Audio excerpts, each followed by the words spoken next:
The wrong game. Crap. Hang on. I loaded the game up early and for some reason just like this is the best you get. I don't know why that is. I'm just gonna make sure that everything's working. Oh man, today was. If anyone's been following like the like arc for watching VODs and seeing what I talk about at the beginning, I started doing the VTuber stuff. I did not realize how much it was going to be to get everything working, and yeah, animation and rigging is hard. If anybody ever says, "Oh, but the animations look bad," I'm like, "You do it. You do it. That is not easy." I'm just trying to rig up my goofy Fox model to be used in as a VTuber thing, and it's just that is hard. That's not easy.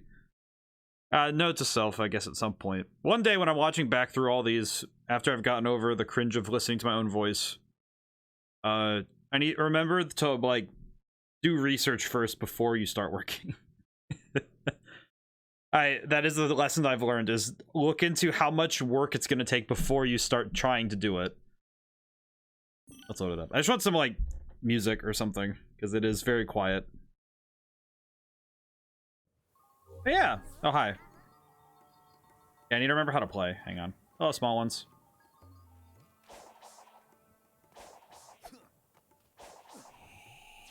Drop dash. That's the homing attack. B slide.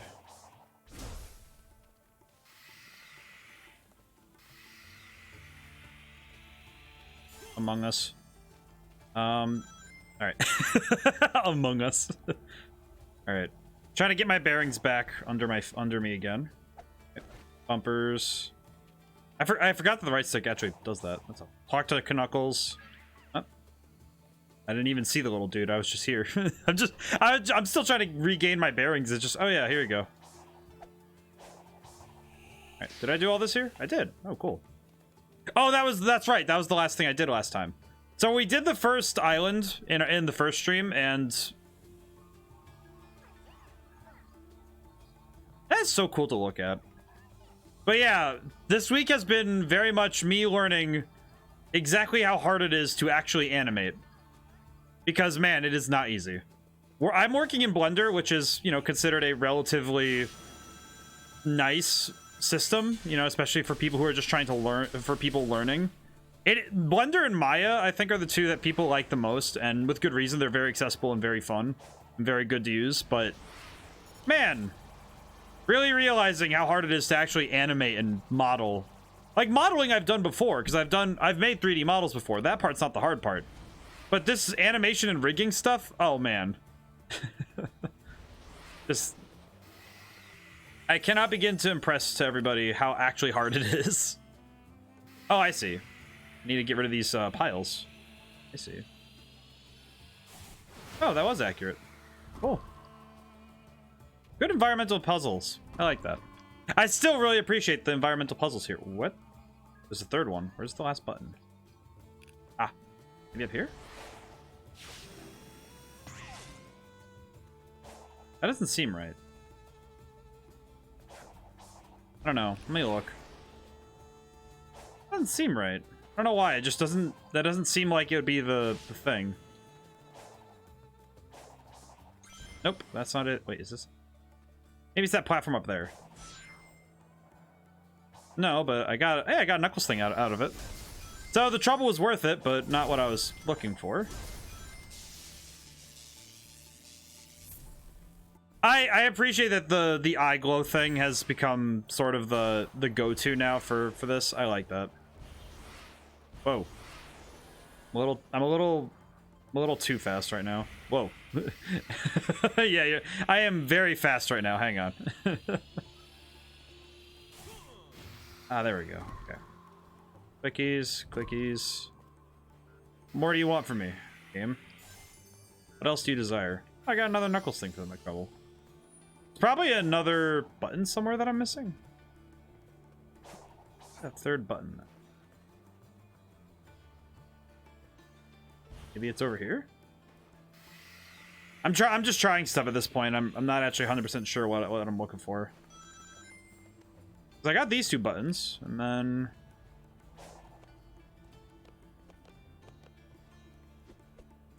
What the heck? Wait, what the heck? On the back? Wait, I saw that. What is this? Whoa. This... How does this work? Wait, hang on, what? How did I do that? No, I do not... Yeah. Okay, this is... That is very, very glitched out of its mind. Okay. Alright, so jumping is not the solution. Okay, let me just... Wah. Game. It does not like me trying to wall run this for some reason. I think it's because... Oh, you know what? I think I know what it's doing. I think it's because I'm holding the... Yep, okay. I think it's because I'm holding the stick, I think? Nope, it just really does not like that wall. Okay. Why is this not working the way it's supposed to? This is wild. What is it doing? All right, I'll just do it the easy way. That's fine. I'll just do it that way. It's fine.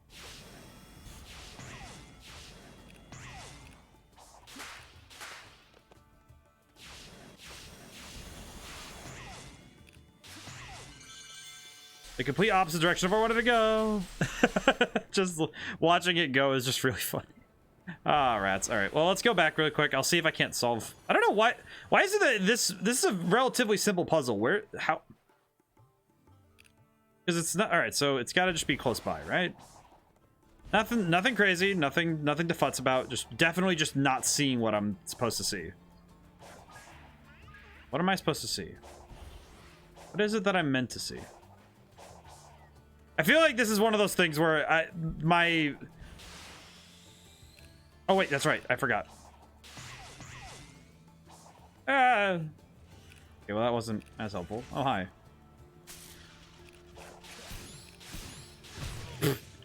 Ow. Oh, I lose a lot of rings. Okay, wow. My defense is still crap. Okay, well I'll deal with you later. I don't want to deal with you. I have other things I'd like to do. Like figuring out how to get up this thing.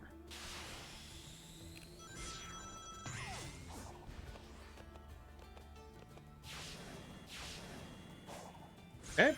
Also not what I wanted to do, but I'll take this. Deal 50 damage within the time. What? 50 damage to what? Oh. Oh, I did not realize. I'm sorry. My brain is a little fried. Oh, I did it anyway. All right then. Well, that worked out. I didn't even try to do that. Okay. I'm happy that my damage output is high enough to just carry me on that one. That was... I spent a lot of today staring at a 3D model. For those who might not know, I'm making a VTuber model, and the model itself is done, at least to my knowledge. Future. So apparently the day-night cycle of this game is based on how much you've traveled. That makes sense. I guess to an extent it makes sense, at least to me, but I don't know why. I don't know why it makes sense. It just does. Very weird. Like, that just makes sense to me. Also, hey, how's it going?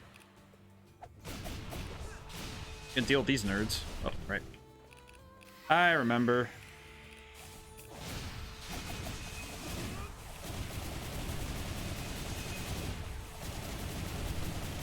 There we go. That was easy. So standing still, day-night cycle is like so much slower. Oh, I see. So it's scaled based on your movement. Okay. Like, it still moves when you're standing still, just not... It's not at a scale that makes 100% sense. Oh, yeah, I grabbed it anyway. Heck yeah. All right, let's go. Let's go talk to Knuckles. But yeah, the VTuber model... I feel like I just need to delete the rig and start over because the rig is the problem. And I think I need to... Because I started it at the head, and for some reason it uses that as the center of the model, so everything rotates about that. So I think I need to just delete the rig and start over. Which, sometimes that's what you gotta do. Sometimes you gotta burn everything down before you can grow new. So I'm fine with that. Just makes me a little sad because I spent a lot of today just trying to learn, and it was a lot of learning, not a lot of... So standing at still, 1 times speed, moving around is like 10 times speed. More like moving is 1 times speed, and then they'd scale it down from 1 to between 1 and 0. Probably more like it. But that's just because the math for doing multiples like 10 and 1 doesn't really make a lot of sense. Percentages are a lot easier to work with. especially in a computer when it's really nice to work with percentages.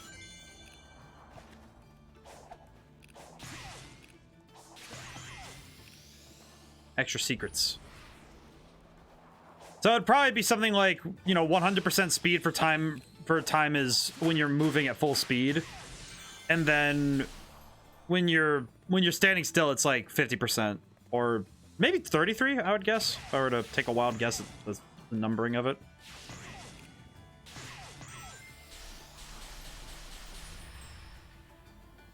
Why is Knuckles in the middle of a hole? Curious. Ooh. Knuckles. You fool, Starscream. The Chaos Emeralds are locked to their vaults. Yeah. Oh, boy. Hey, more Knuckles stuff. Can you see that seal in the center of the pond? If we could pull it out, we could... Bonjour à tous. Hey, Echo, how's it going today? I'm still ghost-like, and you're useless underwater. Wow, thanks for the concern. Anyway, if I can jostle the device holding the chain, maybe I can get it to reel it in? Worth a shot. Just don't slip and fall. I'm sorry, what he said? He said that you jostle it. You know, jostle it. The pond in front of Saga is some kind of plug. Above it, a chain is stopped. Maybe it moves it, something hits it with enough force. Me and Hecko could combine and tell enough dad jokes to kill it. Perhaps. What is this? Training simulator. Loop. What? Yeah, I know how this works. Hang on a minute, game. I know how to loop. Hang on. Really gonna... Yeah, now this I understand. I just need to do this. Circles. It's like playing Pokemon Ranger. See? Yeet. Oh, whoops. Go faster. Game thinks you size stupid. I think every game is... I think most games nowadays assume you're stupid, but that's okay. I understand.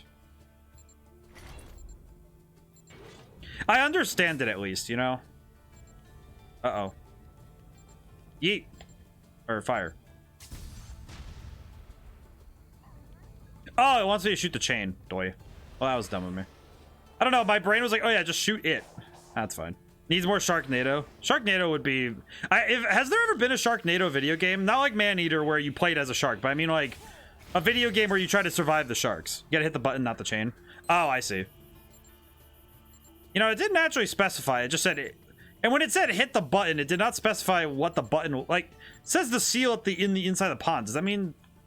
I don't know. It's just... I didn't actually see the thing. It just said, oh yeah, hit the thing. And I'm like, what thing are you talking about? This thing? That doesn't seem right. That thing. I think it's this thing. No. Okay, wait, what? Uh-oh, no, no, no. Alright, what thing is it telling me to hit? Because I actually want to make sure I know what I'm aiming for. You're on track, just a little slow. Kinda, I think it's called Deep or something. I hope that there's more... I want more games where they just have silly concepts, but they're really fun. You had it right the first time? I feel like I don't. I feel like I really didn't. I fell in the water. That's not good. Ow. That's not great. I looked down for half a second and my brain just said, oh yeah, you're fine. It's like, no, I'm not. I do apologize if my brain is just not working as it should, as it does usually. I do apologize if I'm a little scattered. I spent a lot of today just trying to figure out what I was doing wrong. It's called Depth, an asymmetrical PvP game. Ooh, I gotta look into this now because that sounds fun. I gotta look into that. Depth. I'm gonna look that up later. Let me write it down. Depth. Okay. Have that written down. All right. Yeah, I spent a lot of time in Blender today, and it was very... My brain is very much not happy with me for doing so. Button? There. Okay, that... Okay. I guess it's because it looks like a pattern on the side of it. It didn't seem like a button to me, you know what I mean? Where it did... I just didn't mentally picture it as a button. It just said, oh yeah, that's a thing. But... Yeah, staring all day at Blender and trying things and trying to get it to work is just gross. It did not. My brain was not functioning. Is not functioning at full level, so I do apologize in advance. Also, Shark Simulator. That sounds fun. See, that one and Maneater are the two I'm familiar. I'm familiar with Maneater more because Maneater was pretty funny. Will it blend? That is the question. I mean, I got the model done. I think I just did the rig wrong. But I just gotta. I have to redo the rig. Was draining the oasis the best idea? Well, hey, you've revealed the way forward. That's what's important. Says you. You can't feel this heat. Oh well. Race you to the next emerald. It is a wild time. Yeah, and I will say that I did at least figure out, of all the things I did learn today. Hey, Timothy, think you can help me with the Blender model? I mean, I could. I wouldn't be adverse to it. I just know that I am meant to. Just know that today I wouldn't be able to do it. I would actually be able to model it. I'm just having some trouble learning animation, but that's mostly just because it's not my field. What I have determined is that it's not necessarily that I'm bad at it. It's just that I have so much to learn that I just don't know yet. Oh, hi. Ow.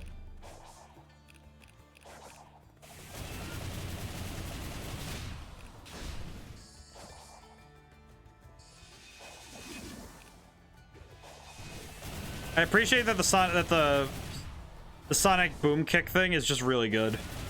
You can complain about Sonic's cools are too much shorter than that, but it makes sense that they're as short as they are. I like him. I like his design in this game. It looks really good. I think his design looks fine. I mean, look at him. He looks good. Wouldn't want to punish you with it today. Well, if you give me the idea, just let me know because I can try. But not today for sure. Like I wouldn't do it today, but if you told me about it, it's like, oh yeah, I'm just more curious. Hecko, I'm more curious what it's about. But yeah, the number one thing I've learned from all of my modeling work this week has been, yeah, all of this stuff, all of the stuff that makes the game, you know, live.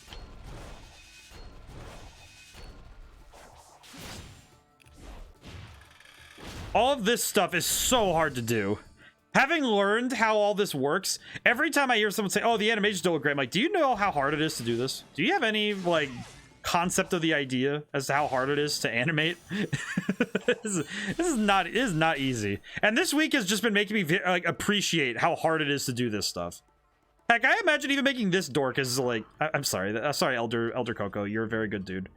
But just even with this guy, how hard it is to make this good. We'll do speed and then bring capacity. If I have another one, we'll see.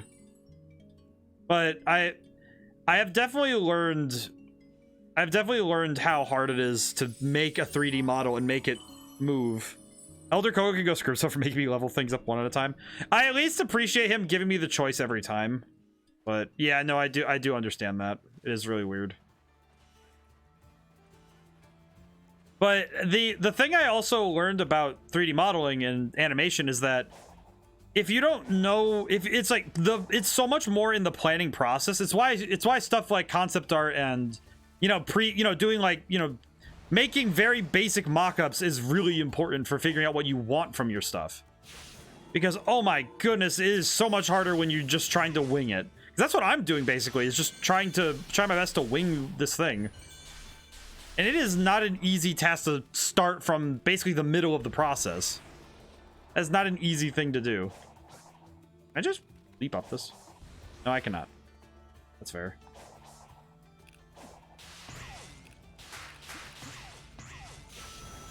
Hey, I got the thing. And we're back to this again.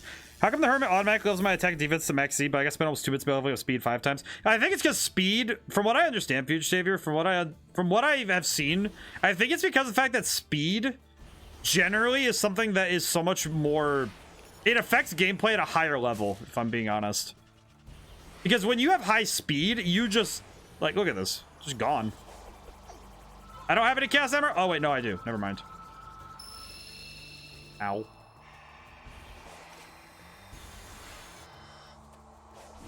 Oh, come on. Ugh. There we go. Give me back my emeralds. Thank you. By the way, if you use drop dash, some socio will travel up them. That makes sense. I should try it at some point, but whee. All right. I still need to learn how. I still need to get my movement down. But also, I really need to figure out where the heck I'm going. Where am I? Where did he say the emerald was? Peculiar. Let me go that way. Hey, Drifter, how's it going? Drifter, especially Ice. Drifter, how's it going today? All right, how do I...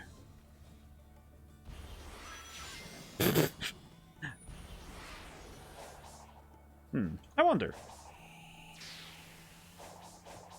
Can I Skyrim this? Wait, can I Skyrim this? No way. The pop-in for this game seems pretty bad. I will say, of all the things about this game that's really weird, that is probably the weirdest part of it. Shark? Ooh.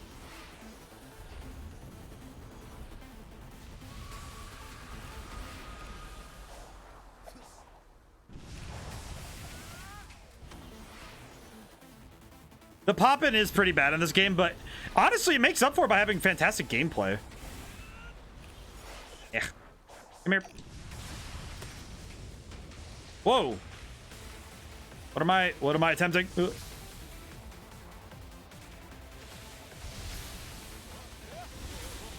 Oh, I see. I have to hold on. Oh, that's pretty cool.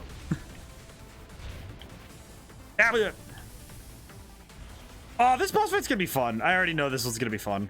All right.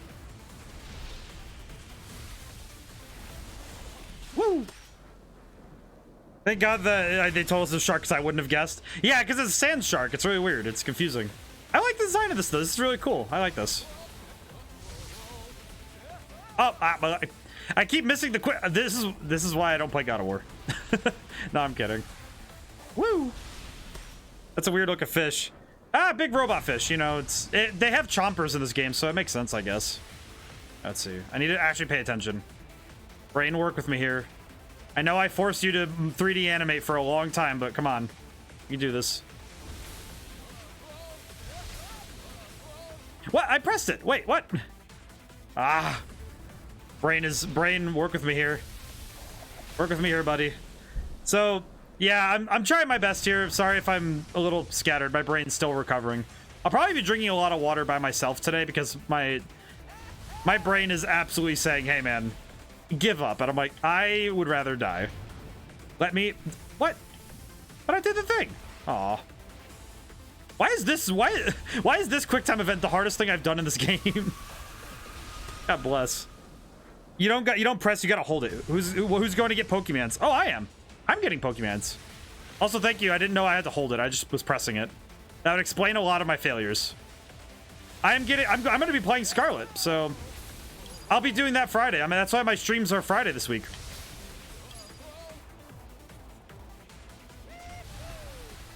I'm getting Scarlet, so that'll be fun. I'm getting the purple one. Hey, that means I can trade you. Oh, come on. There we go. I was gonna say, there we go. Woo. All right, I better hope I can like end this guy when we...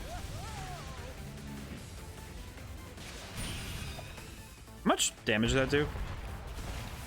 Doesn't matter, hit him.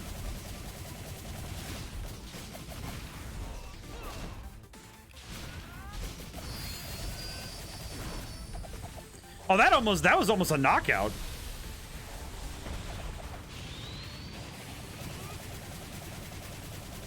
I will stun lock you into oblivion, fish.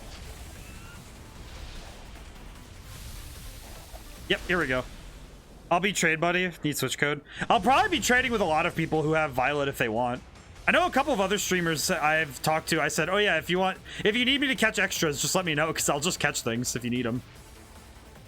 I think the big one is going to be I heard that the Bagon and Larvitar line are going to be, they're going to be exclusives. And I think that's going to be the one that I'm going to be trading for really, like, right away. Okay, brain's turning back on. Good. Thank goodness. Oh, come on. There we go. Ah. I did it too early, so I accidentally, like, I almost missed the timing.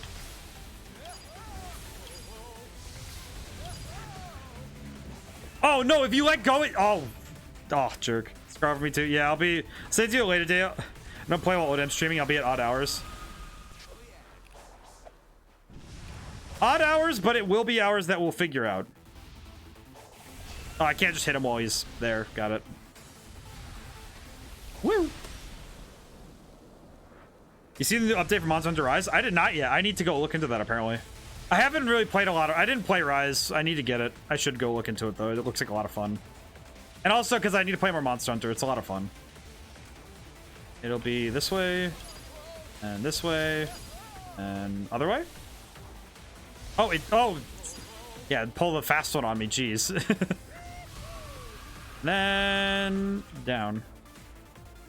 Down. Down. Okay, thank you. I was about to say, come on, I did it. I know what I'm doing. Play the video games. There we go. Jeez. Sonic.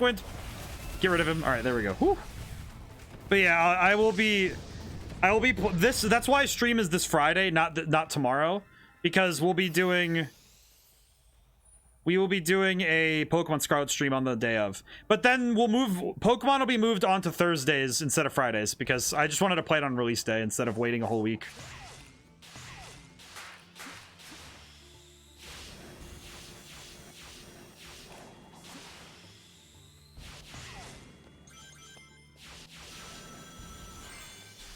Woo! There we go. Joke's on you, tomorrow is Friday for me. Ah, you're right. You're ahead of us. That's right. You're a time traveler, I forget. And also in a different time zone, but being a time traveler sounds more exciting, so we'll go with that explanation. But yeah, we'll be if I can get it to all work and everything plays nicely. This is being very optimistic, but I'm going to go in with the mindset that this is how it's going to work. If tomorrow I redo the rig and am able to figure out how to get the model to animate as I wish, and I make it work the way I want it to, then I can get everything running, I will absolutely be using the model this Friday. If not, then Your Sunday streams are always Monday mornings for me. And it's gotta be bizarre because it's like your Mondays just start with me just playing something. It's like, oh hey, what's the Sundays? It's like, all right, this time we have, I don't know, like Civilization or something, and it's like, oh yeah, the next week we have Pokemon Troze. Actually, Pokemon Troze would be a fun game to do. I think about it. Where am I? Woo! All right, cool. Well, I just play while I do my Monday repairs. Ah, that's nice. I'm happy that sometimes the Sundays are just like chill like that. Well, your Mondays, my Sundays. That's the whole point, though. Is I like it. Pokemon Osha versus Pokemon PETA. Jeez.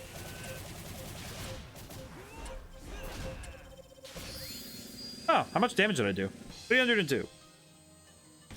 I feel like that would be the forklift Pokemon future savior if we got that. If we ever could get a forklift Pokemon, that would be it. Ooh, okay. More of the map. I should probably be doing more of revealing the map because we kind of need it. I keep getting lost, and I feel like it doesn't help me that I routinely forget where things are, and I forget to go do more stuff. I almost just went ahead without going to talk to the old man. Excuse me, not dealing with that right now. Woo! Oh, yeah, thing. What's this? For the champion is forklift certified. That would actually be kind of fun, though. All right, let's see. Whoa. Okay. Yep. Okay.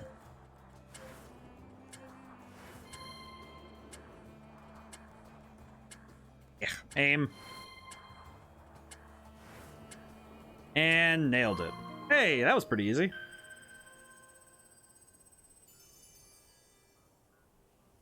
I feel like the Sunday streams are the ones that I feel like I appreciate them the most when I get to Sunday, because then, you know, it's always it's the night before Monday, you know, we're starting a week of work, and I get to start it by playing something that just sometimes it's something I've never seen before, and sometimes it's something that, all right, I need to make sure I know where I'm going. Down there. Yep, down here. Woo. I want to find the Elder. No, thank you. Access requirement 1 gear, huh? Oh. I have one of those. That's good.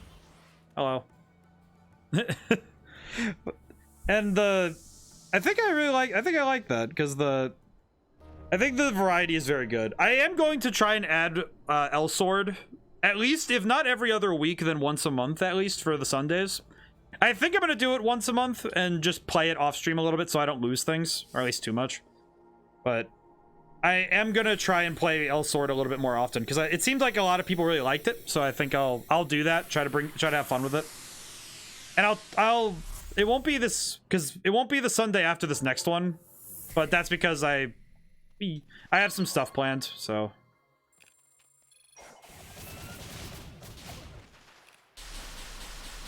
All right, cool. I figured out some new stuff, maybe. Probably not, but we'll find out.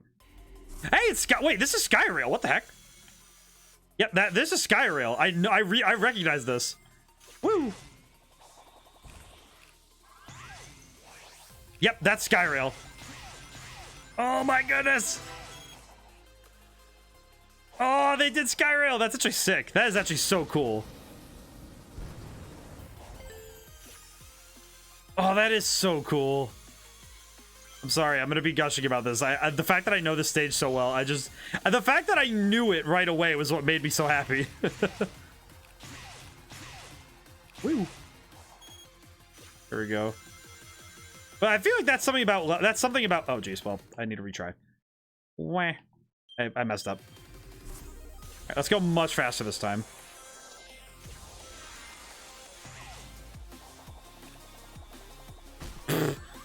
Ran right into him.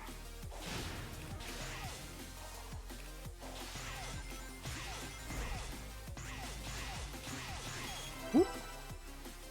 I need my instincts to come back a little bit. Ugh. I think I just saw that red ring. I'll probably have to go back through those stage again, but that's fine. Woo. I did it again. Ah, okay, one more. All right, one more retry. Then I just have to suffer with my choices.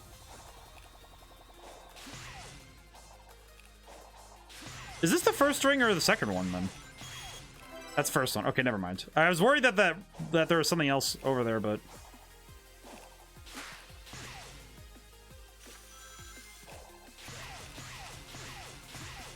that might just be me being worried about. Wait a minute. Just realized something. Okay, no, that's just rings. Never mind. I was really looking at that. I was just like, oh yeah, I'm smart. And I'm like, nope, brain is trying its best. Woo.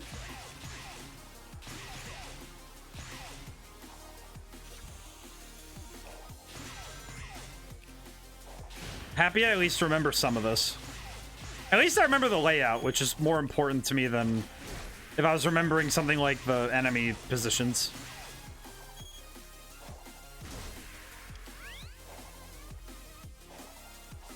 Oh. There we go. Okay. Whew, jeez. I don't know why that was giving me trouble.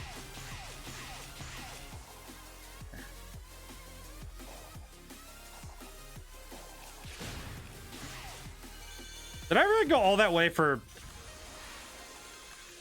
That does not feel like it was worth it. I don't know. Okay, no, that's only the second ring. Where the heck? Oh, geez, no. Ah. Nope, nope, nope. Come on, game! Ah.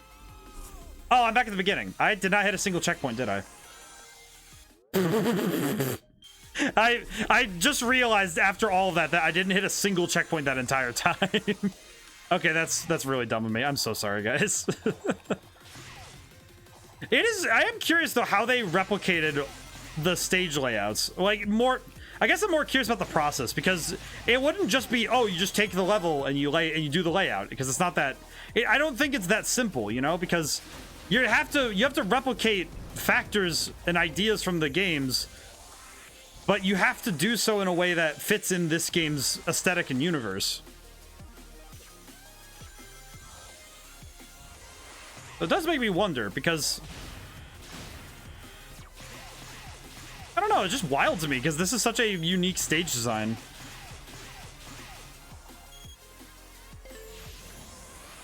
I guess it's also unique that they were able to rip something because for those who don't know, this stage layout is exactly the same as Sky Rail from Sonic Adventure 2, which is why I'm gushing about it, because it's interesting they were able to replicate it. But I'm trying to figure out what their process must have felt like.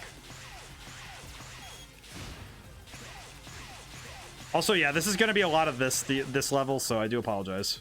It is very hard to stare at. Woo.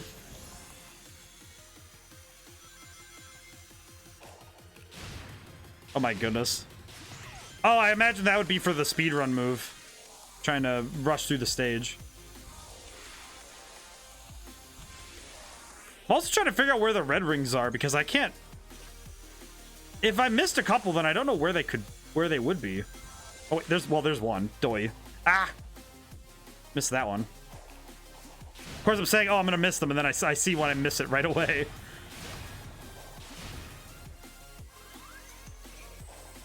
Wait, that was 5. Then where was 3 and 4? Wait, what? Alright, whatever. Who are you?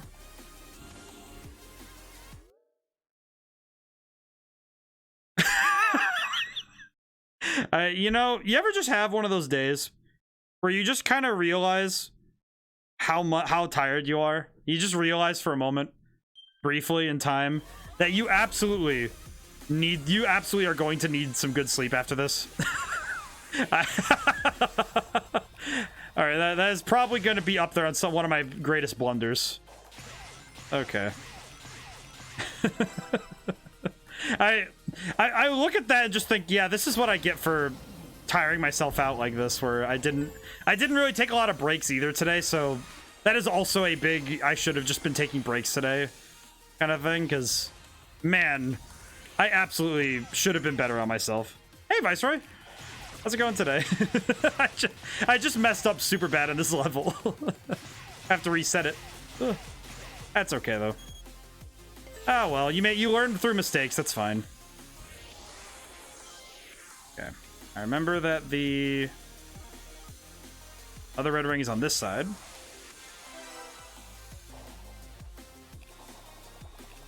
Maybe it's over here.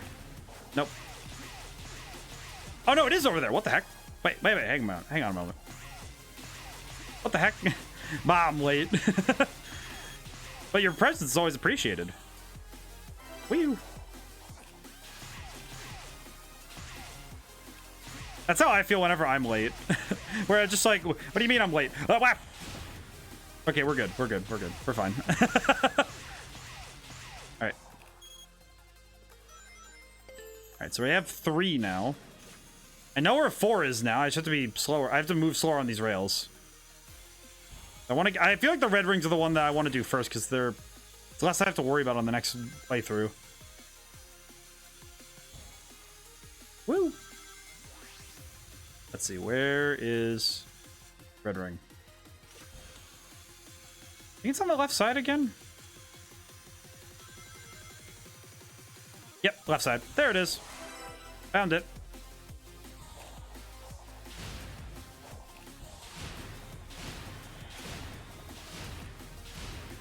But how's it been? How's it been? I'm currently trying to stave off the amount of tired in my body, because right now I'm recovering from the day of work I did, because it was a lot of me staring at Blender. So hopefully I'll be able to make better with it. I still got an S rank on that, huh? Okay, well I just need to replay it for 100 rings. I could do that. That's not too bad. I could do that. That doesn't sound too bad.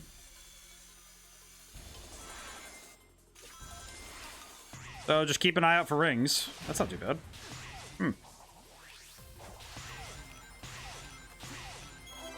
Odd thing is that the red rings don't count as rings, which I always thought was odd.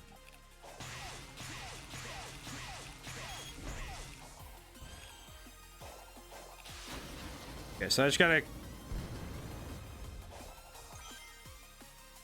Oh, that was a close one. I really should be more careful. Oh, could have been faster. Bah, that's fine. Yeah, brain's not working at 100% capacity today, guys. So I hope that I can still at least give you guys some gameplay that, you know, doesn't look like I'm totally mindless right now. If I can at least give you guys a good time, I'll be fine. Woo. Woo. All right. As long as I can keep my brain working at some functional level, I'll be happy. Ring. All right, we're at 100 now. I just need to leave.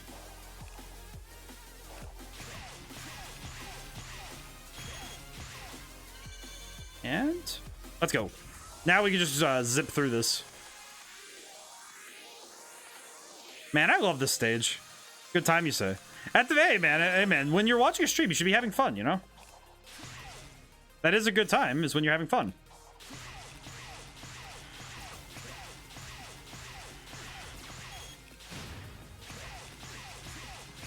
Don't be weird. At least not weirder than usual in the chat. It's like we have a healthy amount of weird here, but we don't. It's like there's a certain type of weird that's like little risque, if you would. We don't do that here. At least not often. And when we do, it's kind of funny, perhaps. At least now we just gotta blitz through this level.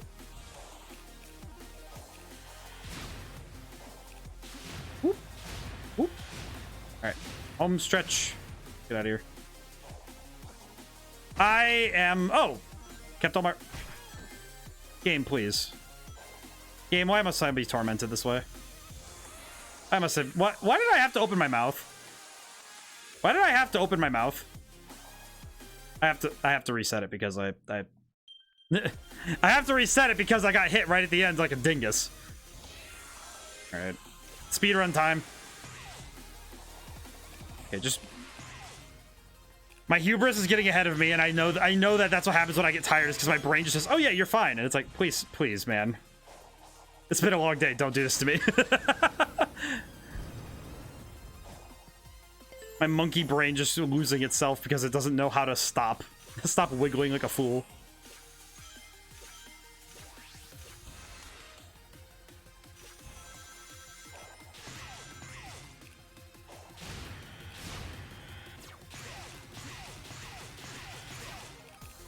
Hopefully I can do it much faster this time. Heck with it. Just go. Whew. Hopefully I can cook with some better gas this time than just me futzing about like a fool. Where am I? Woo.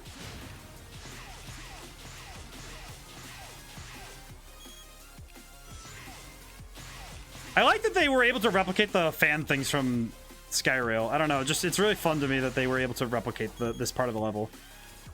No, thank you. I'm gonna go this way instead. Oh boy.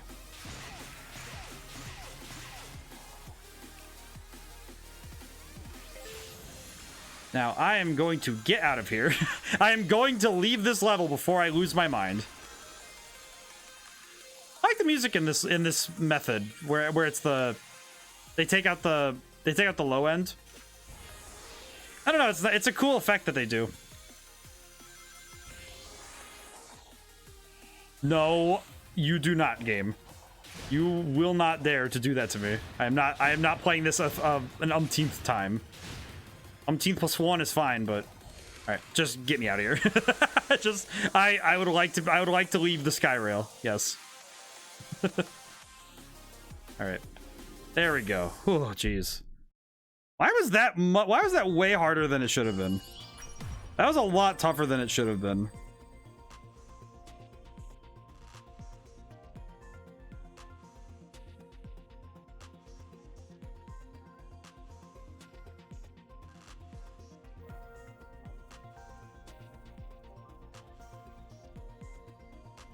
Okay, I'm gonna leave cyberspace. I'm gonna drink a lot of water right now.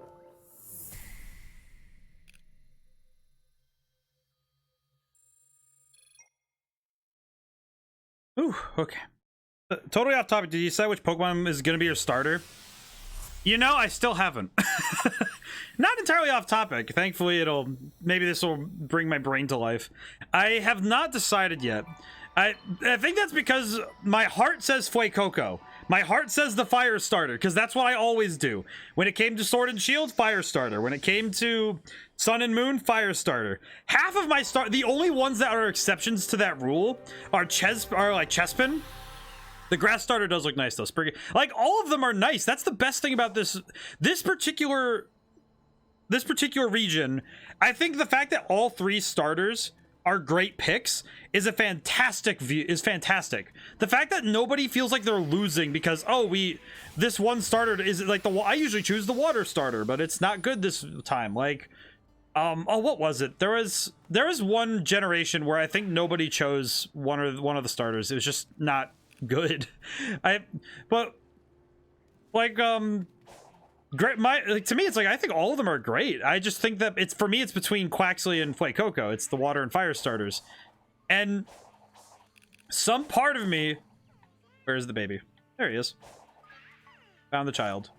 There's another one up there, but the thing I've found about both of them, Bulbasaur. Well, no, Bulbasaur is fantastic. No, here's the thing. Bulbasaur is out of the Kanto starters. Bulbasaur is without a doubt the strongest one. He is the strongest starter of those 3. There's no contest. And that is something that I know sounds weird, but statistically, Venusaur is the strongest of those 3. The only reason Charizard really wins in any battles is if Charizard is fighting against Venusaur. But if you choose Bulbasaur as your starter, you're more than likely going to smoke everybody because you're going to get a water Pokemon within 5 minutes of playing Pokemon.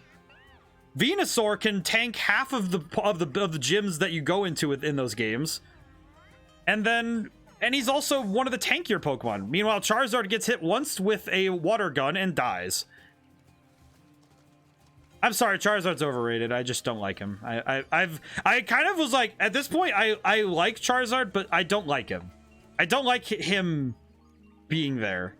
I don't know how to best describe it. It's almost like Blastoise was super tanky too. I like Blastoise, but I do know that of the 2, I will definitely say that Venusaur has like extreme tankage because he has the good defense.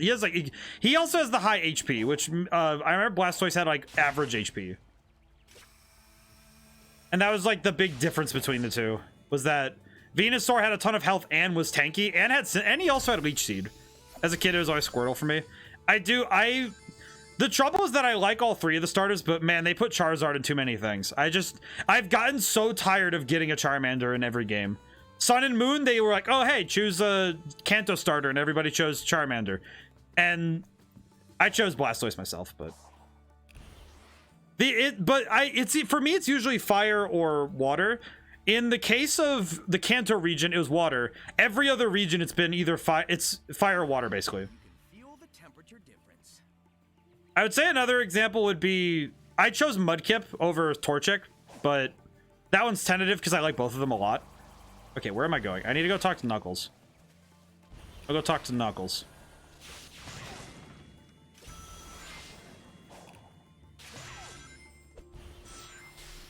Find Knuckles. Yep, okay, so we just gotta go find Knuckles. I see. But I feel like I really like the Kanto starters. I just dislike how often I've seen Charizard in the last couple years.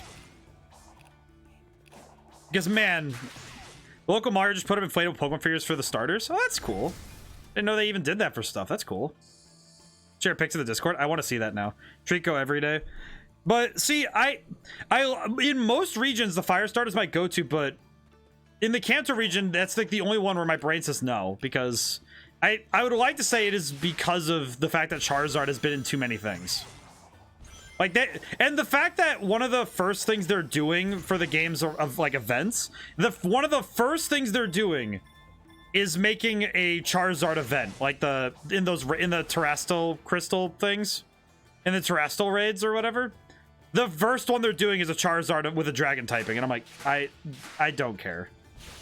You know, that's just I don't care. Oh, cool, it's a Charizard. Yeah, like, you know, for the people who like Charizard, good for them.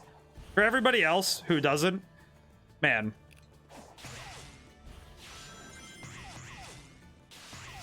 Just feels bad, you know? Let's go find Knuckles.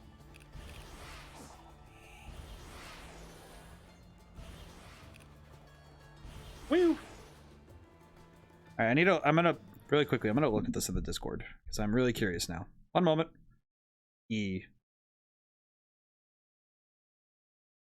Oh my goodness, that is a huge inflatable. Oh, that's adorable. Oh, they have the little they have the little stands too. Oh, that's cute.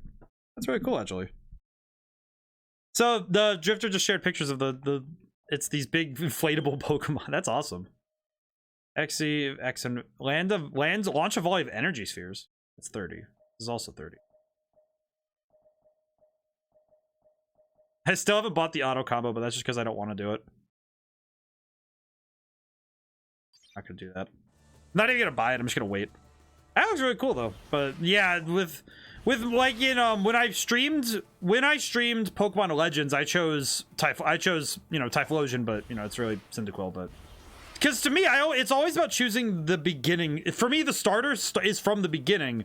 I don't think about their final evolution. I think about the Pokemon I'm going to have for a long time. That's gonna be the Pokemon I have for the rest of the game. Hopefully, hopefully it's not like X and Y where I traded out Chestnut in the middle of the game because I got a Sylveon and I didn't like that Chestnut got nuked by everything. I want to play SV over the weekend, but I need to go to a suit fitting for my cousin's wedding. Oh, that just was rough. What's up? These Coco are supposed to link up with another unit, but an enemy has them pinned down here. Aren't you supposed to be helping find the emeralds? I can do both. Hurry up if you want in on the fight. It's good for your cousin though that they're getting married. Those are cool inflatables. Yeah, it's really cool actually. Take all the Coco back to Knuckles. Sonic speed things up by carrying the Coco, but the towers will also speed up. Boosting and dodging are not available in this quest.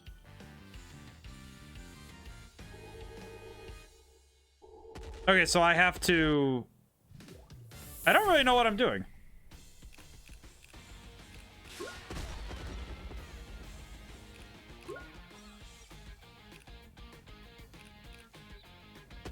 Oh my goodness. These guys are just getting clobbered. Okay. I'm gonna grab as many of them as I can.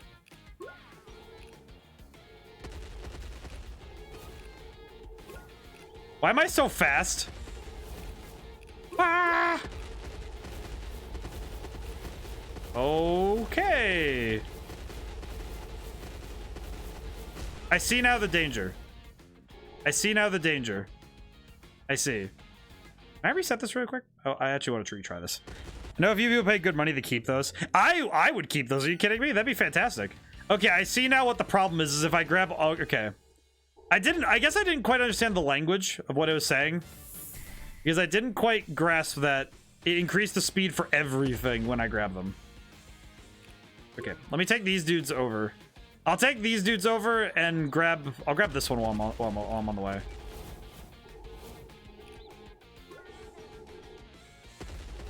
Yeah, that's not gonna be too hard.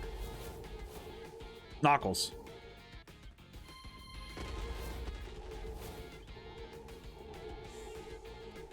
Oh, thank goodness we don't have a time for this, though. I'm pretty sure a lot of people would pay good money for those, though.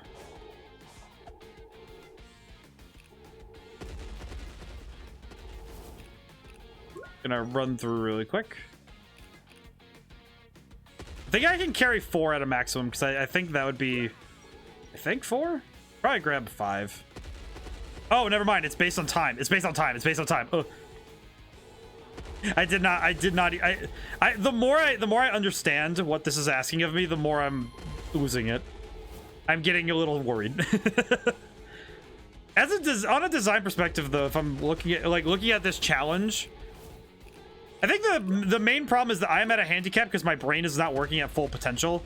If I was working on maximum capacity, I'm pretty sure I'd be better off in terms of trying to understand what's going on. Woo. I definitely think that is definitely a me problem, though. It is not the game's fault that I am not understanding, because I am just an idiot right now. I am trying my best to work with limited resources mentally.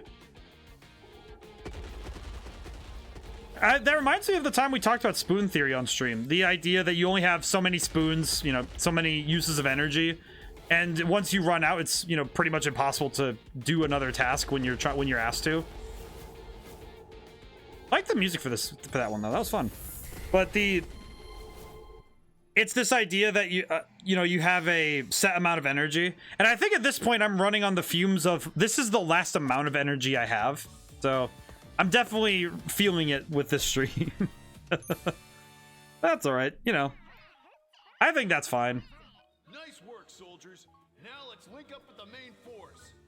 Yeah, you make a great supervisor, Nux. Maybe try fighting next time, though. Would you say Sonic with the green emerald feels the most right? He is aware of what the Coco are, isn't he? Why does he try to help them when their fate is I think the green one is I think it's either green or blue, because those are the two that are most often the first emerald you get in games. I think the blue one is up there, though. For me, the blue one, it's either blue or green. And I think the blue one, it's not just because he's blue. I think it's really just because of the fact that he gets it a lot. There's a couple games where it's the first emerald you get, the blue one. And then you get the green one as the second one. Oh, hey. Thing. Alright, where am I going? Blue one because of his Smash outro? I think so. I don't know, though. I don't know if it's exactly because of Smash, but... Because then... Oh, jeez.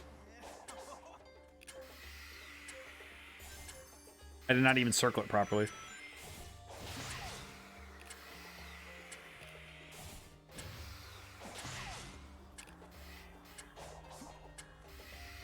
And there we go. That's all she wrote. But I think the blue one, I don't know, it's curious. It's curious though, because I can see both being kind of like the main emerald. But the green one is the one I most often think about when it comes to the Chaos Emeralds, though. But that's more because of I think that's more because of the fact that the Master Emerald's green than anything, but that might just be because of that. I don't know. It's a curious question, though. You know, I'm looking forward to the day when I can actually throw VTuber on the tags when I'm putting up stuff for stream, because I don't know, I'm looking forward to when that model's done and usable, because it'll make me happy and I'll be proud of it. I am kind of wondering though how I'm going to be able to do more work this year. Oh, that was easy. I'm kind of curious how I'm going to do more work this year, because mostly just because of, you know, looking at the year and how much is left. I'm wondering what else I can get done this year, you know? Because I already did that. Oh, the new album music's out, by the way, for those who might not have seen it. Fabricare Mentis, or Creation of the Mind in Latin. I use a lot of Latin in my stuff. I've realized that now. I had a realization that I use a lot of Latin in my fiction. And sometimes I feel like it's very rudimentary, because I do kind of cheat a little by using sometimes Google Translate, because it's easy. You ever watch Neptune's videos of the live dub of the Sonic games? Yes, I have. All right, Drifter, I have to confess something. When we found the yellow emerald, you have absolutely no idea how much self-control it took for me not to refer to it by the name it was given in that one, in the hero story specifically. The name, I don't know if I'd get flagged for saying the name, because I don't know. Because I don't know the rules of you know, like what's allowed for me to say. But they put it on YouTube, it's fine. But because they refer to it as it's making me laugh, the piss stone. And I had to stop myself the first time, because I was like, no, don't do that. It was just so, like, my brain immediately went to that line that Eggman says, and just, as someone who memorizes Latin names for plants, Latin names are super familiar to me. Yes. And it's like, but yeah, Latin names are, I did this most recent album, I think you'd be fine. Yeah, probably. But yeah, I'll probably be fine. Not like it's like a huge deal. They only care when you're trying to monetize it. They don't care about me right now. It's good. Where am I? Oh, rings. That's nice. Not helpful, but I need to figure out where I'm going next. There's the red emerald. Well, I got the red emerald. I have the red, blue, and green emerald. I have to help Knuckles. Oh, it says the thing that way, so let's go that way. But yeah, the new album's out. The music's good. I do recommend you listen to it if you can. Thankfully, you can listen to it for free. And I haven't gotten the email yet, but I did put it up for being put on streaming services. The only thing that I have to do really for that stuff is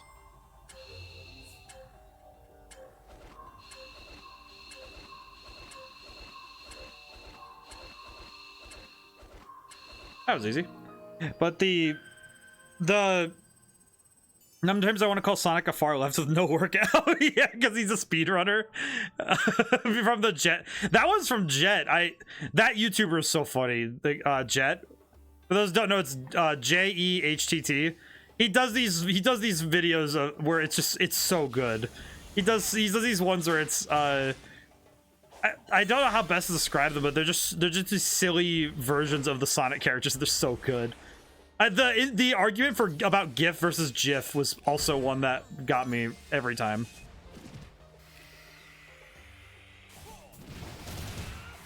Got him. I like Jet and Snapcube are Jet's. That's a huge wall and an equally huge hole through it. Yikes. Interesting. All right, key.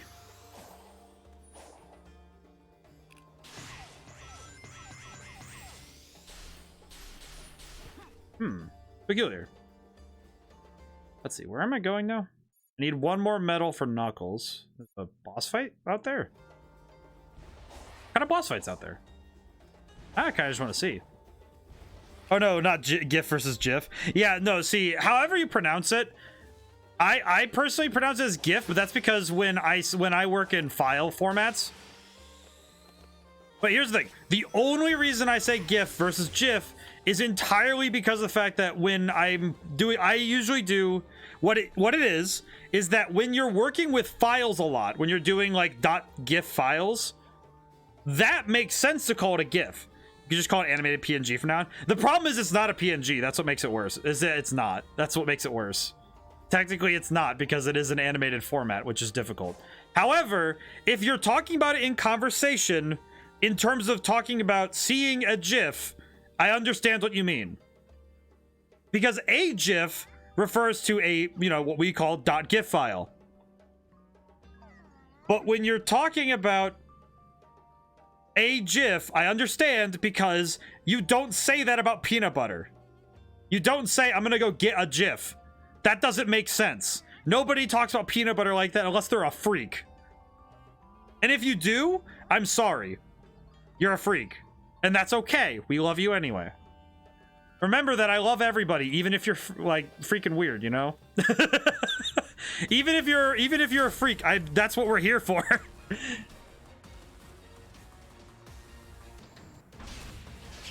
What am I doing? I just got sucked into the atmosphere. What is happening? Let me in. Ow. I died. What just happened? Sonic is pulled in while the burners are out. Where am I? Oh, right here. But yes, to me, whenever there's like more than one pronunciation of a word, all of them are correct. It's about context. That's how word pronunciations is. You know, you don't say.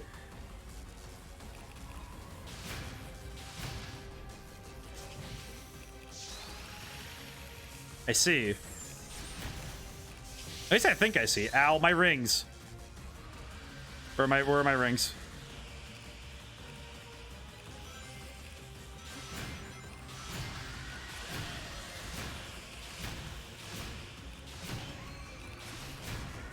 I think I understand what I'm doing, but I actually have no clue. Ow! Taking my Funyun rings back. Super Bowl, Superb Bowl, or Superb Own. There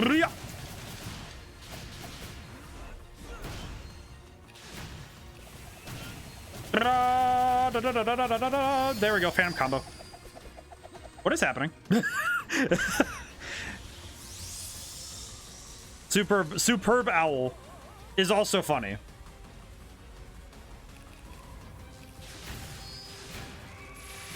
Whoa, he's got Nier Automata's like weapons. What the heck?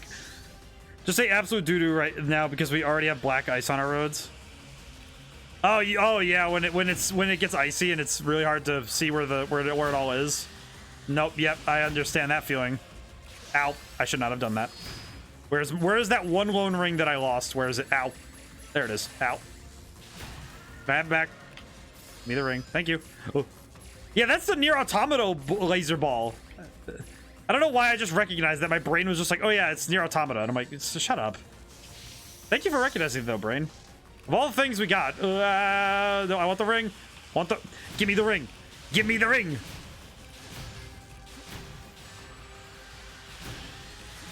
Okay, we're good. We're good.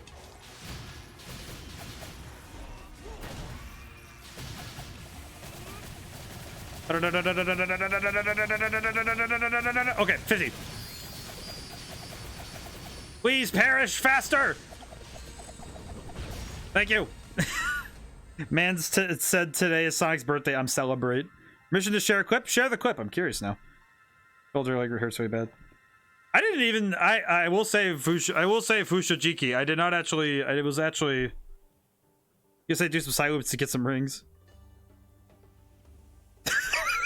You already made the clip of it. Most excellent. But yeah, I was actually gonna play this anyway. I didn't know it was Sonic's birthday. Happy accident. My luck seems to be holding out as usual. I see. Actually, funny thing about luck. I wanted to talk about this a little bit.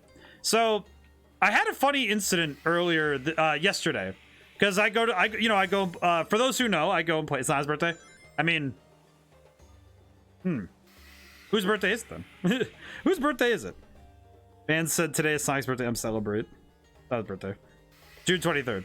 No, oh yeah, that's right. No, I should know that. That's when Sonic Generations came out. But in any case, speaking on my luck though, because I wanted to talk about it's my dad's birthday. Well, that's nice. Tell him happy birthday for me, because that's very nice. But but my luck seems to have held out because I went to go get Magic cards because I play Magic the Gathering on Tuesdays. So I go out. The dad named Sonic. That'd be sick. But the key thing though is that I said, oh yeah, I'm gonna get some cards to see what I get. And I'm not normally one to care too much when, if I get cards of particular value. But I opened the pack and I looked at the other people at my table because they know cards. One of them knows cards really well and knows value and stuff. And I said, oh, I got this card called Mox Amber. Is it worth anything? And he's like, that's a $30 card. And I'm like, oh, so like expensive. So an expensive one then. I see. And it turns out my luck for randomness happening in my life is really holding out. And it seems that that's a good thing. Also, Fushajiki, how's it go today? How's it going, Fu? I remember now. My brain. I had to remember that, yes, Fu. I have to remember that it is Fu. Alright, let's see. Should probably actually look at the map before I start running around like a fool. Yeah. Okay. Well, I'll just... Oh, I can just do this. That's fine. Woo! I missed. Just doing PvP weeklies on Elsword. Oh, very good. I did throw it down that I'm probably going to, at the minimum, try to do it once a month Elsword streams if I can help it. Otherwise, I'll try to do it every other week unless other games pop up. Which might also come down to me using the game request. Tag to the stream highlights channel on the Discord. Excellent. I'm good. I'm going to watch that again later just so I can see it again. But I'm gonna try and do more Elsword in the future because I do want to do more of it because it was a lot of fun. Woo. Also, a lot of people really liked it, so I think that'd be really good to do more of it. Where am I? Whap! Okay. Run back really quick. Do it again. It's it's a perfect clip. I like the clip. Woo.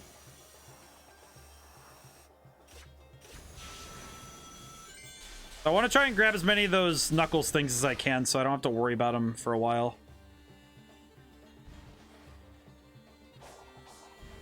Don't know how to get up there. Man, the moment you started that magic story, my brain is perfect for you to say. So I pulled this weird card called Black Lotus from an old pack. If I had pulled a Black Lotus, if I ever got a Black Lotus and actually owned one, I'm pretty sure you guys would, I would be like, I would actually be rich. I'm not even kidding. I would sell that thing in a heartbeat. Because I know there'd be people who'd want to buy it. But no, I got a Mox Amber, which was very cool. There's a new set that came out for Magic that has I will say though, my reasoning for buying the cards.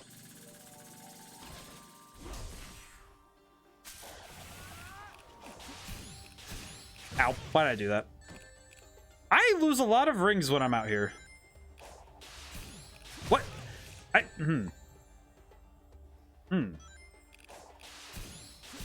Please perish. Thank you. Hi Nahamaha, how's it going today? But yeah, no, Drifter, from the Magic the Gathering story though, the funniest thing about it though is that because they reprinted a bunch of old cards, I got my hands on some older stuff, so it was just really cool. It's been nice so far though. Granted, I also got my butt kicked because the guys I got stuck playing with are the ones who play competitively, and it was very hard for me to keep up because I tend to play at a lower power level because to me there's no fun if there's no challenge. And if I just built like also those guys build like $600 decks. Also, Nahama, I'm doing good. Thank you for asking. I'm doing good. I'm tired. I'm a little tired because I was trying to do the modeling and the rigging for the VTuber stuff, and it was very difficult on my brain. And I'm doing my best for it, but it has been a little hard on me. Most of that though is just because it is me learning a lot of new information, and it's been harder to pick up because it's, quite frankly, it's just hard because it is definitely not a task that is particularly easy to take to. Oh, we're back here again. Okay. Oh, there's the third pile. Oh, I didn't even see it last time. Oh, good. My brain's working enough that I can see now. My perception check last time was a 1. At least this time I rolled a 10. There we go. There we go. Brain's working now. Doing quick side loops can get you more max rings fast. Yeah, probably. I could probably just boost back up, but I'm not super worried about rings right now, but I should be, but go deal with that in a moment. Let's see. Is there another boss fight over here?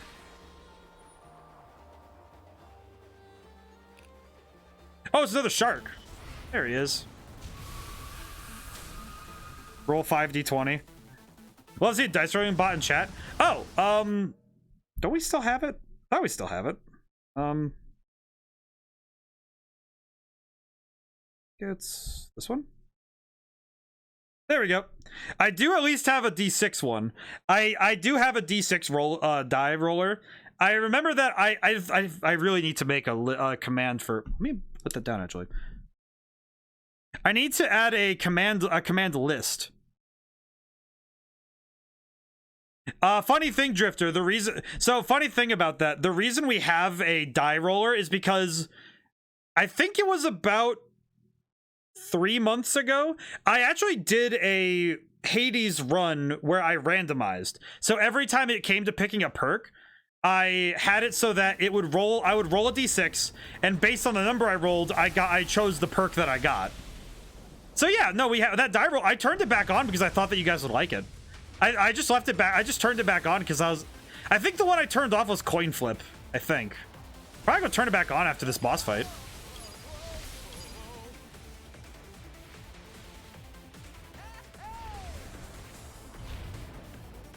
There we go. Rolled a 2. Everybody rolled d6s. Everybody just rolling d6s so we can have fun with it. Maybe that'll be my my method of checking bots, is seeing if they could do the roll d6 command. It's just like, hey, everybody, check. Let's see if you can roll d6, and then come on, hold. There we go. There we go.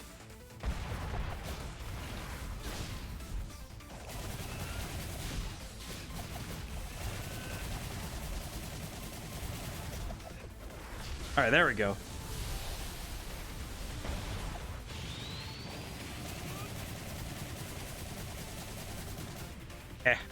Got him. It would probably be the most surefire way to test if someone's a bot or not. Hey, sweetie, how's it going? Heyo. We're rolling for stat initiative. If we rolled initiative with d6s, we're gonna have a lot of like tiebreaker rerolls.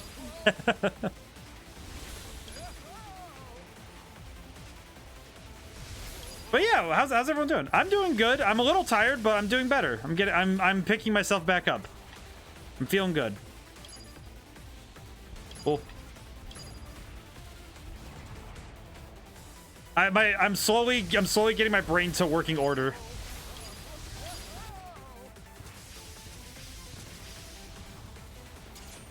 Woo.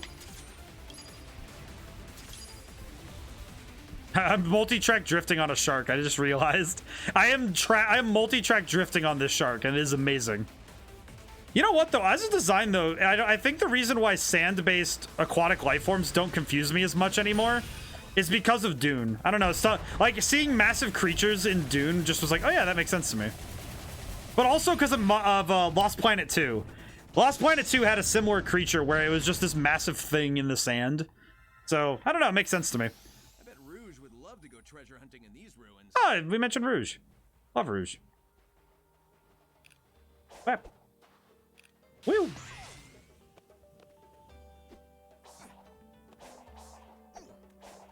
One, two, wah.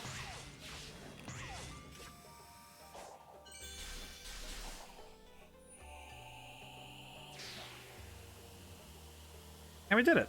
Sarlacc pit. Yeah, technically the Sarlacc pit is as well. And obviously we were rolling for chat initiative. So what I'm getting, so I just realized if you're rolling for chat initiative, would that mean that you guys are going to enter combat? Does that make me the DM then? Does that mean I have to roll up goblins or something? That'd be okay. What do I do? Oh, I see.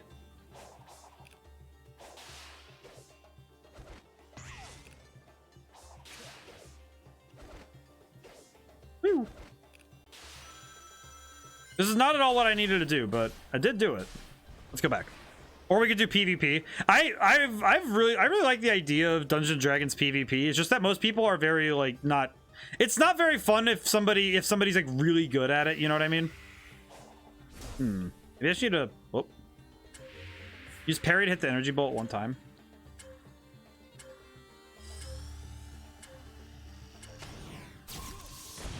Well, that was easy. Or do PvP fight me. I don't know if you'd want to do that. You do know that I am probably. Well, wait a minute. I could just make the game. I could just make myself level like 30, even though that's not possible in D&D. I'll make myself the equivalent of 2 level 20 characters. Remember that was something that somebody talked about for the one channel I really like watching, Tulok the Barbarian. I remember him talking about, he did Thanos, and he did one where he did a build with the Golem, and then he had like a fake build that was 20. That was a fighter. And he said, oh, what if you just take the 2 characters and slap them together? That'd be an Avengers level threat. And I'm like, I'm pretty sure that would kill everybody, but man just used 4 legendary actions in a row. Man, if you could actually have player characters with... If you had player characters with the legendary actions, that would be terrifying. Oh, you need my insight once more? Let me do some stuff for you. Alright. Let me do stuff for you. Here, have these magic seeds. Get out of here. I like the... no, I'm good. Thank you. I'm tired to let me rest. If that isn't just everybody when they have to deal with people they don't want to. PC legendary actions, just extra reactions. You see they dropped Monster Hunter DLC for this? I did. I don't think I have it. I don't think I thought about getting it, but I want to. I want to just because it looks so funny. Specifically the Palico stuff. I don't know, just that looks fun. I saw another one. I saw that. How do I get up there? I'm a cheat. Whee! Alright. Bonk. Ooh. Oh, I see.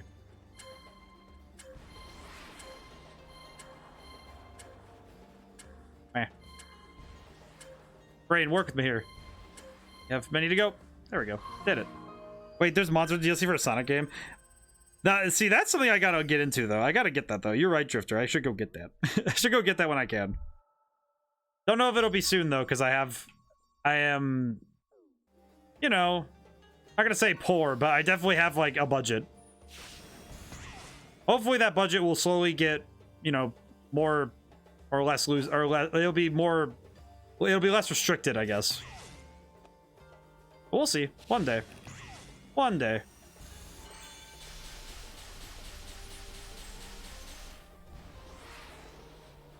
I think I should probably... You know what I should do, actually? I should probably find out if there's anything else I can do in this area. Probably go over to this island. There's another thing over there. Yeah, let's go do that. Let's go see if I can get there. How far is that?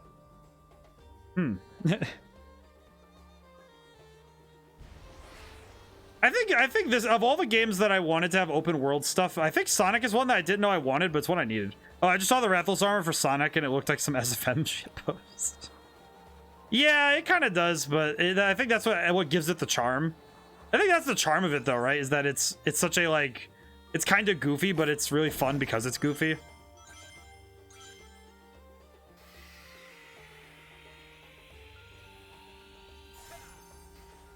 I need to remember how to do the quick side loop. How do I...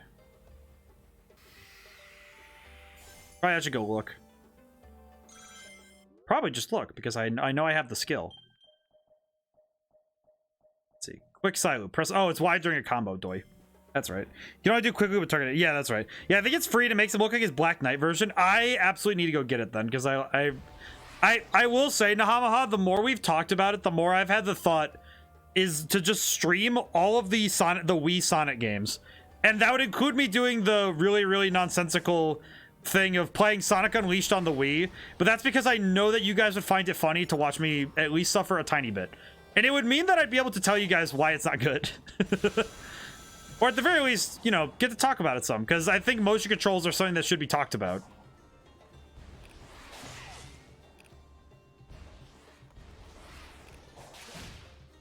But I do want to do Black Knight, and I definitely want to do Black Knight and Sonic and the Secret Rings, though, at some point.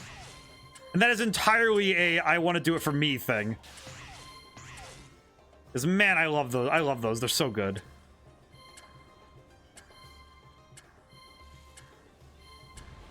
Woo! Did it. I've watched the Game Girls play it. I never want to see anyone play it again. What, Black Knight Unleashed? I mean, granted... I will say, not to toot my own horn, but I'm pretty good at video games. At least kind of. If nothing else, I can at least explain comedically why it doesn't feel so good. I might not do Unleashed on the Wii then. I'll do it on the Xbox, but I do want to do Secret Rings and Black Knight though. Those two I absolutely want to do. I love those games. I love them a lot. Secret Rings especially. Secret Rings is one of my favorite games. It is really good. Hey, the thingy. Hello, child. Hello, child. I found the child.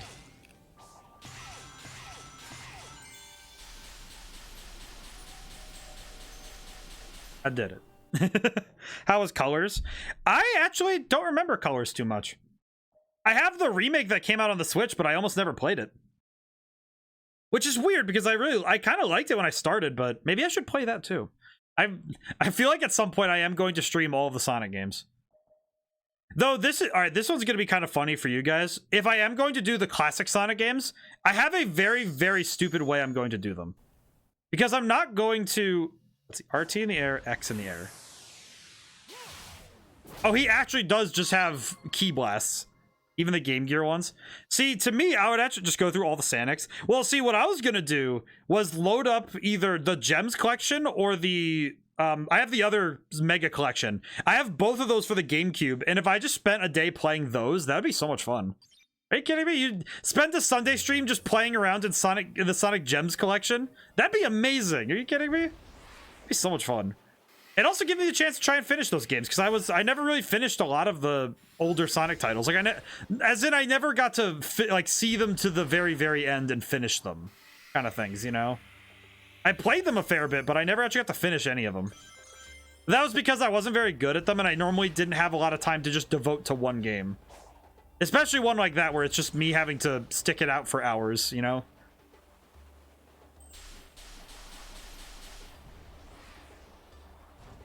Running around in here, though, does remind me of Secret Rings a lot, especially the Scorpion boss fight.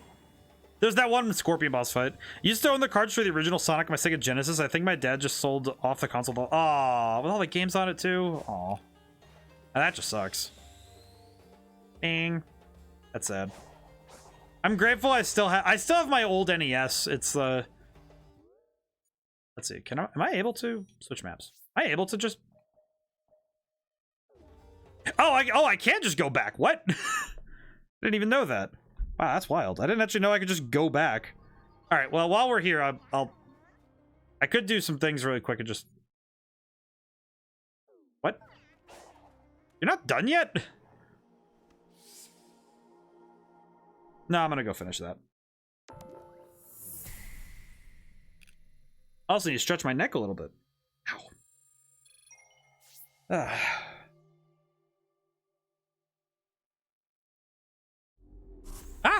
Okay. Go quick.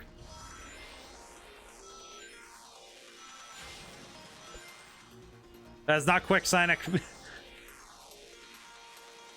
But you know, like when I examine games, one of the things that comes up a lot is not just what they do well, but what they could improve on.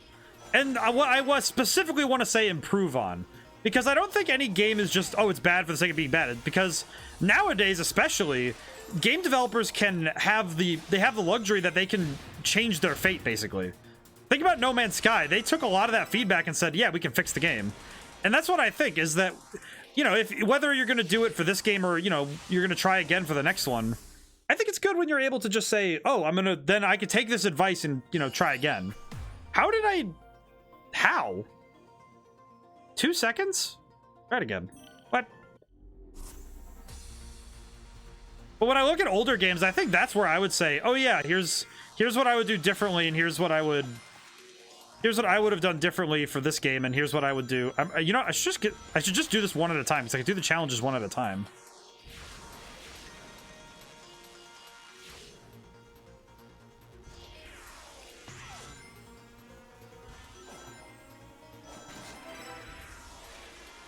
When you're looking at games nowadays, and you're looking at older games, newer games, one of the things that's the key denominator is that they're going to try and improve to make another game. Because no company or no individual is just going to sit there and say, oh yeah, it's fine where it is. I need to retry because I didn't make it.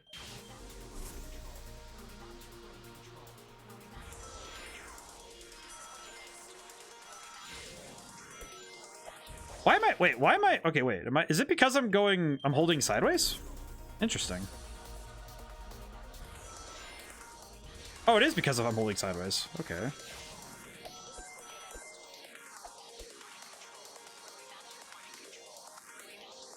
I see. Interesting.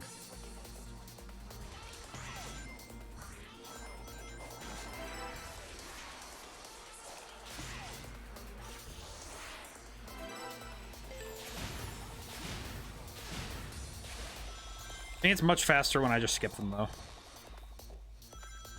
Yeah, that's much faster. There we go. I should probably... I remember playing a lot of the first level of Sonic the Hedgehog, like the original. I played the first level a fair bit because I remember just really liking to run through it. I think the furthest I ever got in the first Sonic game, though, was the end of Marble Zone, I think. Which is really sad when I think about it, but... Greens? Is green? Well, wait, green greens? My brain just turned off. I was trying to think about it. I was like, because I did Green Hill Zone a lot, but I didn't do a lot of the other levels. All right, so now I just need to get rings, so I can back up a little bit and just grab stuff if I need to. For some reason, it's really hard to get a lot of rings in this area. Oh, come on. All right, that should be enough because I think the rest of the level has enough for me to do this. Oh, Green Hill Zone, yeah. Sorry, my brain just... Sometimes I stutter a bit. My brain just goes, ugh. Of all the things I don't know if I'm happy if I haven't outgrown it yet or not, is that I'm still awkward. My brain still has to slow down a little bit because I have to think about what I'm going to say next. And that's something that happens a lot to me when I'm trying to talk, is that, especially in this scenario where I don't want to say it's not like performing in the same way, but it is in the sense of performance, you know, because I'm in front of you guys and I'm playing the game and I'm also trying to talk and do all this other stuff. In that respect, it is that my brain is trying to, you know, do all the things at the same time, and talking sometimes gets cut off. So my brain just goes blah, blah, blah, blah, blah. And I get confused. Green Greens is a song from a Kirby game. Yes, it's also the level, isn't it? Because the first level is called Green Greens. Why did I do this? With the stage. Because I think green greens is the first level. X. Wait. X. Okay, never mind. I'll deal with that. Yeah, green greens is also the in Kirby Air Ride. I know that's the name of the level. You know, that's actually one game I actually did 100% it was Kirby Air Ride. I did actually go through and get all the star things on those big panels in Sonic Air Ride and Kirby Air Ride. Blech, brain is fried. Come on, brain, work with me here. Sonic Air Ride, really? That would be cool though, actually. Now thinking about it, if you had a game like Kirby Air Ride and made it with Sonic, that would actually be really cool. Weird, but really cool. Where you're just always moving forward and you're really just choosing when to brake / stop and deciding when it's time to slow down a little bit. Sonic Riders? Kind of. Sonic Riders, I think Sonic Riders is pretty close to what I'm talking about. Where am I?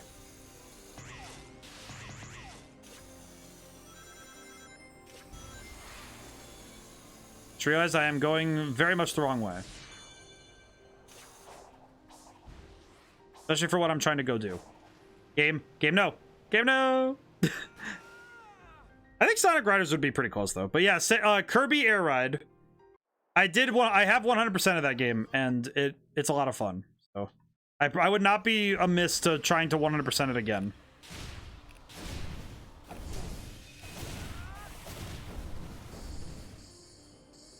Says here there's one of the heart doodads nearby.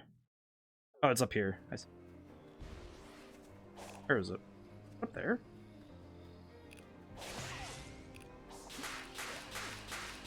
There it is. Okay, well that's one of them. Yeah, we'll just I won't be too nitpicky about it, but I'll try my best to get them.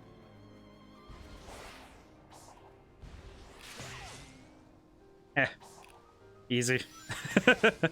Sonic Riders though was a lot of fun too. That one was also one that I think that was one of those games that also just it was very weird. But it was one of those ones that was a lot of fun if you got into it. Sonic Riders and Kirby Air Ride, I think, are similar games, but I think one of them succeeded more than the other. It's because of different reasons, you know? Because I think the only problem that Sonic Riders had that held it back a little bit was how it felt. I don't know about this song, but it's giving me flashbacks to Gurren Lagann's Roro Fight the Power. What, the one in the background or the one...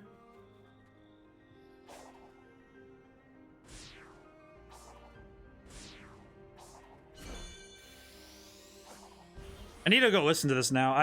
I'm not as familiar with Gurren Lagann as I think I should be.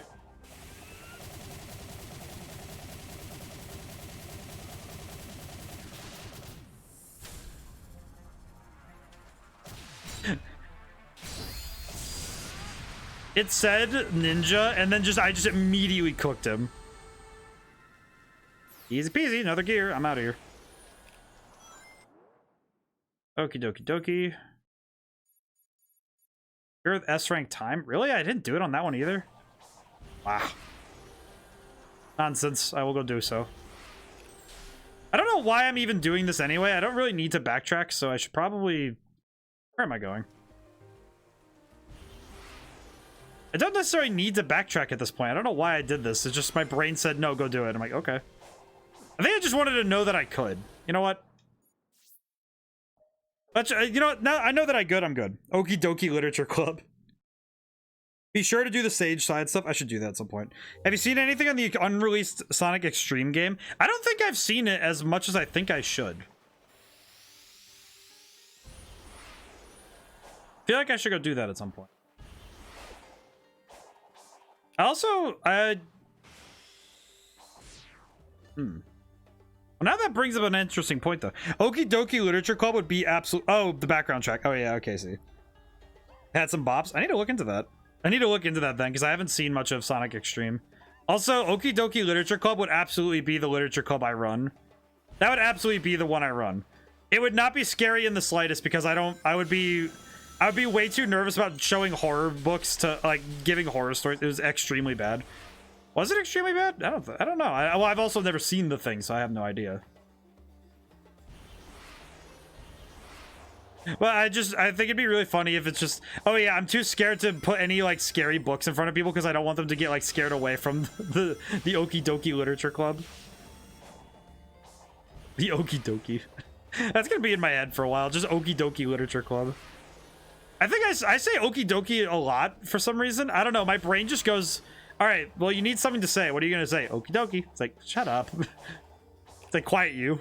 It's like those pirates from the Tom and Jerry movie. It's like, oh, it's a quiet you. I was like, is that section of your Fox's library now? The Okie Dokie Literature Club.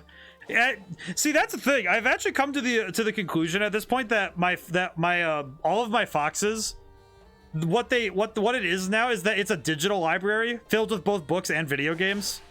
Like, it's kind of like, oh yeah, we have this big library thing that is filled with all sorts of information.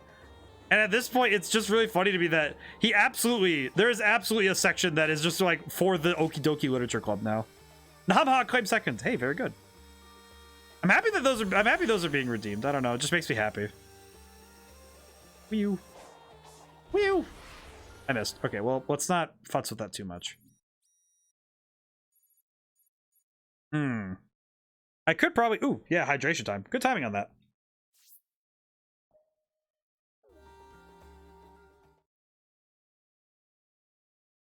Yeah, thank you. Someone tried to recreate Sonic Extreme in Unity. Oh, very cool. Game design facts. My controller batteries are low. Let me fix that. I'm gonna come right back. One moment. I'm gonna grab batteries. And I'm going to go into game design facts. The moment I should definitely keep.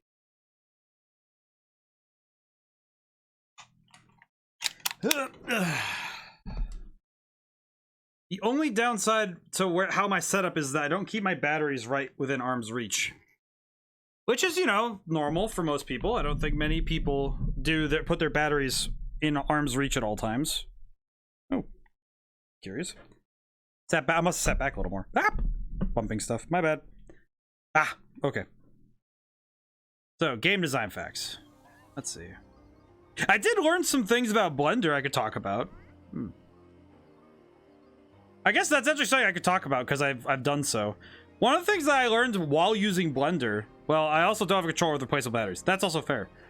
One of the things I learned from doing modeling and doing it today, you know, recently, one of the things that I did learn was how much it takes to rig a model.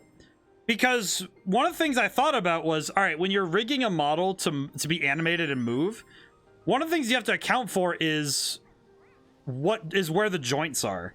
And that's something that I didn't really think about, because to me, I just thought, oh, we'll just make the joints where you would naturally make joints in a human body. But I actually realized that that's not always the case, because that's something that I ran into with my model. Because I thought, oh, just put the joints realistically where they would be in a fox's body. But I realized that if I'm trying to animate it with a level of precision that I want to, I actually can't do that. And more specifically, I can't take the model and just, you know, set him there and just, you know, make it perfectly as it is. I can't make the spine as, you know, you can't make the spine as you know, however many little chunks. You have to make it out of a variety of pieces to make it so that you have the ability to bend the body in a way that, you know, that actually works, or to make so that the head can move in certain directions. Heck, you even have to have it so that when the model moves, it doesn't contort and warp on itself. And I imagine that's something that the model that they had to do here with some of these models, right? Was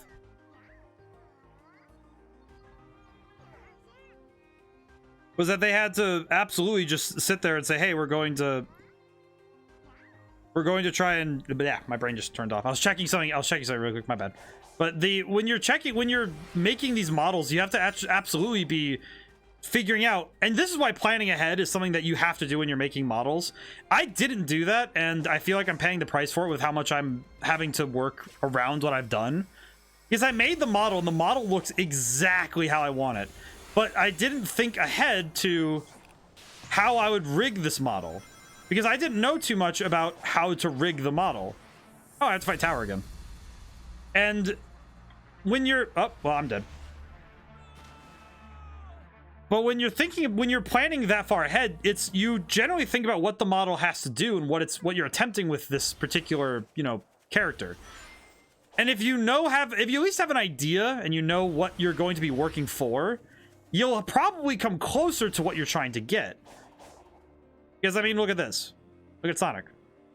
And when you're looking at Sonic, it's, they know what his model's going to look like for the most part, because they went through, they modeled him, they came to a consensus as a team on the art style and the direction, and then they were able to say, okay, well, we know how the animations are going to be played, we know what he's going to be able to do. Now we start making these models capable of, bending and warping, and we figure out how to rig them. There's a lot of steps to it, and it's not just, oh, animate better, because it's not. It's really hard to animate, and it's really hard to make a good model. But if you're gonna have a good model, you could make a fantastic model and make a piss poor animation. I could say that there's a couple of games out there that do this, but it also goes the other way, where you have fantastic animations, but the models look iffy.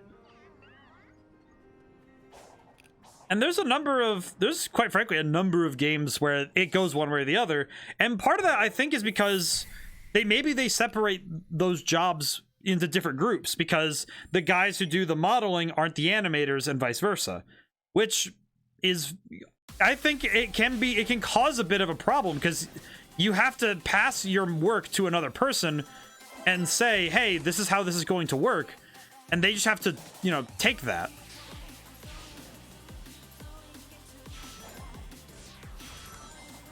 I am going to try and go for S times, so let's see if we can't get it really quick while we're here.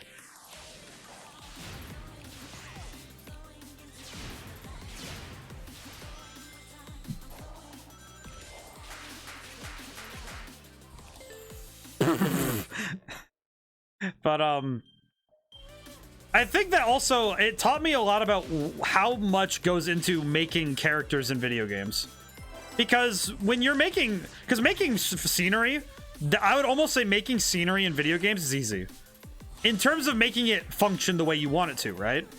I'm not gonna say making it look nice is easy, because that's not. Making the way that this stage looks and how pretty it is, that is a hard job, and I'm not gonna say that's easy.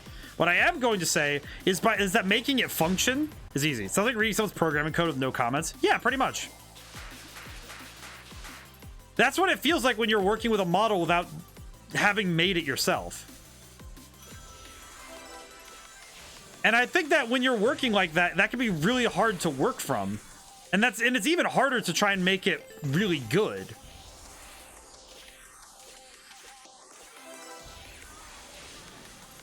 I think it's 55 seconds or a minute for this one. I think I'm gonna mess it up. Futz it up. My brain says futz it up a lot. Okay. Let's see if that was it. So I've dropped a link for Sonic Robo Blast 2. Oh, I already have that.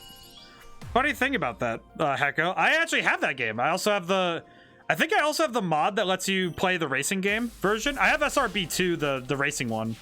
I know I have the racing game mod, and I really want to play SRB2 because it is really good. Sonic Robo Blast 2 is a great mod. I do know that one. I actually know that one because of combination of Oni plays and watching. I watched there's another streamer named Lythero, and he did one of. He played the racing game version of it. Cool beans. Yeah, it's really good. I really like it. It's really cool. By the way, did anyone catch what the S rank time is? Because I absolutely do not remember.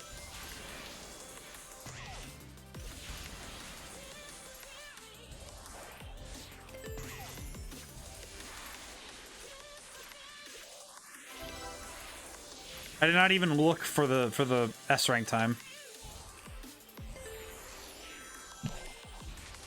Oh, crap baskets.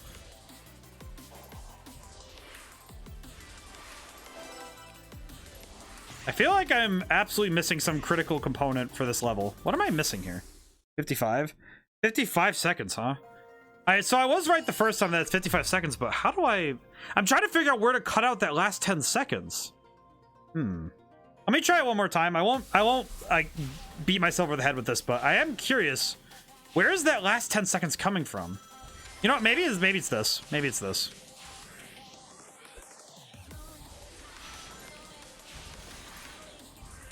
It is this. So I should be on the ground as much as possible then.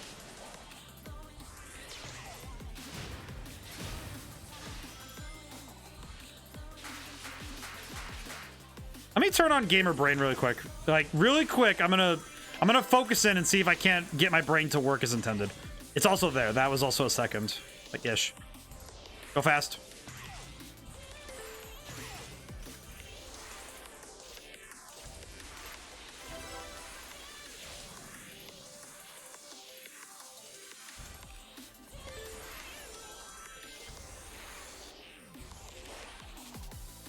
Oh, I missed it by like 2 seconds. Yep, 2 seconds. Man, dang, there are like 5 or 6 streams already streamed Pokemon's SMV on Twitch. Really? Wow. I don't know. That's confusing. Why would you? Curious.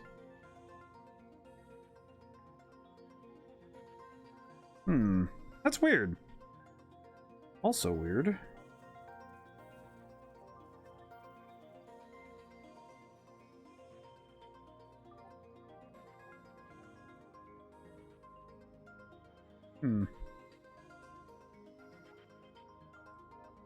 Curious.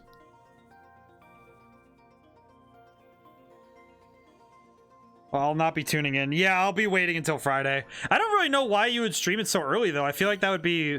You're not... Because I feel like streaming it before release, spoiler-free is the way to be. Exactly. Well, and to me personally, like, just to me personally, looking at that, it would be...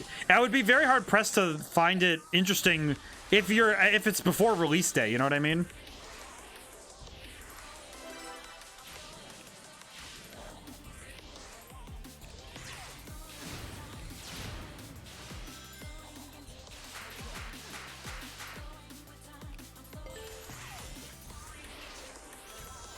I feel like streaming it before release day would actually be worse for you because you would be playing it before everybody has access to it. So everybody would just be like, oh, we don't want to see it early, so we're not going to watch it. That seems like a very poor method to, you know, get people to watch too. Because you're already going to have people who are just saying, hey, I don't want to see that. And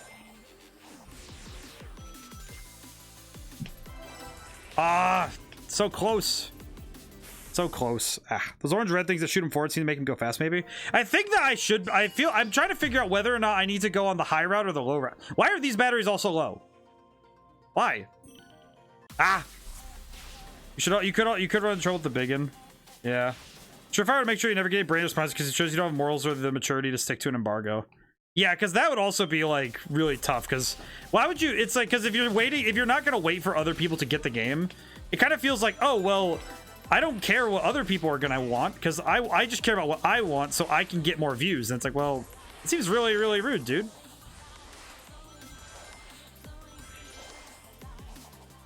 Okay, that was also, this is very slow. I'm trying to figure out exactly what route I need to be taking here to go fast.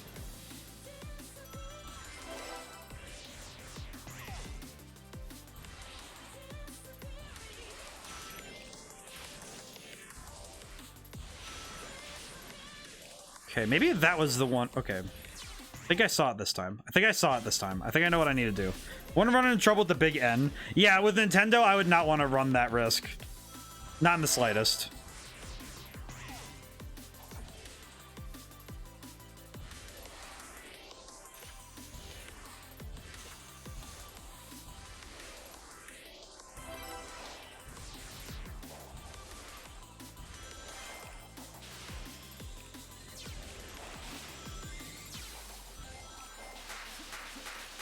Already halfway through time, though.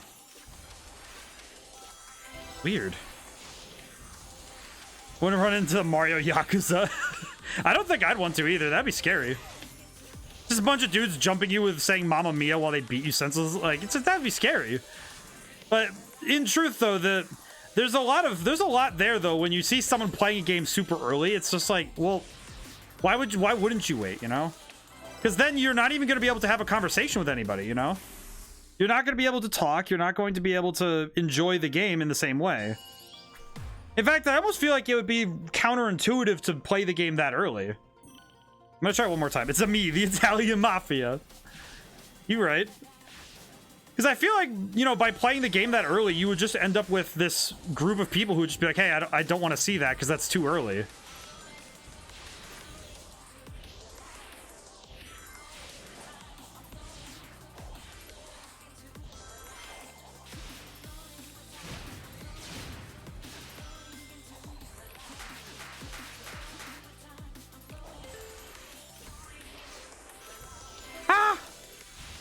I don't want to wait for our lives to be over. I think that's a song reference. I forget which song though. My brain isn't working fast enough. I can't catch Echo's pun before it comes. Ah! I also have 5 seconds to finish this level. Go, go, go. Go fast.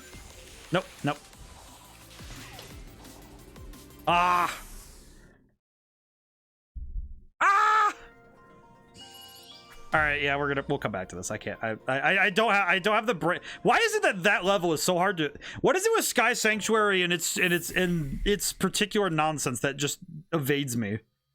Do not understand. This concerns me. This disturbs me greatly, but I do appreciate it.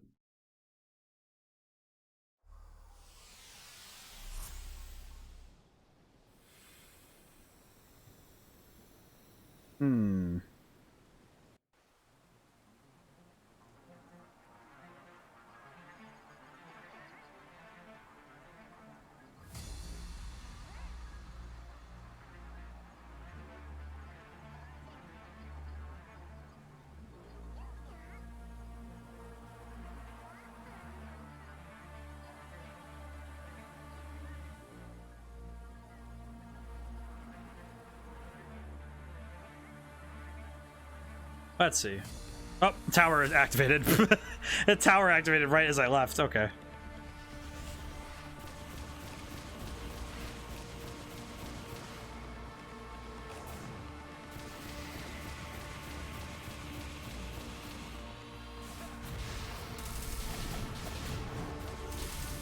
Oh, that's right. I remember what I did for this one.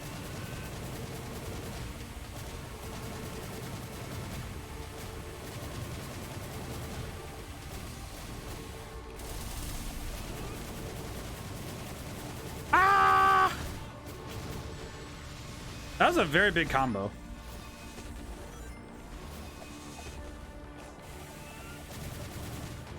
Hey, 99 hit combo. By the way, did you download the demo? Which demo? If it was for Romancylvania, I figured out it just does not like my computer at all. If it's for Romancylvania, whoa. What's going on here? All right, that's pretty cool. F. Yeah, I tried it. I tried to get it to work and it just didn't like me. Yeah, I don't know what the deal is. That game just does not like my computer. I was very confused, but I did try to get it to work again. And for some reason, it just does not want to deal with me. Makes me sad. Is there a child here?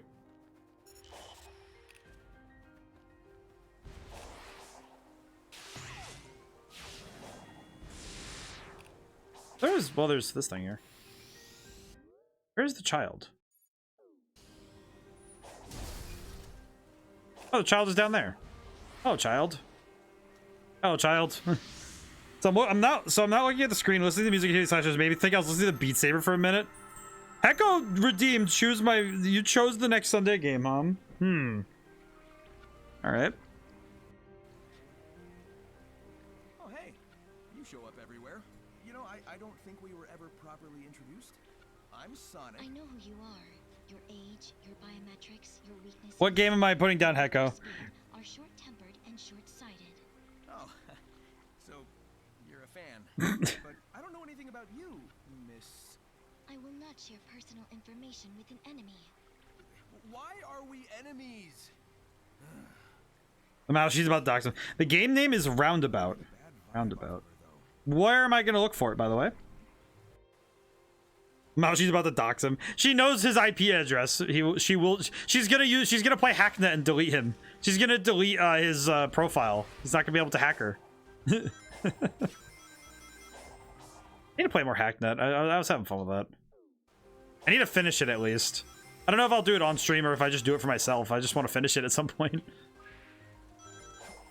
Oh hey, taxi. Heck yeah. Woo.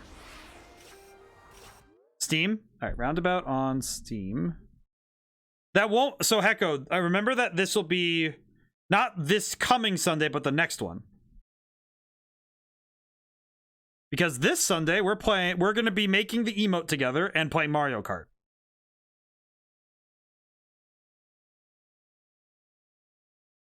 Excellent, excellent, excellent. Also, Hecko, thank you so much for redeeming that. That's really cool. It's fun that I get to see.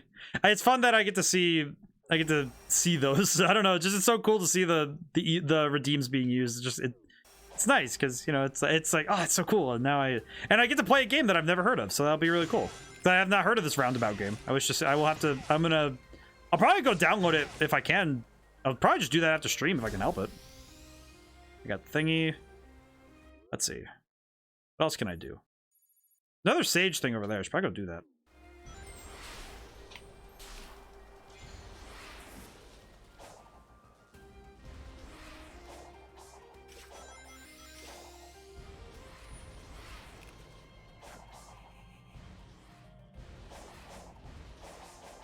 There we go. Now, where is the child? Up there. I see. Also see that there is some stuff I missed.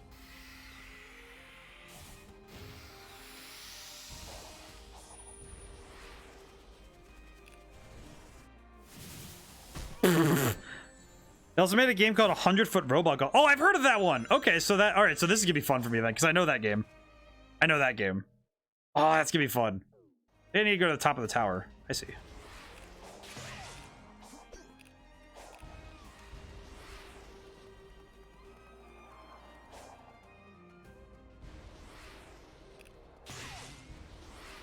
Up we go.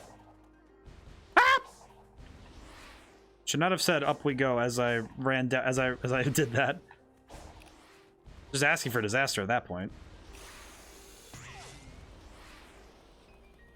There's a child up here. Hello, child. What are you doing up here?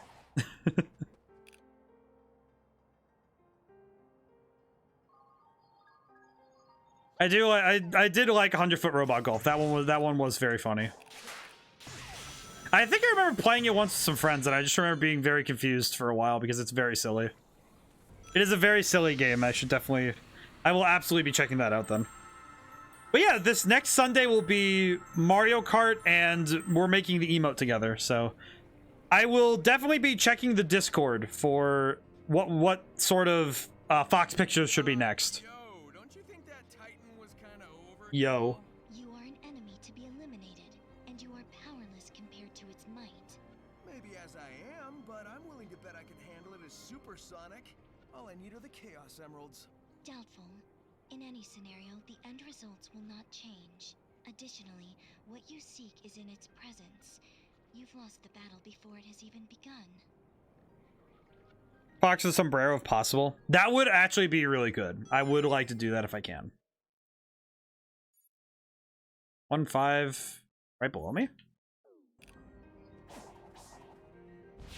Ah!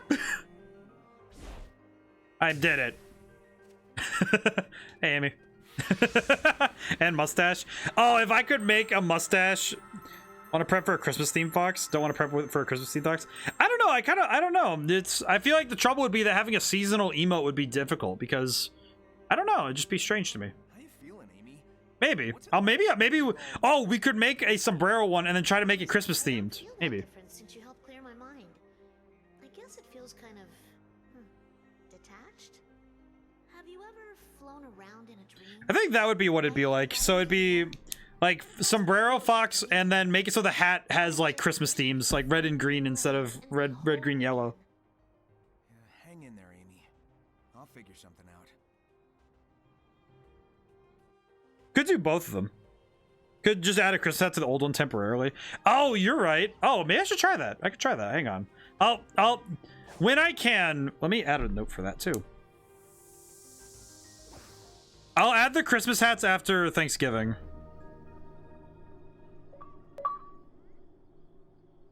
After Thanksgiving.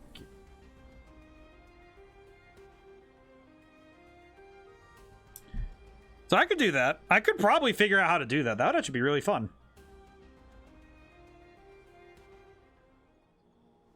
I'm pretty sure that would be that wouldn't be too hard. I just need to literally Photoshop in a Santa hat onto each one. Just put it on him in a way that looks good. I could probably do that. That one wouldn't be too bad, I think. And then I could just literally swap them out when I want to. I think the only one that wouldn't... Oh, brother, my brain just went, oh wait, I know where I am. Whoa. Good thing I came back. I wanted to see. This is cool.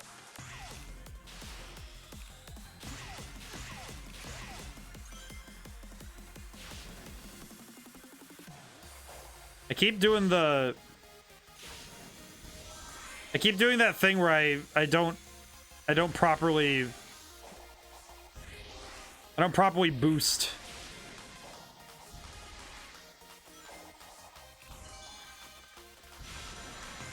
I'm definitely missing the red rings this time.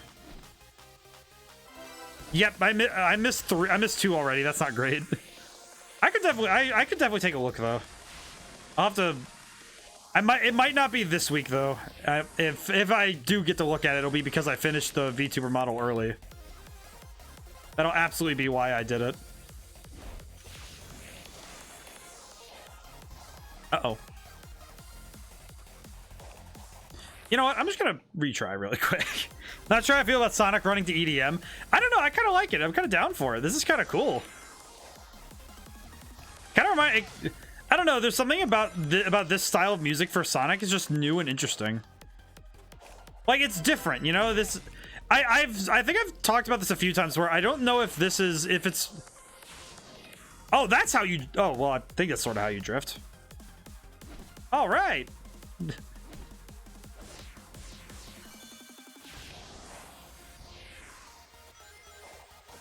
No, ah! Oh, crap baskets. I feel like the EDM is it's because I think what feels weird to us for Sonic is that we grew up with Sonic being a really rock and roll heavy kind of character, and when we look at the character now, he's supposed to represent, you know, teenage rebellion in that sense, you know. To me at least, it seems like it makes sense for him to wait. I saw that. I saw that. Get back here. Now I saw that one. I wasn't gonna miss that time. But I think because of that, if Sonic is going to be current with the times, then he should be it should be, you know, music of the times for the soundtrack. You know what I mean?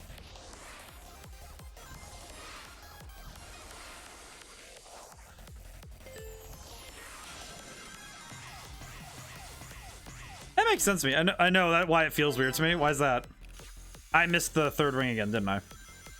Oh no, I have all 3. No, I'm good. Let's say, really? Again? You did it again? Really tough with myself when it comes to this stuff, huh?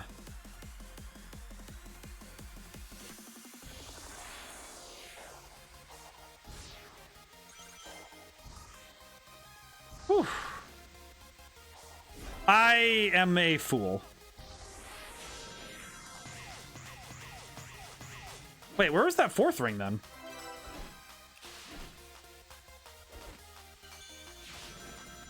Maybe? Oh, controller died. Whoops. Reminds me of the Impossible game with the block rhythm jumping game. Oh, that would make a lot of sense, actually. All right. Let me see if those next batteries are better. Apologies. Ugh. Apologies for the battery problem. This is why I need to order new ones. Days. Earn a business expense.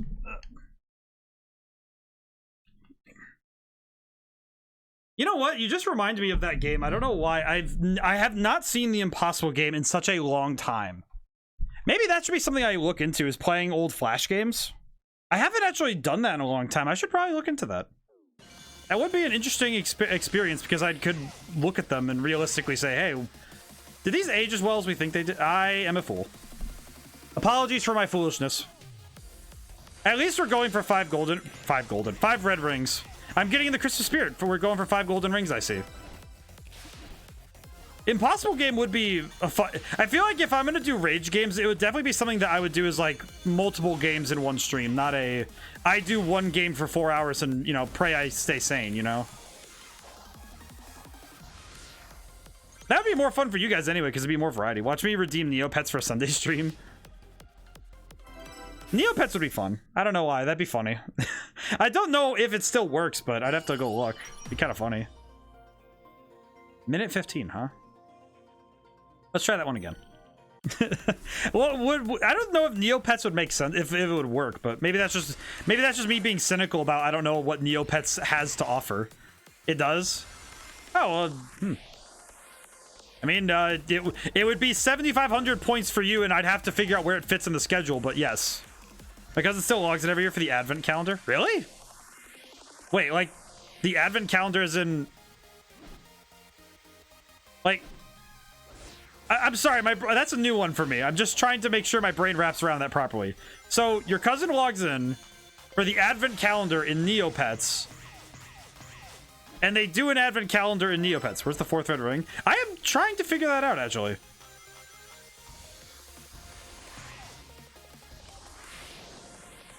I think I know where it is, but it's not enough spot I like that it's there. Yep, there it is. I see it. There it is. Oh, cut. Alright, cool. Thank you. Now I have like 30 seconds to get out of here? Yeah, 30 seconds. Alright, let's see if we can't do that.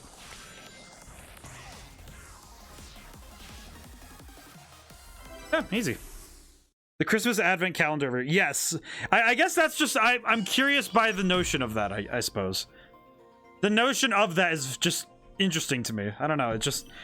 Drifter, you know how I've talked about a few times where the social aspect of video games and, you know, by proxy, like the reasons why people like video games. You know how I talk about that every now and then? Like, you know, that people do stuff and it's just, I try to understand the whys. I feel like that would be a great dive into the why. Because I'm curious now. Oh, heaven in a handbag. What did I do? I messed up. I messed up really bad. Go faster.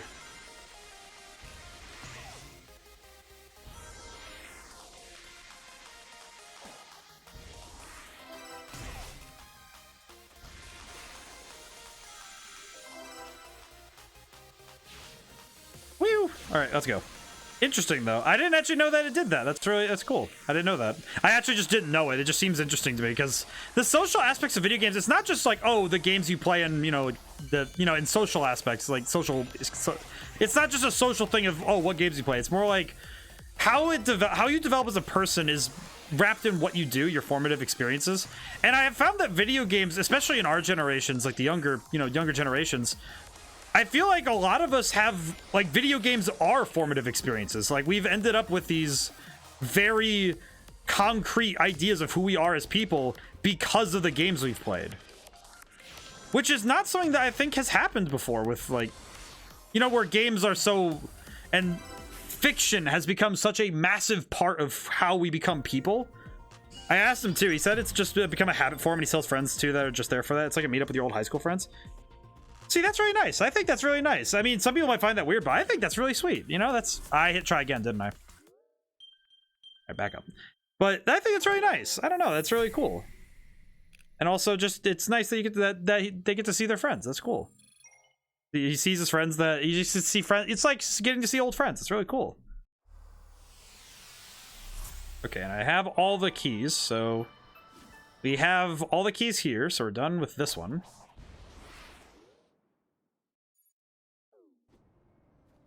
Says here that there's another marker thing behind me. Is that right? Yep, here it is. Ah, sidestep one. Okay.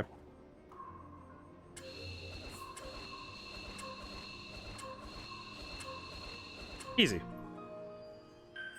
But when you're playing, the games you play end up changing who you are as a person, and I think sometimes in some... I would say more extreme cases. I would say there's even examples now of people who genuinely became different people because of the games they got to play. I would say it's become such a massive part of how we form experiences that it really did just end up changing people. For better or for worse, you know, it's not like it's a inherently good or bad thing. It's quite literally just, you know, it exists. Katamari Damacy changed my life. I mean, that's just true for everybody, right? I don't know anybody who's played that game who came out the other way, the other end of the same. What just happened? Oh, hey, oh, it's one of these. I like these. These are fun. I think. Yeah, these are the fun ones. where there's the enemies and the star things. For me, it was Monster Hunter. See, I can think of a couple games that I think adjusted me for life. Which sounds weird, but it is true that a bunch of games did adjust my life course. Similarly with movies and stuff, and oh, Drifter, do you play Rise of... Oh, yeah. Do not recall... I don't recall asking what systems we all play on for that stuff.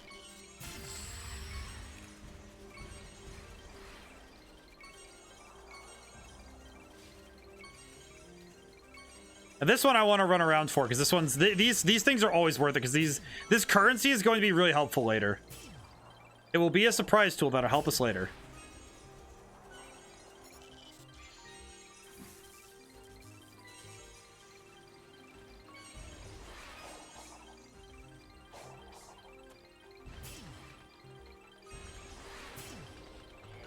I definitely grabbed the wrong colors for this, but that's fine.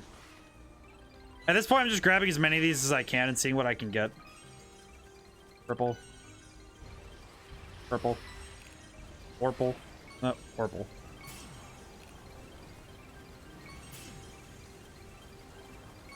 $100. Wow. We have a lot of coins now, so this is gonna be good. IG for life. Pure HH on Switch. 100 hunts with... Oh, wow, really good. Get Rise on both. Strong communities for that.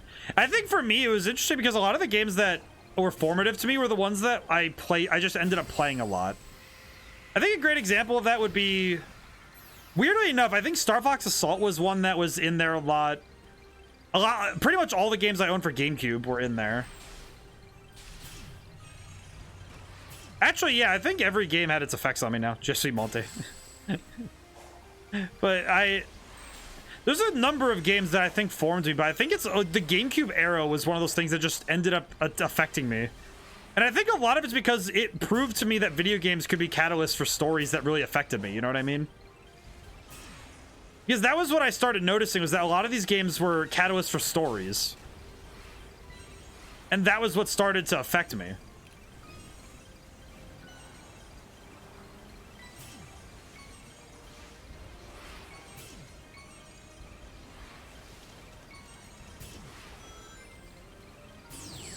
$200. I have so many coins now. I'm going to be buying all the nonsense. Okay. Fun's over.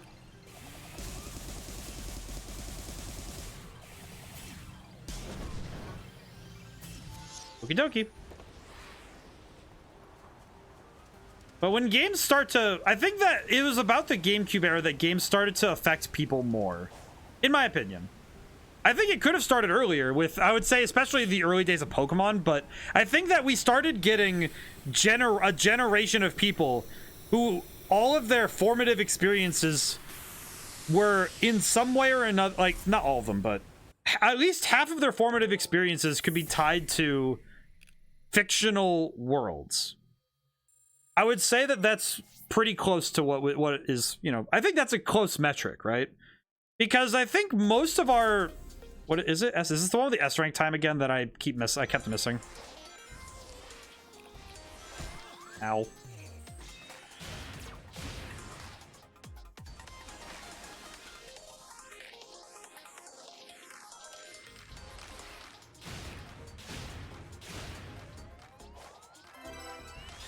I kind of forget if this is the one that was just pain for me.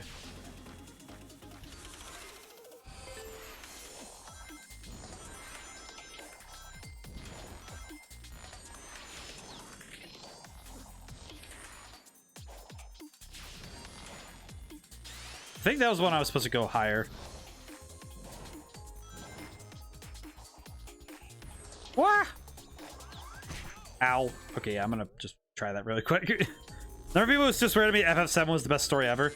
I don't even think it was the best story ever, because, alright. I do have to kind of throw my hat in the ring on this one. I played FF7, I almost finished Midgard, and then just stopped playing. It's very odd to me. Because FF7 should be a game that it should be a slam dunk for me, because it's got all the things I like in you know, a lot of games. And for some reason, I just never could get into it. And I don't know why. Similarly with FF15 as well, actually. Weird one with that one, too. But there's a number of games. I think Final Fantasy's weird because the Final Fantasy games I really like are the ones that people don't like. I'm gonna switch really quick. I'm gonna try it one more time because there's one jump I keep missing that I think is the reason I'm not doing great.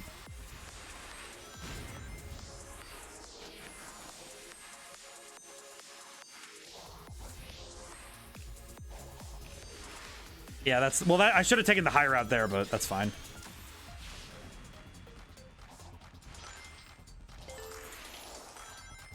But it's weird to me because when I look at the games that I actually remember, Final Fantasy 13 was the one that I really like, which I think speaks volumes to my heresy, but I don't know. It just that game affected me in a way that I don't think any of the other Final Fantasies did. Like, weirdly enough, none of the Final Fantasies lived up to 13 of all the games, you know? Of all the Final Fantasy games that say, oh, these other games didn't live up to it, Final Fantasy 13 is the one that I say does that. And there's a reason for it, because don't forget the people who say that Ocarina of Time is the best Zelda. I'm beginning to realize how incomplete my idea on games are. Because to me, Ocarina of Time just doesn't... I don't know how best to put it. I also keep missing this, so I'm gonna back out of this for now. I will say again, the only FF I finished was Dissidia. Well, that's the thing. Thinking about it now, OOT is good, not the best. See, the thing about Ocarina of Time is that it was the best game of its era for what it was trying to do. And I'm not gonna say that in like a mean way. I'm not gonna put it down that's like, oh, it's not a good game, because it's not that it's not a good game. In fact, it is a fantastic game. But if you're looking at the game and how the games have evolved, other games have done what Ocarina of Time did, frankly, better. Not true, Majora's Mask was better, in my opinion. Well, see, Hecko, that's where I was going to go to next. Majora's Mask is better. I'm not saying was, because the games are still there. Zoot felt like Link to the Past of 3D. Right, and I think that's why people really like it, because Link to the Past was something that people have nostalgia for, but I absolutely am of the mind that Majora's Mask is better. And that's because Majora's Mask was, quite frankly, it was really cool. And it did something that most games are reluctant to do. I like Link to the Past 3D. I feel like that's also true, though. I think that is also true, that's why it feels like that, but... For me, when I look at, you know, Ocarina of Time, personally, when I look at it, for me personally, it just feels like, oh,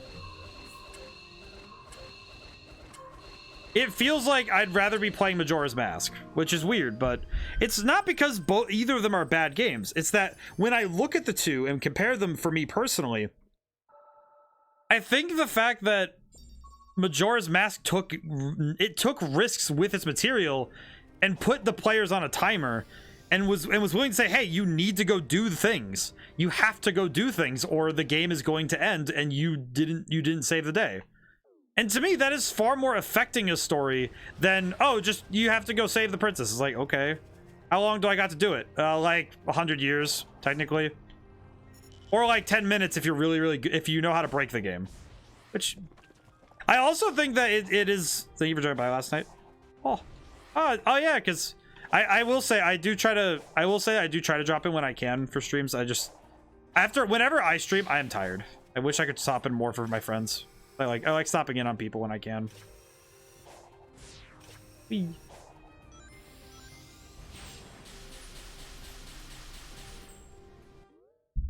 Wow. Wait, someone did a Fox adoption. Hecko. I just saw that. You also did a Fox adoption? How many points do you have, my dude? I just realized. Need to write that down as well. Fox adoption.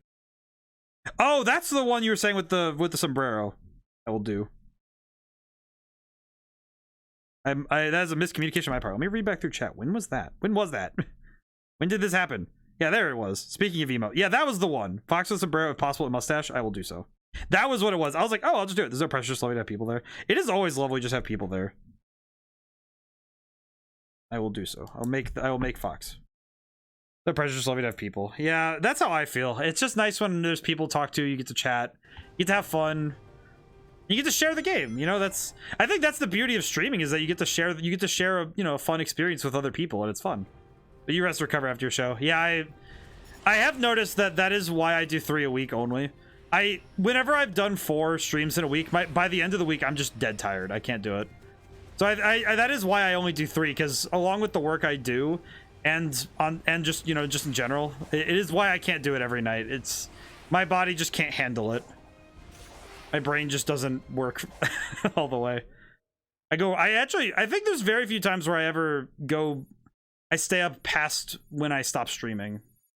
There are a few times. It's not often, but sometimes I do. Is there any more Sage stuff on here? If there is, it's probably with this last one up here. Let's go up there.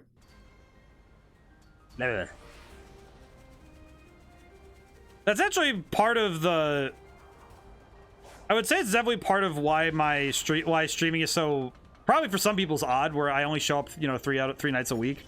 And it's just because, oh yeah, because if I did more, I would have to make streaming my full-time job, but I can't. The top 3 Zeldas are still in no particular order: Wind Waker, LTTP, and Link's Awakening. It's funny because one of the ones that sticks in my head a lot is Phantom Hourglass. The Majora's Mask has a 4th. See, for me, I remember Phantom Hourglass fondly, but it was mostly because my brother played it a lot. And I would often watch him play it, and that was because he was the one who owned the cartridge. I do have the Awakening remake that's on the Switch. I do have it, and I want to finish it at some point because it's it looks like it was a lot of fun when I played it. I just never got around to finishing it.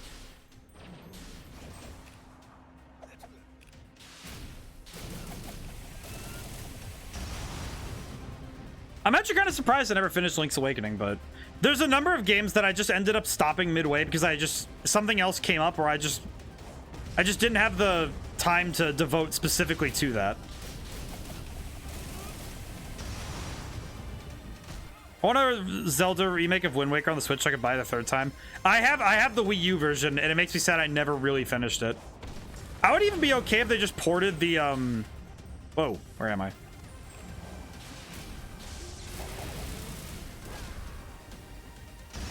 Hey, I did it. But I remember I remember Wind Waker fondly as well. Specifically Dragon Roost Island. I remember just running around the island for a while and just having fun. That was a fun time.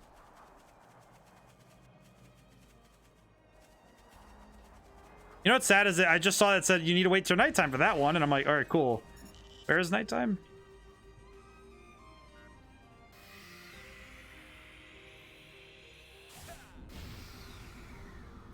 Oh. A Zelda 3D All-Stars collection. Bro, one of the Pokemon SV streamers tilted the stream post-game asked me anything. What? Dude, I would not want to ask him anything. I would just want to tell him to leave me alone. You kidding me? That is not fun.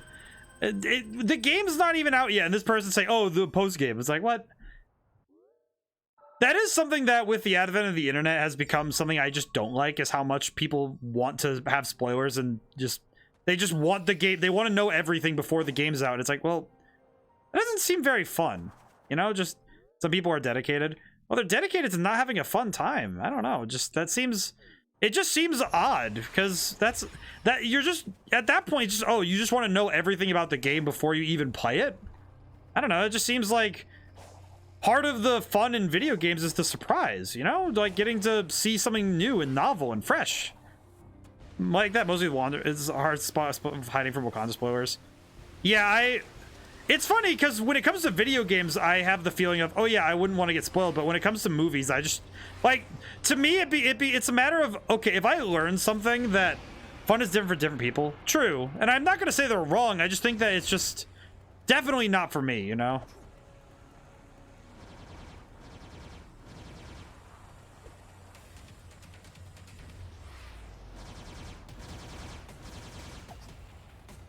But I think that the difference for me is when I see a spoiler, like a whole scene from a game or a movie, versus, oh, this thing just happens. I'm like, well, what does that mean? Does that mean that this, like, what is when the thing happens? What does that mean?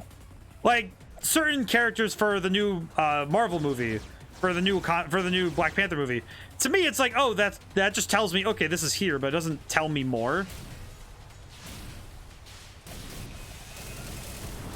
Ow. I shouldn't have done that. I should not have done that. I kind of just stood there and I didn't think about dodging like a fool. I don't want to deal with that. I'm really just looking for things to pass the time, but I also don't want to just sit around and wait. Let's just go back to the second island. Let's just go. Now, sometimes it's huge spoilers. Yeah, sometimes they just... Getting hit is a bad plan. Yeah, generally. Yeah, but that is something that is... I really don't like it when people have to drop the big spoilers. You know, it's like, oh, the game just came out. I will now proceed to give the biggest part. All right, so I say this because the books have been out for ages. Like when Andrew and Toby appeared in No Way Home. Right. I would say that is a fair spoiler. I will also say that what I call the embargo on spoilers ends after 2 weeks. If a game or movie has been out for 2 weeks, okay, it's been out. And I would definitely say that if it's more than a year old, okay, you're talking about spoilers for something that just... Like, what? It's been out. What am I gonna do, right? Like, no, like Halo Reach. Halo Reach. That's like, oh, yeah, everyone dies, except for June. Is that a spoiler? No, because the games came out in 2007. I don't care. You know what I mean? Like, there's a difference. Spoiler, the skeleton was inside you the whole time. Right. See? Like... You know what's a good example? Dumbledore's fate. Dumbledore in Harry Potter is just, yeah, it exists. Rosebud's a sled. Like, it's exactly like Rosebud's a sled or Snape kills Dumbledore. The books have been out, the books, the movies, they've been out long enough. It does, like, the only time that should matter is if somebody just discovered it. Like, obviously, if someone just said, oh, I just found out what Harry Potter is, I'm not going to go up to them and tell them what happens to Dumbledore, because that's just mean. But if I'm talking in the context of discussing, you know, books and movies, and somebody says, "Oh, have you ever seen Citizen Kane?" I'm like, "Yeah, I know the sled. I get it. It's not that exciting. I get it. I mean, granted, I also am. There's some movies that are considered cultural classics that I cannot abide exist. I wonder if they. I would do if they were being an a-hole. Jesus dies your sin. You know, I was still reading the book spoilers. Man, yeah, spoilers for the Christian fandom, I guess. Oh, crap baskets. Wah! There we go.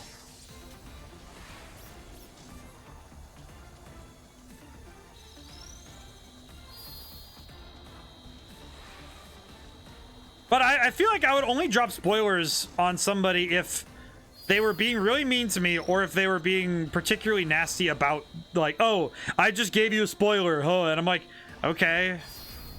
And if I had something that they didn't want to know, then I would just be like, okay.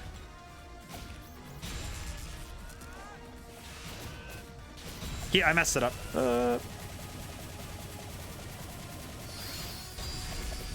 There we go. Did some good damage, at least. Man just called Christians fans. I mean, technically, yes. According to the definition of a fandom, that is what it is. Being in a religion is just having a diehard fandom. I don't know, just you literally die for it. I don't know. It's like, is that a very caustic and kind of, you know, abrasive method to describe a religion? Yes. Am I going to make fun of people for having religion? No, because I'm not like that. The truth of the matter, though, is that for me, it's a matter of being able to laugh, you know? Ow. But it's just the idea that, you know, well, anyway, but that's a whole philosophical discussion. But anyway, spoilers, though, it's just, when it comes to spoilers, it just, I don't know, just, I appreciate it when somebody's willing to say, hey, do you mind if we talk about spoilers here? Like, just even mentioning that is good, you know? Like, that's enough for me. To say, hey, do you mind if we discuss these spoilers? And it's like, oh, that's enough, you know? Just thank you for asking, you know? It's also why I tend to put, like, you know, in the tags for streams and stuff, I put first playthrough, or I put no spoilers. Or in the case of this stream, I actually put down that, hey, there's going to be spoilers here because we're past the first island. So this will be stuff that nobody is, that, you know, if you're going to play the game, hey, this might spoil stuff for you.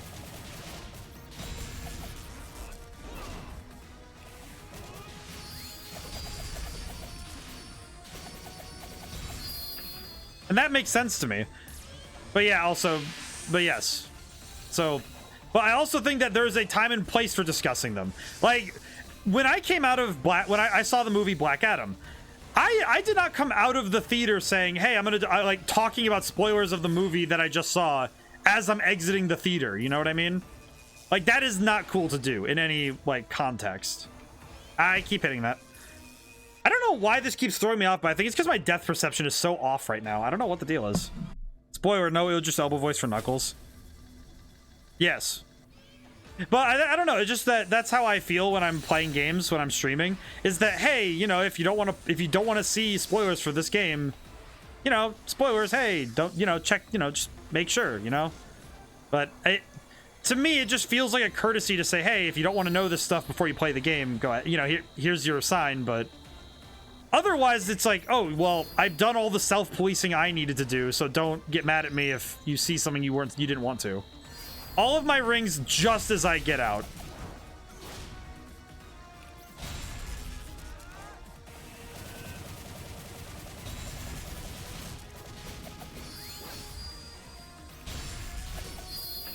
Okay, I'm gonna do a quick side loop on the ground to get some more rings. You know, it'd be interesting. Game of Thrones at the end, the book and show are different ways you could be spoiled reading the books. Technically, but you wouldn't know major events because a lot of the major events are changed. I think. At least I don't know. I've never actually read Game of Thrones. I don't find it particularly exciting. Freaking. I hate that the red ones can just slide all the way around the big circles. Yes, I know that. Thank you, game. What was interesting? So at the end, the books and shows are different. Oh, okay. So you weren't spoiled by them. Okay, that was what I was trying to understand. It. Okay. I don't know why this boss in particular is giving me trouble. I think it's just because the little ball things keep moving rails the moment I'm about to move.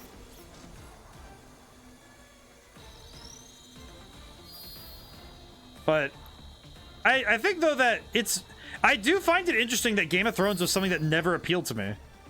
I remember I had a professor at college who basically he was my game design school's writing professor, and I just remember not liking anything he ever said about writing ever, because a lot of the stuff he said about writing just wasn't right.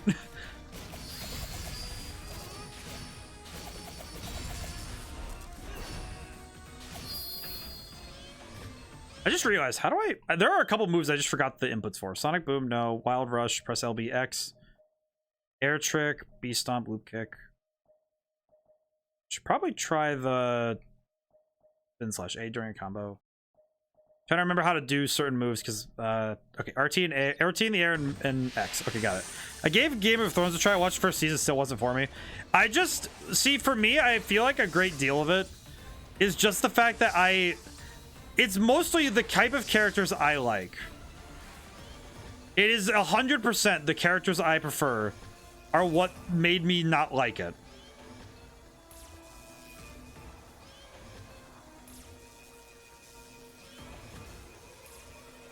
There we go. Ow.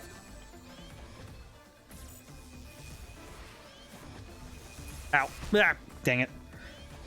I keep messing up. Slide all the way around the... Yes, thanks, game. I understand that. That part I understood. I just don't know why the red balls are the hardest for me to dodge for some reason. I also don't know why I'm losing so many rings every time I get hit. That is also a genuine I don't know what's going on there. But yeah, Game of Thrones, I think it's just because of the fact that I understand that characters need to face crises, and, you know, they need to be put through strife to be made better characters, but man, I don't like watching horrible people do horrible things to horrible people. I don't know, just the fact that it seems like there were very few people in Game of Thrones that you actually rooted for. Like, there's nobody there you actually want to be there for, you know? It's not like, oh, there's so-and-so, and they're really cool, and it's like, yeah, none of these people are nice people, ever. Everybody does horrible things, and everybody's a horrible person, you know? Just, okay. Not for me, you know? Just not an ideal story for me to take in, you know? Oh, crap baskets. And I think that was what drove me into the writing I wanted to do personally. was that the thing I really wanted most of all was to write about characters who were, you know, genuinely were heroes, you know, like these are characters who try to be kind of good people. And even if I write characters who are bad people, it's like, you know, if there's a character who can't be redeemed, it's like, or there's somebody who's, you know, who's a bit more complex than that. I don't know, it's just, I like the idea of having your good guy be a good guy, you know, like, geez, it's such a novel concept, right? That it's like, oh, my good guy is indeed a good guy. I don't know, just, what? Wait, what? Now that one just homed in and slapped me. Wait, what? Oh, I just realized what's happening. I just realized what's happening. This is, so, no, I just realized what it is. Wait, what? Huh. Peculiar. So, for anybody watching who just saw what happened, I just found out that if you get hit by something and don't hit the ground first, you don't lose your rings. Huh. Okay, that's a weird one. Didn't know that was a thing. Huh. Alright, very cool. I didn't know that. So, if I land on a grind rail after I get hit, I immediately cancel it out.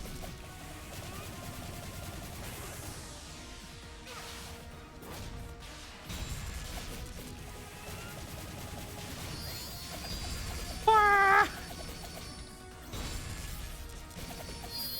But, yeah, no, like, Game of Thrones is a great example of stuff. It's just stuff that I think some people really like, and I just know I don't. I know it's already done here, but I want to run a D&D game where the PCs are all cleanup crews for after Chaos Party of Heroes destroys a monster, causes destruction to an area. That would be a lot of fun. That would actually be a lot of fun.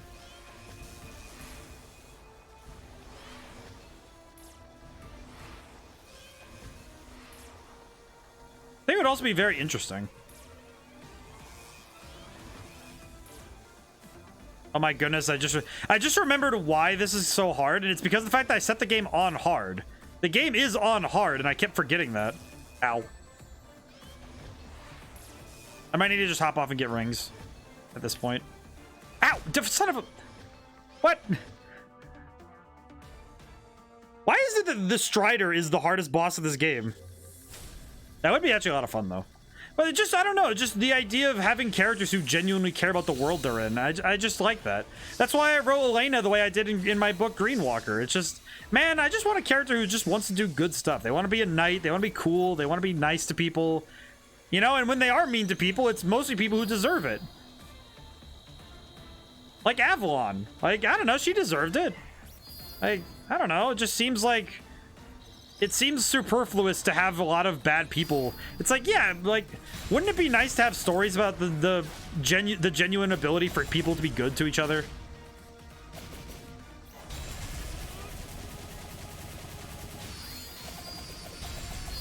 Okay. Gonna get a big area. Hit that. Give me the rings. Thank you. Okay. Try this one more time.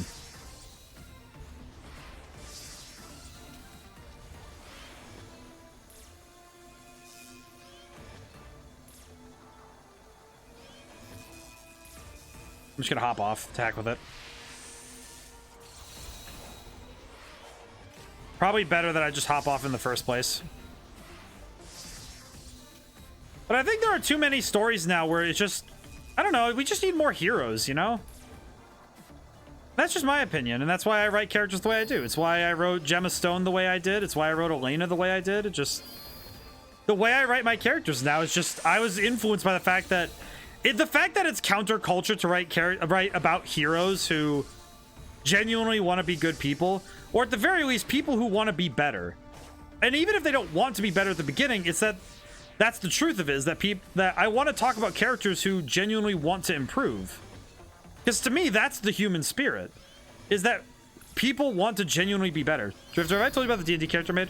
I don't think you've told me about it. Or if you do, I don't remember very well. Hey, Strider's down. I forgot that I'm playing this game on hard mode, so I just remembered that. So for everybody coming in, yes, I am playing on hard mode, so that's probably why I'm not doing as well as I thought I did. Actually, yeah, let me look at the save data. Yeah, it says hard. Wait, does it? No. but I did choose the difficulty. Yeah, difficulty. I just remembered that it's super. That I set it to hard. Starting speed. What's this? Set the start initial boost speed. Earnings. What? Wait, whoa. You can adjust this? Wait, whoa. Wait, what? Didn't hear about it? You arrive at the dilapidated derelict, scorched stone walls and pools of acid before you scorch. You know what's left its way is the body still rise again, something like that. Ah, yes, I see that. Yes, I remember. That actually would be really cool, actually. That would be a cool campaign, though. But yeah, I just realized you can adjust these. Some changes will not be reflected in some situation. That is insanely cool. I didn't know you could even do that. You can actually just set your... You don't have... So you could set it so there's no acceleration. You just go. I didn't even know that. That's really cool. Need more rings. Also, I need to find the fishing spot in this area. Wherever it is. Let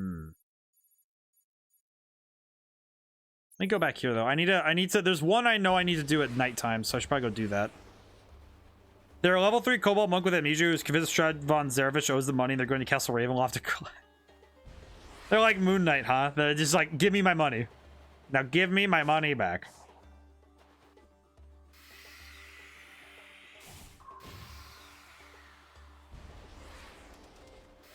Is it bad that I could imagine that being kind of like either Moon Knight or playing it as like Marcus from Borderlands?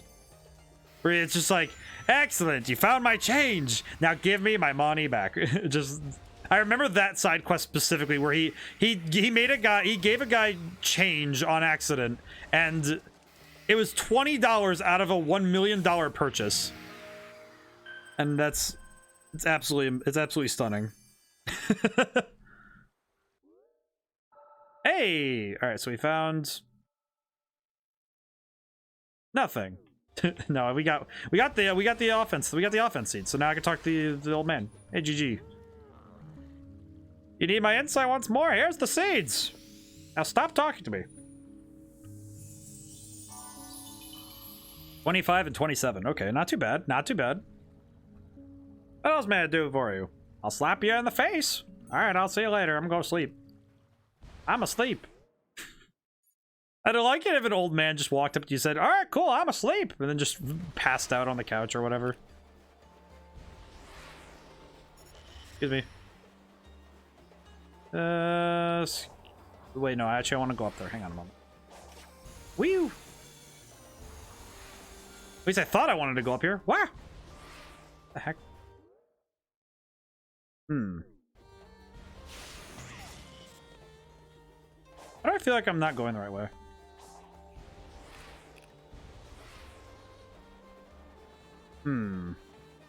Like, well, actually, wait, I probably should have gone up there, huh?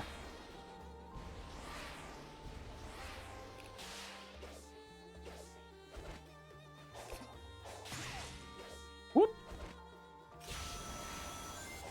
There we go. Much better. All right, let's go this way now. Here's my favorite part. The name of that their mentor gave them after an accident which they lost in memory is Yuri Member. And their intent is so they canonically won't ever get the joke. That's a good one. I like that a lot. Yuri Member is it? That's a fantastic character name. Let's see, now how do I get over there? Woo!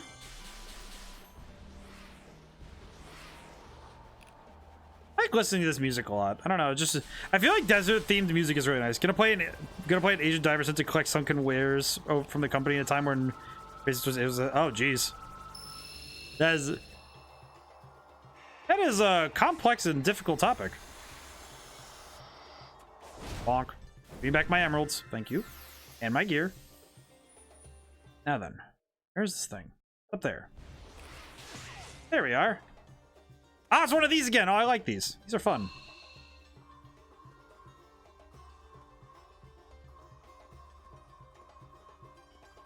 I messed up. I messed up again, but maybe not. No, I did. Nope. So this one first.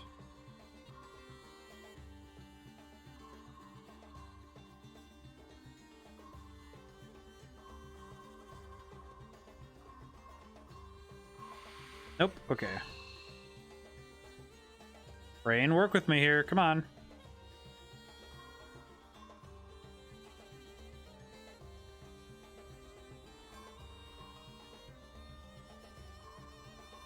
Nope. Okay, no. What am I looking at here? Another player has made some quick and dirty character art of Yuri. I gotta look at that. That's gonna be really cool. Call of Cthulhu in 1920s. Ah, right. I'm about to play the Call of Cthulhu game. Okay, I didn't see that message first. I was like, what? Whoa. That actually makes sense, though. Curious. The Call of Cthulhu games are absolutely... They're crazy, though. Ah, I just saw it now. Yep, there it is. There we go. Solved it. Sometimes the solution's a little bit further away from you at the start. I like that, though. That's really cool. Both the characters sound like they're gonna be a lot of fun to play in the settings that they're in. Okay, I should go talk to Knuckles soon. I just really want to... Alright, I'm gonna grab that attack seed in a moment, but I want to grab this really quick. Oop, there we go. Knuckles stuff.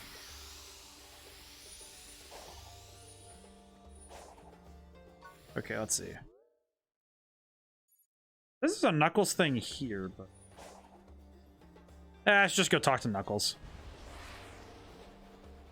I've done a good job of mapping out the placing, finding a lot of side stuff right now anyway, so I'm doing pretty good about it.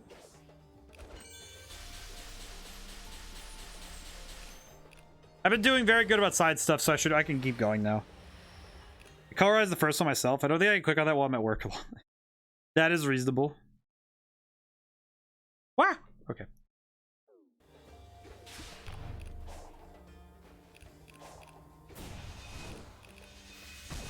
Ow. I'm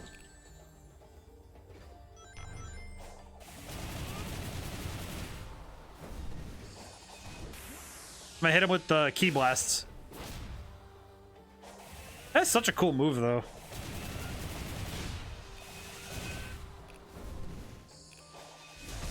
Ow, I should definitely be more careful.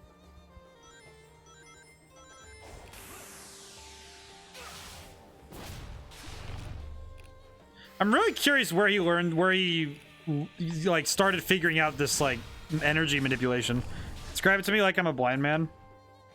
That actually be, that's a great way to say it though. It's like you have to describe it in this very specific way. I don't know, just describing things literally as if it were, you know, someone was blind is a really cool way to approach, you know, writing. Because you have to approach it from a tactile way instead of it being just. Because when you describe something without using sight, I think that's a very interesting challenge. Hi, tank. We can grab some more gears while we're here, I guess. Ah! And it gives me a chance to practice against a different type of boss fight.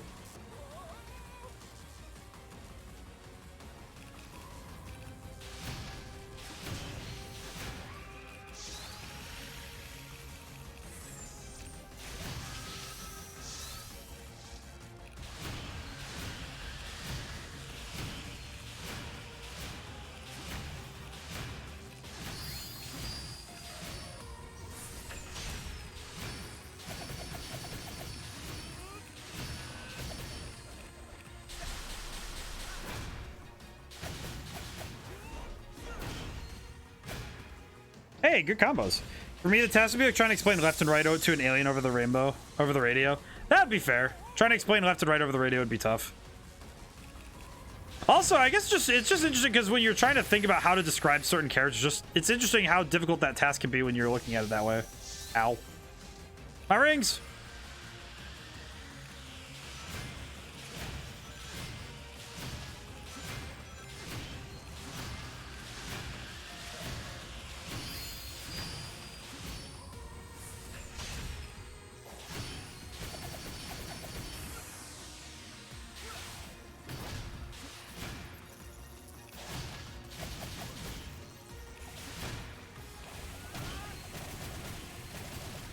There we go. Got him.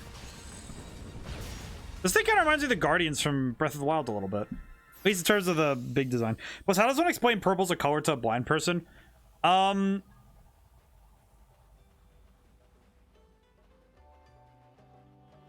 color of you know, actually that would be the color of that'd be the color of dusk. The feeling of twilight is what purple is. The air of royalty of the evening.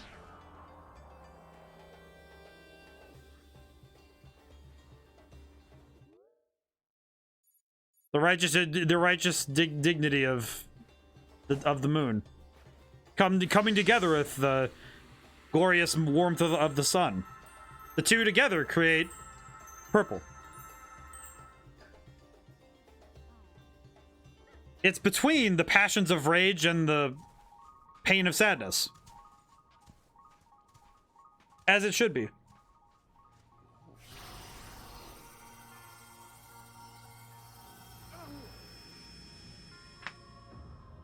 Sonic's about to see a flashback of 100 people punching each other in the mouth. Oh my goodness, I was right. It's 100 people about to punch each other in the mouth. But I hope my description of purple was very descriptive for you guys.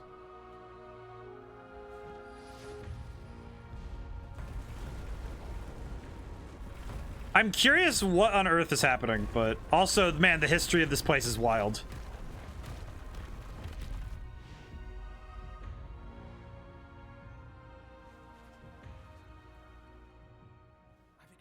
This before. We're somehow seeing a battle from the past. Those defenses are impressive. Maybe I should get some notes for my island. The defenses are impressive, but check it out. They're probably going to explode right now.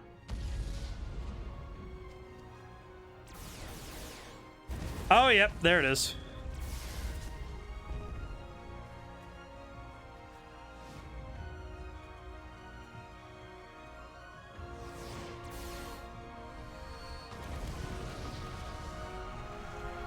Ooh. I remember somebody said, "How do you explain red?" That was where that's where the original idea was.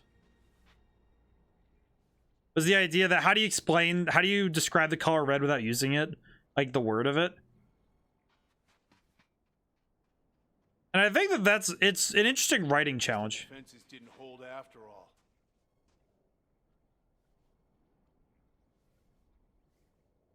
Aw, a bunch of little dudes. Ah, the dudes. The tiny ones have died. Oh, hey, we can see more Eggman stuff. Then the robot hit him again.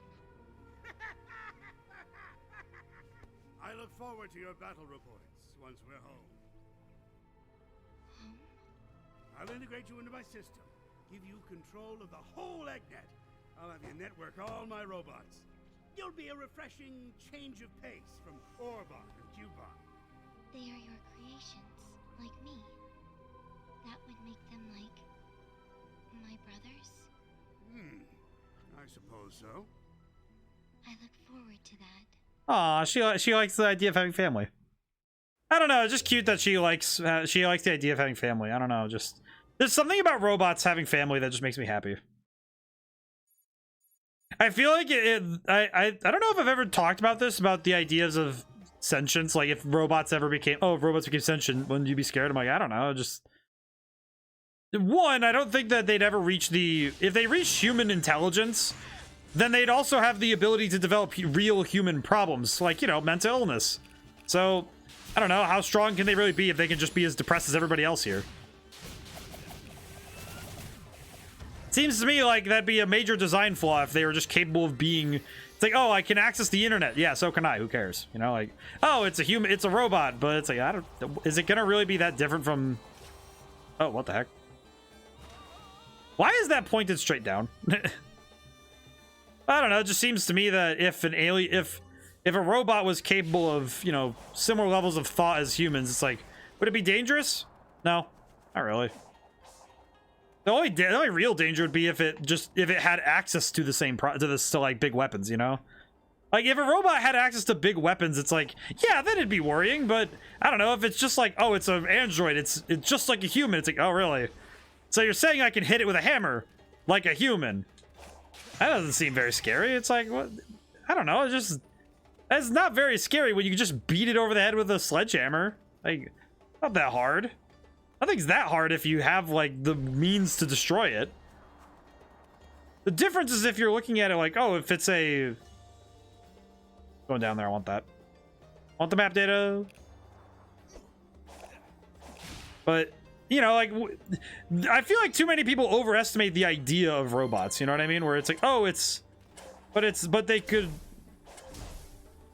absolutely mess up humanity. It's like, yeah, if we build them that way, if you just build like, oh, Joe Schmo robot where it's just a dude, like, I don't know, it just seems to me like that wouldn't be that hard to deal with.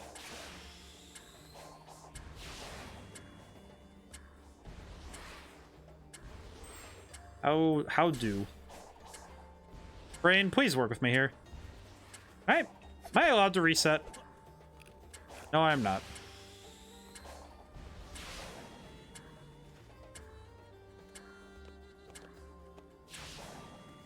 I don't. How is this challenge meant to be done? More accurate. Oh my god. How are you supposed to do this? Wait, how are you meant to do this? Because you can't jump that. Can't make that jump. How are you? How is this meant to work? Show me your process. By the way, you asked how many points I had. I was getting close to 60,000. Wow, I'm actually just surprised. I just thought about that. It's like, yeah, you've been in the streams one way or the other, probably enough to have that and then some. Like, wow, that's amazing. If I had the, I was considering adding the. I should probably also put this in the thing. I should probably put down. I know that many streamers also do the redeem for VIP. I don't know what that means for people, but people like it, so I guess I should add it. I know that people really like the idea of it. I know people like they like being able to have that, so I should probably find a way to add it. Let's see, where am I gonna go? Where do I go now? I need to go backwards.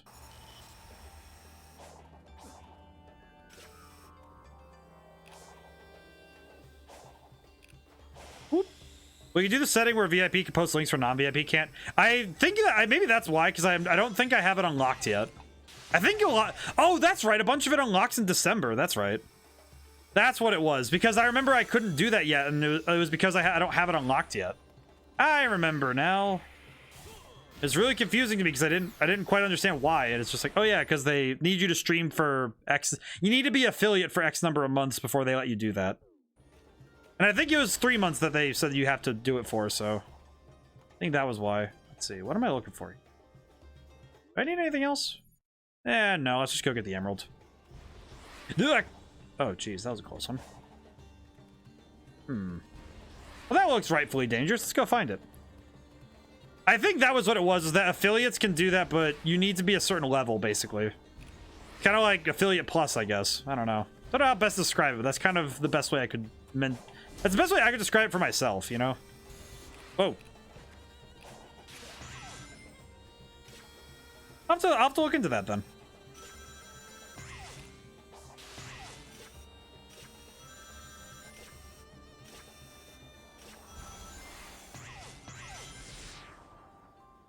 Whew.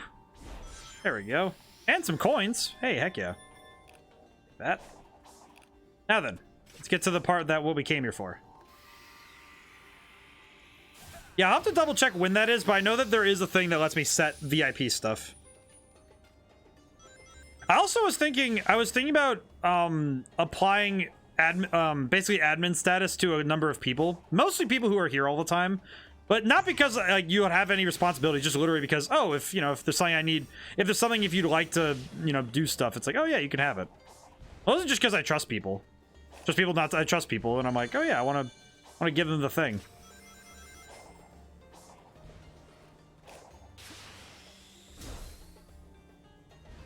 Oh, crap baskets. Ooh. Oh. Everything worked out better than expected. Whoop. Whoop. There we go. Where does this take me? Because I actually don't know where I am. Just kind of went out to sea and hope that I would get back. Ah! That was a bad idea. 60,000 points though. It's just crazy to think about though. Just the idea that you have 60,000 points. This is the idea of it. It's just like, oh yeah, you just redeem as much as you just redeem as many things as I just need to make more new redeems so you have like more things to do with that. That's a lot of points.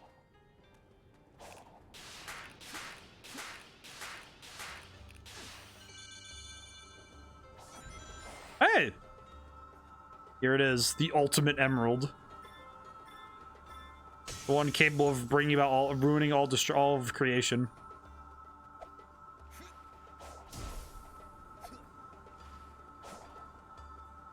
All right, Knuckles. Well, saving points in the regular game, but I can't pick one. That is fair. I guess, Hecko, the other trouble would be that I wouldn't be able to stop a series because I don't like stopping series, so it would be tough in the middle of something to swap out, you know what I mean? Think of the weird spires being used to contain the Chaos Emeralds. Contain? No. I think they're meant to protect them, even harness their power. You've experienced yourself the limitless. But I do wonder though, right? Because I think that when you think about that, where it's like, oh, what game do I have to get? Because the only limitation is if I can acquire it. Like a lot of stuff, like my go-tos would say go for Game Pass first, and then I really should. I'm gonna make a website at some point that has all of the games I currently own and have available to me, because I absolutely want to try and find all of the games that I have access to normally. Like basically I want to find all the games that I have access to physically first, and that I could stream reasonably, and then like put those down first, and then also have down. I need to make that at some point. Let's see. Game list. I have a bunch of stuff for later. I have to do some stuff. I can confirm Sonic has made multiple So I'll have to figure that out. cyberspace and escaped. Through raw talent and no shortage of tenacity, I'm sure. Impressive. You speak of him with respect as often as you curse him. I do not understand. Oh, I hate that hedgehog. That doesn't change the fact that he is a formidable adversary. I respect him. I don't have to like him. Your genius, his skill. If only you two could work together. Sage just putting it together. Yeah, I feel like when you're choosing a big series, though, it's also like, oh, geez, this is gonna be something that he plays for like a couple months. What do you choose for that? I feel like that's a tough one, right? Where it's like, oh yeah, this is gonna be a big, big game thing. It should be like, big thing, and it's like, oh, what is it gonna do? And it's like, that's a tough one to ask, And it's even tough for me because I have to say, oh, what game do I want to play here?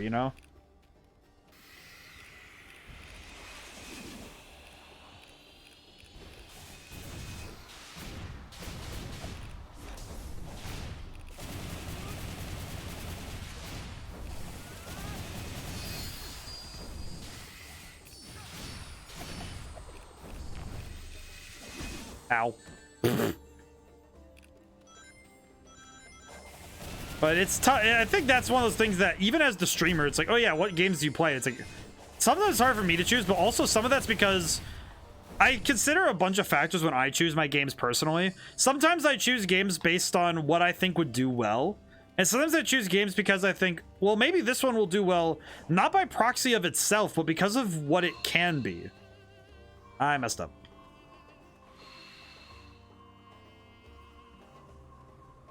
I also messed up here.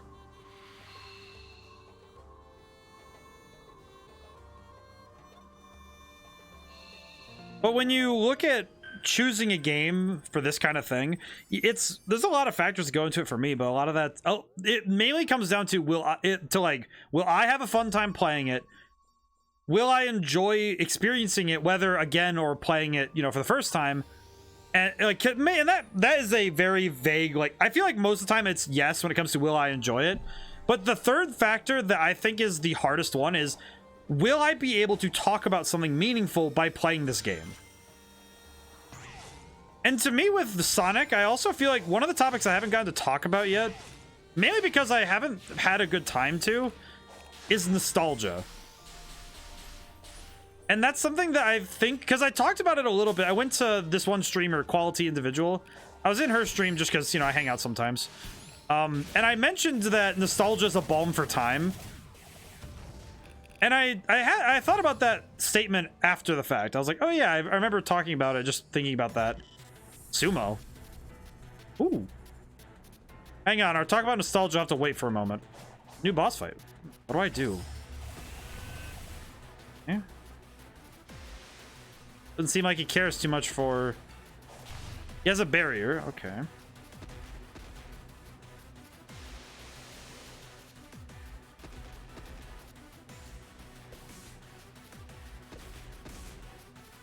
Let me try parrying it.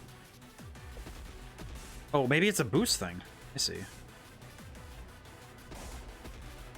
Maybe?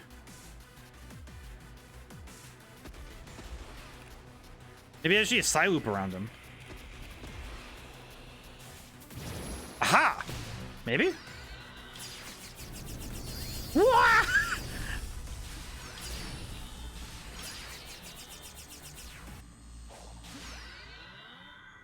Oh, I see. Oh, that is cool. Oh, that is a cool design.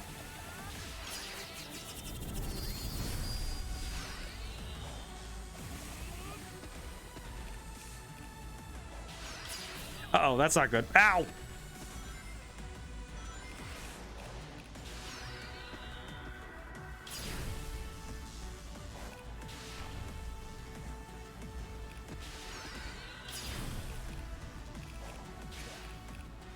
I like the idea of just rebounding infinitely with this.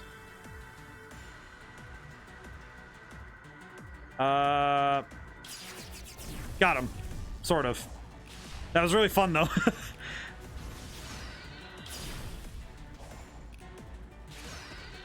Build up some rebounds. Interesting. That is a high speed. I have to figure out how to angle this kind of thing. Brain, work with me here. Focus. Boom.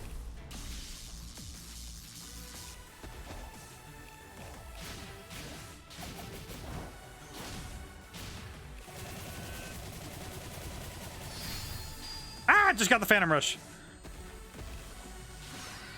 But yeah, I do think that when you're choosing a game for streaming, but this game, I'll talk about nostalgia in a moment here, but oh, I won. Yeah, I can talk about nostalgia again. That was a fun boss fight, though. That is probably one of the more novel designs I've seen in the boss fights. That was a good one. I like that. That was fun. It was very different. I appreciated it. I don't know. I like it when they add the new gimmicks to boss fights. Those are fun because they make it so that they're unique and they're fun. And then there's something, not just something different, but something that adds a new mechanic that doesn't feel obtrusive. It doesn't feel like it's blocking your path. It's like, oh no, you learn this and it feels like a fun and, you know, real piece of the game. It doesn't feel like it was just added for the sake of, oh yeah, it's a new mechanic. We just threw it in. Like, no, it feels fun. What I was saying about nostalgia, though, is that a lot of games I find, like a lot of those games that are the culmination of series long since past, or at the very least, they represent the most modern representation of the series. I feel like not every fan is like this. I'm not going to say that it's a general thing, but there are a number of people who I feel like they play these games out of, at this point, a promise. Because to them, it's more about, oh yeah, this game, I've been playing this game forever, and the opioid feeling of, you know, that revisiting of childhood, of being able to escape themselves by being someone younger again, is very addicting. I find that is a feeling that many people are chasing. It is a fleeting thing that people chase often.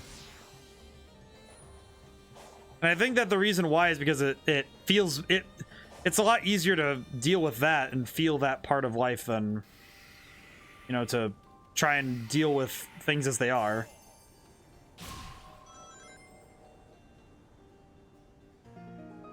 Oh, I made a platform. See what it does. But I think Sonic games in specific are, and I'm not gonna say Sonic fans in general, because it's not all fans, but the stereotypical Sonic fan is very much in this category of, these games are fantastic and nothing will change my mind on that, and they do not age. But they do. Doesn't mean that's a bad thing. You know, games age. And sometimes we feel that artifacting as the conventions of our time change. As, you know, because as games evolve, we evolve, and we expect different things from games, so what feels good now doesn't feel the same as 20 years ago. And sometimes it feels better when we go back to something and say, oh yeah, this felt a lot better, but often I feel like that just leads us to never moving forward, because all people want is, I want this again, and I want to experience this game for the first time again, not I want something new in the spirit of this idea, or something that, you know, builds from the thing that I like. And I don't know, just it's a hard and complex topic that's very difficult to rip into, because you can always wrap around to say, oh, but people, you know, people change. It's like, yeah, you know, people just want this. It's like, I don't care if you're afraid. Those are your people out there. Hey, Coach, what's with the pep talk?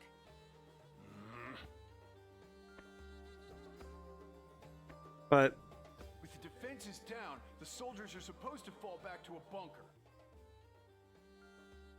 Then I'll round up the stragglers and you supervise. I don't know, just I think it's tough to, That sounds good. I think it's tough for gamers sometimes, where they have to say, no, my game isn't perfect, but oh, we get to do this one again. Oh, it's a more complex version of the first one. All right, cool. But I think it's tough to, I will say it is absolutely not easy to just be like, oh yeah, this game isn't perfect. It's like, you know, because they're our favorite games, we love them, and we don't want to just sit there and say, oh, they're bad. It's like, no, they're not bad. No, I don't think that, I think that's the hardest part, is that it's not that, oh, this is, what am I looking at?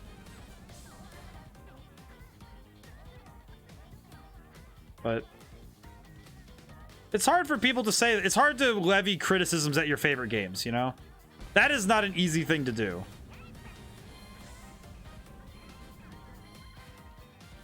Where are the rest of them? Oh, there they are. 2 more over here, and there's 2 more up there. Do I need to go? Oh, I need to go all the way back. Oh, I missed 2. Well,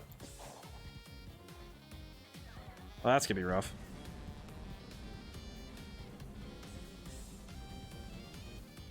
Did I chase them up, or did they went around? Jeez. Run, little dudes, run!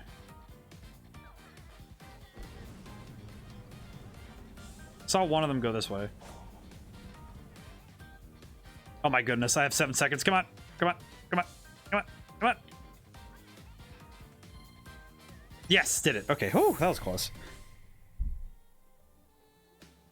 And I will say that trying to say a game you really like has problems is a hard one to do. I think that's probably the hardest thing when I'm talking about games, is that I have to say, even though I really like this game, here are things about it that aren't quite as good. Aww. Is this the place? Yo, Nux. Aww, they flashback. Sonic, this looks like ruins from back home. They ever showed the scene from Sonic 3? And resettled on Angel Island. Better make this pretty important. That's not a good sound.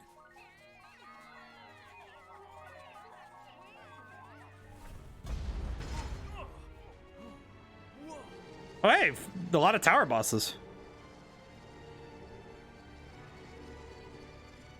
So it is true then that the Chow and the Coco are related then. I was talking about this and I just realized that that was the case. Going to assault the bunker. I can't lose this. You've got this, buddy. I've got your back. Thank you, Sonic. I love that. Ah, they made them real characters. Defeat all towers within the time limit. Dodge cannot be used in this quest. Got it. Not gonna do so. Check this out.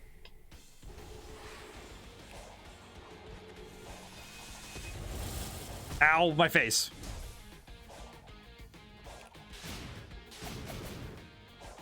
Why am I not allowed to... Wait, I'm not allowed to...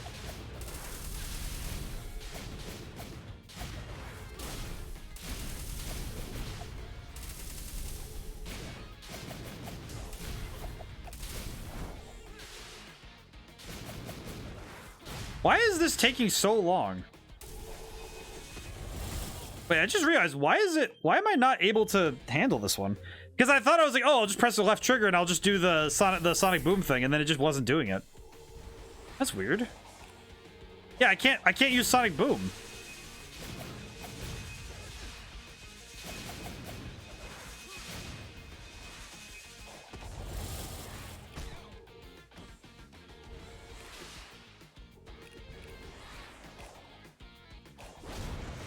Oh, I see what I have to do now. I see. Ow.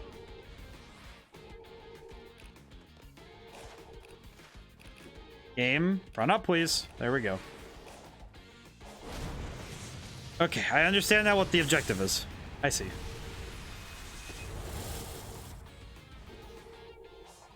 What is happening? Ah! I have to be far more careful now. Oh, come on. Oh, I have I have one. Okay, yeah, I'll just reach. Ah, that's rough. I just realized how I was supposed to beat them, but I am wondering why they don't let you use Sonic Wind in this, but I'm wondering if it's because that would be the go-to strategy.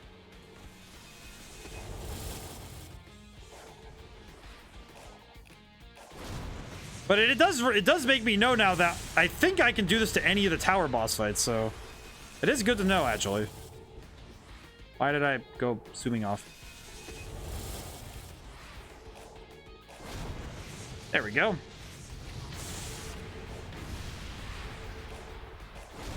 Now that was much faster. Again, learning process. Everybody likes learning. Nobody likes to admit they like learning.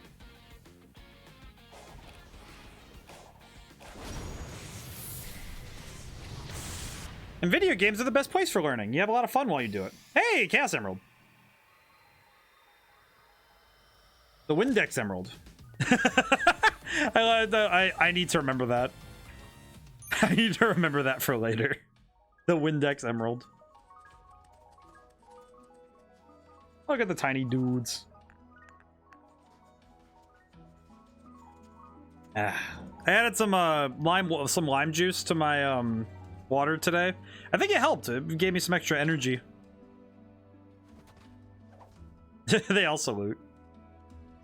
Oh, that was what completed their mission, and then they completed their life. They did it good. They now can be part of the live stream forever. It feels so good to see them looking at that like, oh yeah, this is a nice place. Oh, this is nice. People like learning when it's fun, but when it's not, it's just miserable. Well, and I think the problem is that schools in general don't do a great job of that, where it's like, because one, I think the one problem I have is with educational games is that they think they need to get the facts first and then do the fun, when in reality, if you make a fun game and then put the history on top of it, or the the learning on top of it, you end up with a much more evocative experience. And too many people think that the learning needs to come first, and that's just not true. Knuckles. And I think you can make, and video games are always a learning process. That's what makes them so fun, is that you learn how to get better at the game, and you grow in the game. Knuckles.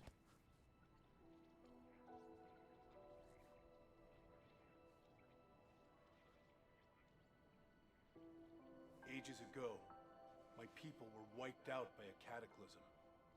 I know the Coco faced something similar. Oh, this is just sad. It reminds me I'm the last echidna, that I'm alone. You may be the last, but you're not alone. You've got us, Knucklehead. I'll admit, I do envy your lifestyle. Freedom to go where you want. Aw. when you want. I'm happy they characterized Knuckles. Get out there and live a little. Maybe I could. But first, I need to be back to normal.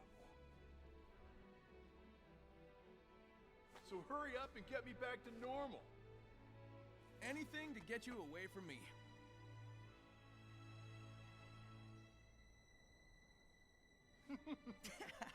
Ah, them being bros. I like them being bros. Bros being bros is such a nice feeling. That's nice. He helps those he is at odds with. He is quick to make peace. Perhaps...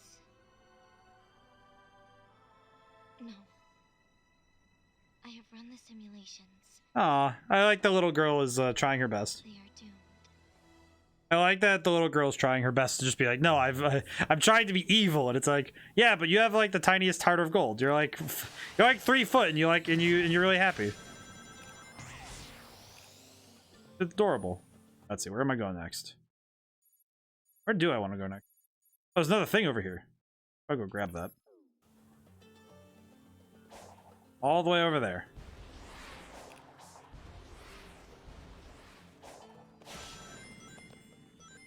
Woo!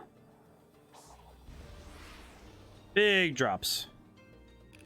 But video games are inherently a learning process because you end up learning how to move about the world. You learn how to fight. You learn all these extra skills. Sometimes you even learn things that apply to other games. You know, like you learn really quick addition when you're playing Magic the Gathering or other card games. You learn basic forms of strategy when you're playing sports games or even just basically strategy games, but obviously strategy games. But when you play sports games, I also find that those also affect how you form strategies. How?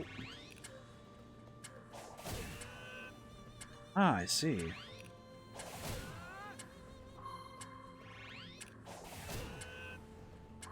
There we go. But you end up learning a lot of different things and skills, and you're able to do all these really cool things. And you don't necessarily need to have this, grand intelligence to do so. It's just, you learn, you get better. Nobody ever starts at the level of master anyway. And I wish you could, just if you could. And that's the thing. I feel like there are some. I would say they could be referred to as shortcuts around learning, but nothing will be as good as actually mastering a skill, because you only cut away from your victory when you do that, when you just pay for your victory, right? I will say that is something that in trading card games especially is the most painful part for me, is that I adamantly refuse to ever buy the most expensive cards and the best cards, because to me that's not what the point of the game is. To me, the fun is in the thrill of the challenge and, quite frankly, in using what I like rather than just buying a victory, because anybody can do that. Anybody with a wallet can buy a victory, sure, you can buy. Because you end up being able to just purchase a victory, basically, because you buy the best cards and statistically make it so it's impossible to lose. And yeah, sure, you can do that, but all you do is shortchange yourself when you do it, You never actually gain anything. You don't learn anything new. There's no mastery in just, picking it up, there's no, you don't learn anything if you just, all you did was look up the, 100 best cards or the 40 best cards, or you bought the newest meta deck, or you paid someone to, help you beat somebody. Like, that doesn't actually get you anything, does it? Ow. I gotta try again right away. Even now, I'm not great at this. But even, some people find the fun in the victory, but when you don't earn the victory, it cheapens it after a while. You start losing that drive. You just feel like, oh, I'm playing this because it's a sunk cost fallacy. I put all this money into this deck. I'm going to play it, and I need to play it, and I need to win with it. Or what's the point? Why did I spend all this money? But I don't know. It just seems to me like that is a waste to me. That somebody could spend all that time just trying to buy victory, and I don't know. It just seems boring. There are many other things you can do besides that. But if that's where you find your fun, then by all means go ahead. But just don't expect a lot of people to be there with you. Because that's one of those things that I think a lot of other people get taken away from, because they don't want to deal with that. They don't want to have somebody who's so strong to play against that they never get to win either. Because that feels bad too. Ow, my face. Ow. Ah. Like, if I were playing this and I was just able to steamroll all parts of the game at all times, I'd be pretty bored. I probably wouldn't have started streaming it this far. The fact that I've learned and gotten better at the game and genuinely gotten to enjoy the challenge, I've had a lot of fun.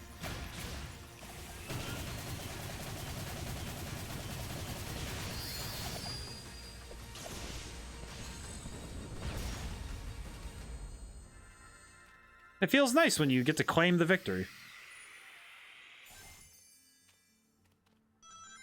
You know what's kind of disturbing me now? Having played the game for three and a half hours now my brain is back to full power. Like, having sat and played and just detached from my work problems, I feel like I've recharged a bit.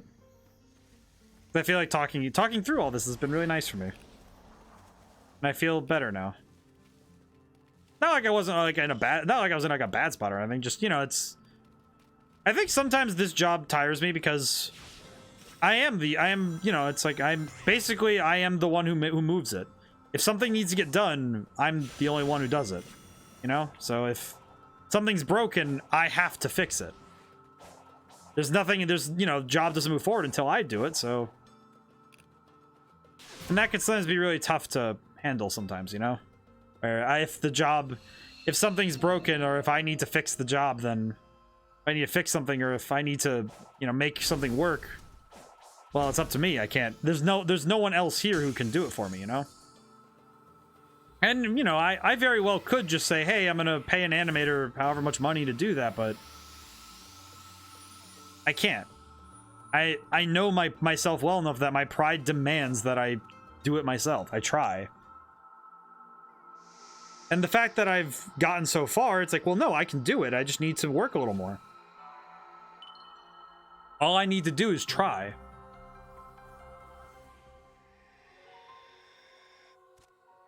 So, I don't know. I guess I have trouble with that sometimes where I have to remind myself that, you know, I can be a little easier on myself, you know? I have to remind myself that not all problems are solved because I want it to be, you know, that I don't just, you know, I don't wake up one day and, oh yeah, I solved it and it's just done. Sometimes it's not everything, not, you know, it won't just come easily to me like some other things do, you know? Because I'm blessed with the fact that I'm pretty good at figuring things out, and, you know, I've basically been figuring out how to do animation and rigging and all of this stuff. I've figured out a good chunk of it already. I know what I did wrong already, and through this whole time I've sat and figured out, oh, I know what I need to do, I know what needs to be done, I know how I can do this. And I'm grateful that I have the ability to figure that out.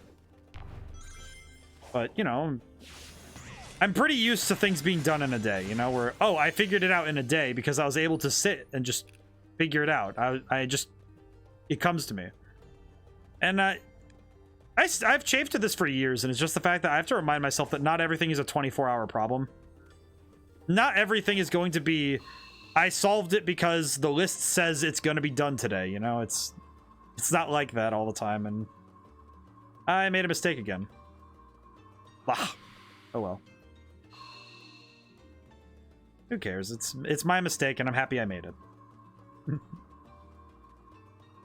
Ain't that a hard sell to make for yourself? There we go. I hope one day all these streams and VODs and videos turn out to be helpful for somebody. I hope that someday somebody's watching these and finds that I don't know, maybe someday someone will watch this and be like, oh, I feel that same way. I feel like I should be getting this. And it's like, no, it's okay. You know, you're not going to get it every day, you know? Some days you're going to go out there, you're going to try your best, and you're going to whiff. You're not going to hit your best, and that's okay. Blessed are we, there's always tomorrow. As long as you wake up today. It's actually a quote from one of my, it's a song that's slowly becoming one of my favorites. It's The Great White Buffalo by the Amboy Dukes. It's, I believe it's noted for being, I believe Ted Nugent did the guitar work for it, but the Great White Buffalo is a very weird song, and I really like it. Partially due to the guitar riff. You know, I'm partial to that riff because it's very fun. But the song itself, yeah, it's uplifting. And not in the way of, you know, it being, like, particularly, how do I put it, like, calm. I feel like there's a lot of people who think that calm music needs to be uplifting, and I'm like, how do I make something different? I want to go up there. I would like to get to the final boss of this area before we wrap up tonight, so Hopefully this will get me enough memory tokens to be able to do so.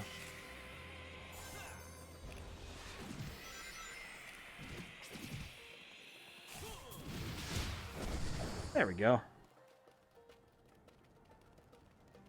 I've actually watched through some of my stream, like some of the VODs I go to. I try to find those conversations that I had with people that I just really wanted to see again. So I don't know, some of those conversations were really nice to just think about. There's a number of them that just... There's a number of them that just stick in my head. Ow. Do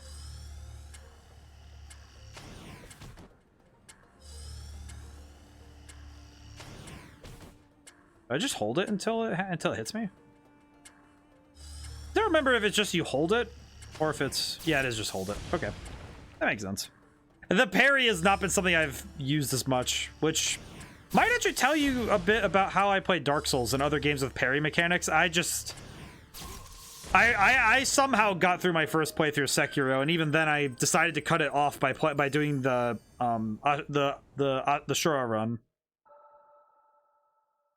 Because, you know, what's the best way to speedrun a game than just cutting it off midway?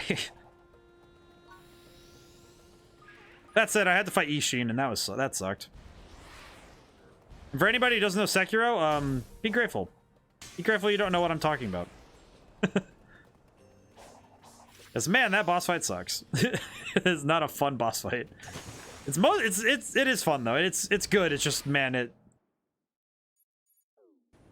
when I say it's not a fun boss fight, what I mean is that it's one of those fights that just, you absolutely will be punished for mistakes. Which for some people can be very frustrating. And it can be very hard to learn from when you're trying to figure it out on a first run through, you know what I mean? That can be tough, but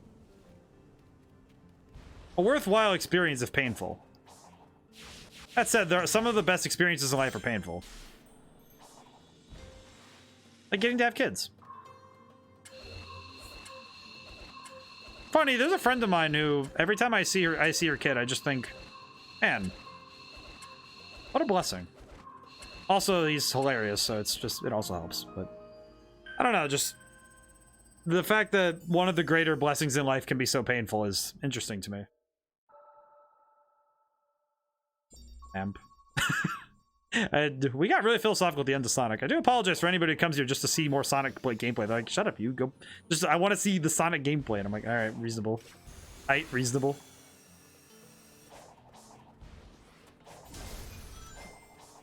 I'm not here for your philosophical ramblings. Though I guess if you're here, you probably are here for my philosophical ramblings.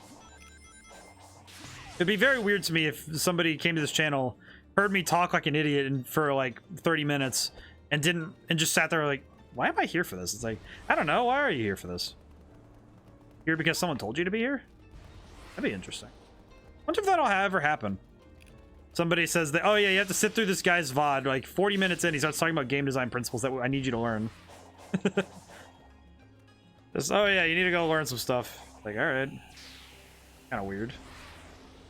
Just go skimming somebody's stream for some game design principle that was talked about. It's like, you know what that's like? That would actually be similar to when I read some of the Greek works of Aristotle and Socrates, and just I really did just read these books because of something I needed specific, and it does end up feeling like you're reading the ramblings of somebody who's crazy for a little bit, just to get that one piece of information you're looking for, you know?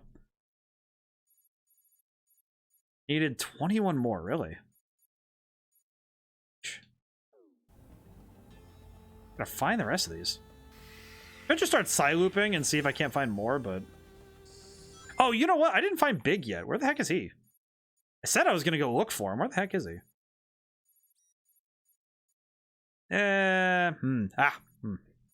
Could probably start figuring out... I should probably find more of the... Yeah, I should probably just deal with this first. Trouble I'm having is trying to find all the medals in this area. I have a surprisingly difficult task.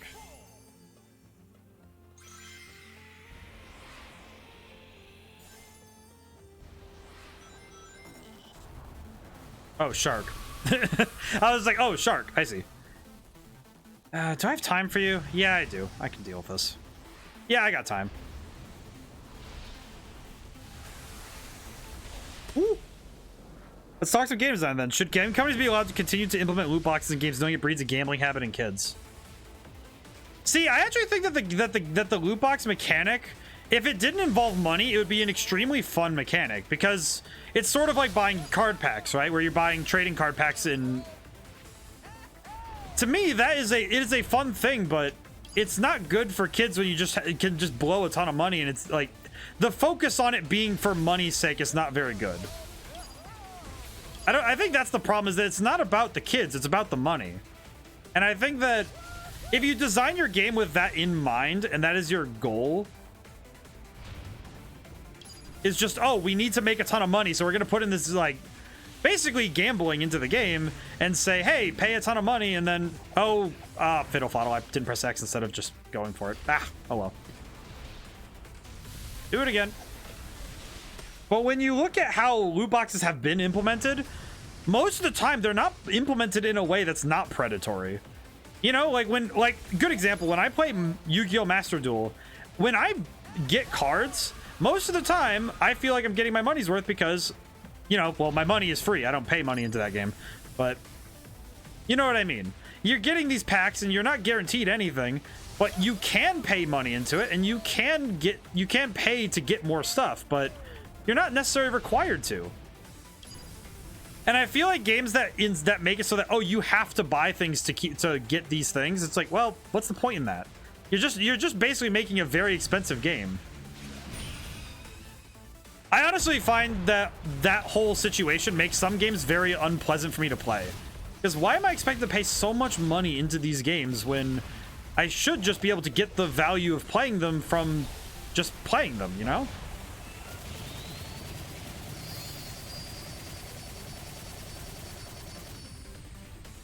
Do I have to hit him one more time? Oh, you jerk, Shark. But I do think that loot boxes are... the worst thing is that they're not going to go away because we want them to. They're absolutely only going to go away when people stop buying into them. But that won't happen because people like being able to buy into a system. They like being able to say, hey, I paid for all of this stuff. I should get, you know, my victory. I should get the prestige of people recognizing that I paid for this. When in reality, it makes you just look like an idiot. I think best case in point is the Overwatch 2 loot boxes. I can't even figure out why people would pay for that. Oh, you have to pay so much money to get these skins and cosmetic things that are just because I want to show people that I paid money for it. It's like, really? That's it? That seems kind of lame. And then it's like, you paid $20 to lose in a fun costume. Okay. That's nice, I guess. I don't know.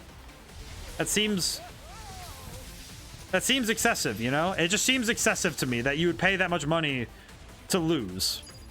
It's like you pay all this money and then you're still not good at the game. Like, what?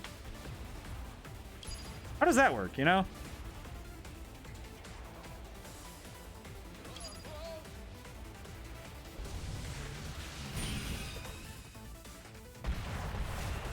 And he's dead.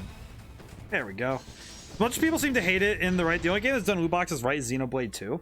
Did Xenoblade 2 do it? I actually didn't know that. How, Nahamaha, could you please explain how the system works? I actually don't know how that one worked. I never got to see that game somehow. I'm actually kind of surprised because I actually really like Xenoblade stuff. A lot of Xenoblade stuff has been very cool to me. I need to stretch for a moment. Little tiny ones. I don't actually know how Xenoblade 2 did, how they did it. I don't actually know, but there are a number of game series that I think people find surprising when I mention. I'm like, oh yeah, I've never played this one. I feel like that is one of them where it's like, oh yeah, I don't know how I missed this. I just missed it somehow, which is surprising to me. But I think that's just because of my priorities when they were coming out, like money wise. I mean, it's similar to how my preferences in consoles switched for a while there. By for a while, I mean since I last had them. I also have a problem with cosmetics costing a lot of money. Like a Pants and Sky Children of the Night costs about as much as a real pair of pants. It's difficult to justify any kind of purchase like that. Yeah, that's one that I don't quite understand either, where they say, oh yeah, but you need to pay this much money for a cosmetic. It's like, really? That's it? You just look different? That's it? I don't know, it just seems silly.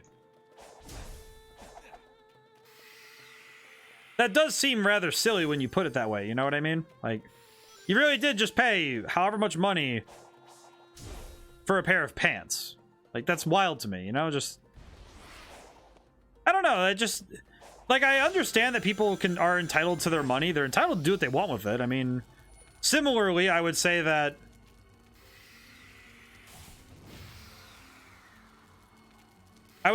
similarly with Magic the Gathering is like, yeah, you spent how much money doing this? You spent how much money building this deck? And it's like, really? I mean, I just bought mine in a box. You know, it's just whatever.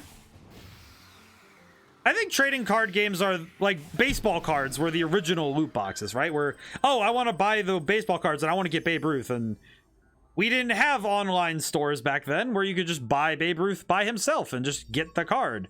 It was, no, you have to just buy packs and hope that you get Babe Ruth, you know? You just hope that you get him, you know? And similar with you know, I'm just, you know, this is really just me giving examples. I'm trying my best here. I don't do sports, but, well, I sort of do. I understand sports. Doesn't mean that I really, really like them, but I do know them and I do understand them. Like, understand, just, you know, not my thing. But anyway, but to the point. The key thing, though, is that I recognize that we've had this sort of gambling idea for many years, where we buy a thing and we hope that we get the thing. But nowadays, I think it's evolved into, I bought the thing, now I expect that I should get the thing right now. I should have the thing. And if I don't have the thing, I'm going to be mad. I will be upset with the people who made this because I did not get the thing.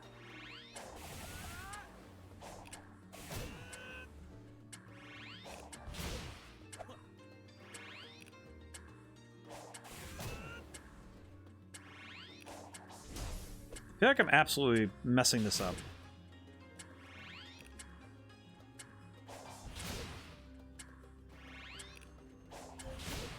What am I don't know how to shoot it higher, so that's why I'm kind of trying to... Curious. Tell that to the NFT people. I bought the concept of an item. I own this thing I cannot physically own. I don't even get me started on NFTs. They suck. I'm not even gonna mince my words on that one. It's just so stupid to me. You own the receipt of an image. Not an image, mind you. Just the receipt of an image. And that, to me, is one of the single worst things you could do with your money. There we go. Long shot. There we go. I will not mince words on that. NFTs are the dumbest thing we've ever come up with. Like, that's even dumb. Hear me out. I will. I may have my opinions, but I am more than willing to hear people out on things. But if you're gonna drop a joke, I understand. I will laugh.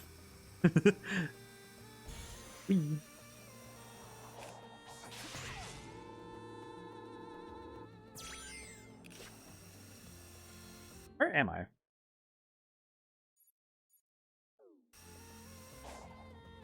Hi, tiny baby.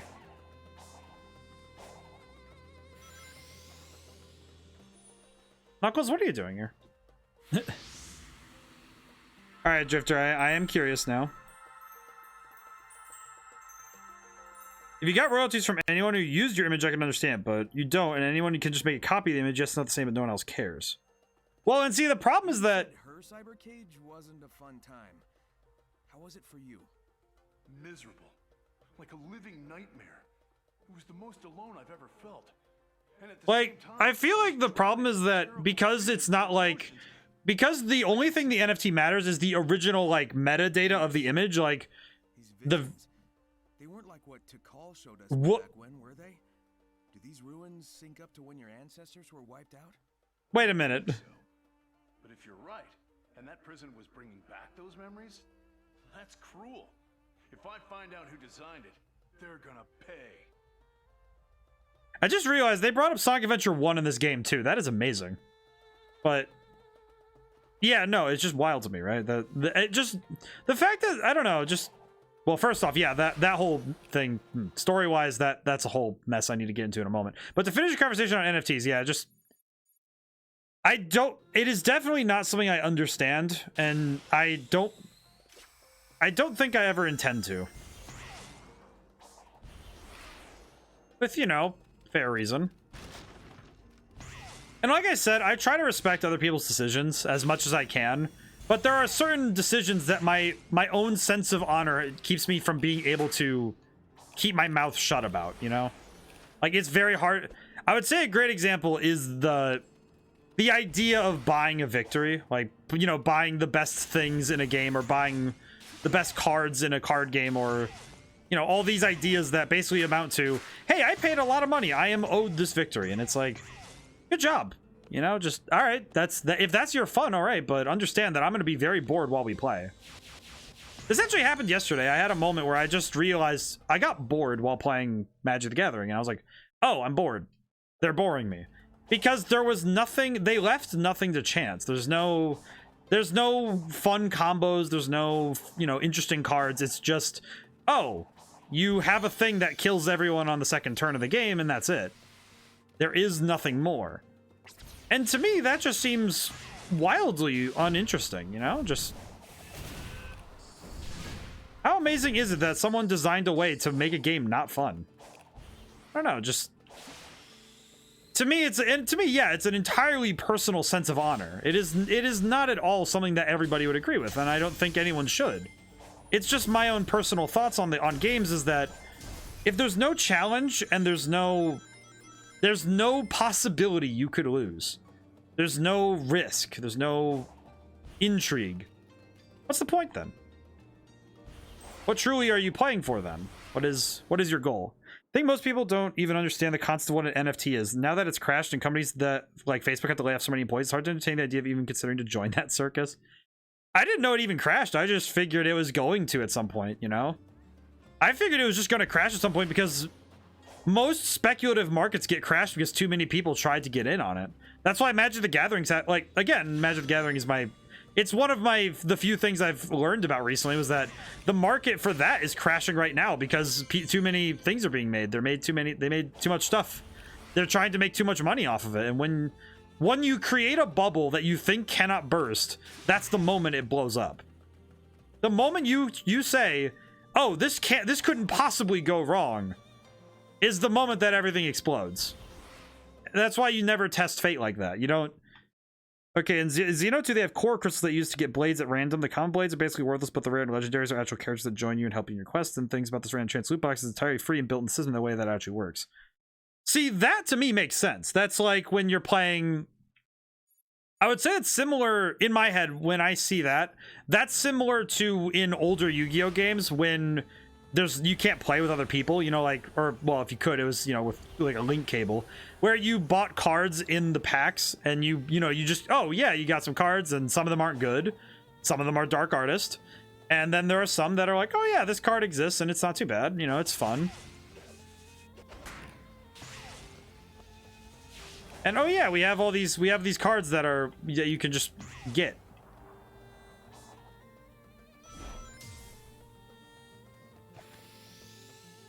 See if I can't cheese the system a tiny bit. Peculiar. But that kind of system in Xenoblade sounds like it'd be a lot of fun then, because you're kind of like, oh, it's random chance, but it's also, yeah, if it's built into the game and it's meant to be entirely free, and that's fun. To me, that's more of a fun thing. I don't know. That just seems like it'd be a nice time. Okay, let's see. Where the heck am I going? You know what's funny is I came around looking for Sage. I don't know where. Oh, it's right down here. I think her name is Sage. I've heard that her name is Sage, but see, that makes sense to me. But also, I feel like the problem with the Overwatch stuff, like loot boxes like Overwatch 2 right now, is that, yeah, you're paying for something that's entirely temporary. You're not going to buy anything that's going to stay around long enough. Hey, I'm willing to let bygones be bygones if you tell me how to restore my friends. Both Amy and Knuckles are all ghosty. Kind of like you. All data within cyberspace is restricted to outsiders. You see, that's the thing. They're kind of half in, half out. Can you at least tell me if they're going to be okay? Their conditions are stable. They are hovering between the digital dimension and this one, but their lives are not at risk. Oh, that's a relief. Sort of. Thanks for answering. See, I like that. At least she was like, oh, okay. Maybe it's just me, but I think Marvel Snap's random card unlock system is gold. The fact that as you play, the pool of possible cards you get smaller, the chance you get a card you need just increases with time. See, that's true, because there's only you're only getting more and more cards. Like, yes, there are more cards being added to the game, and that does, in theory, raise those lower those chances of you getting something you really, really need again back up. But I also think that it works really well. I think they did a good job with that one. Drifter, I feel like every time we have the chance to talk about Marvel Snap, we do. And I'm not gonna say it's a bad thing. I'm just observing what we do, because our behaviors seem to be predictable at this point. But it's true though. Like when you look at that game and it's like, oh yeah, this is a game that it's a great example of what you should be doing with this kind of stuff. And yeah, you can pay $10 and get a premium thing, whatever, blah blah blah. But I actually don't know. Is that a one-time purchase? Because it seems like it says, "Oh, buy premium." And I'm like, okay, what does that mean? And it's like a like a battle pass thing, but it's totally not required, and it doesn't seem like it matters because most people aren't buying it, from what I see. Like, it doesn't seem like most people are like, really that excited about doing it. Punchies, money. How do I get over there?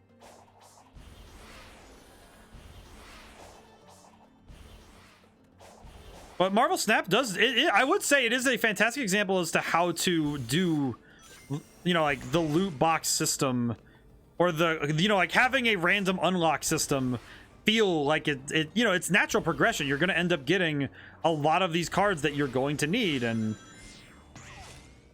it feels like a natural progression rather than it just being, oh, you paid money, here's some stuff. It's like, oh, cool, I actually got the thing. I unlocked this card that I really needed, and it's nice.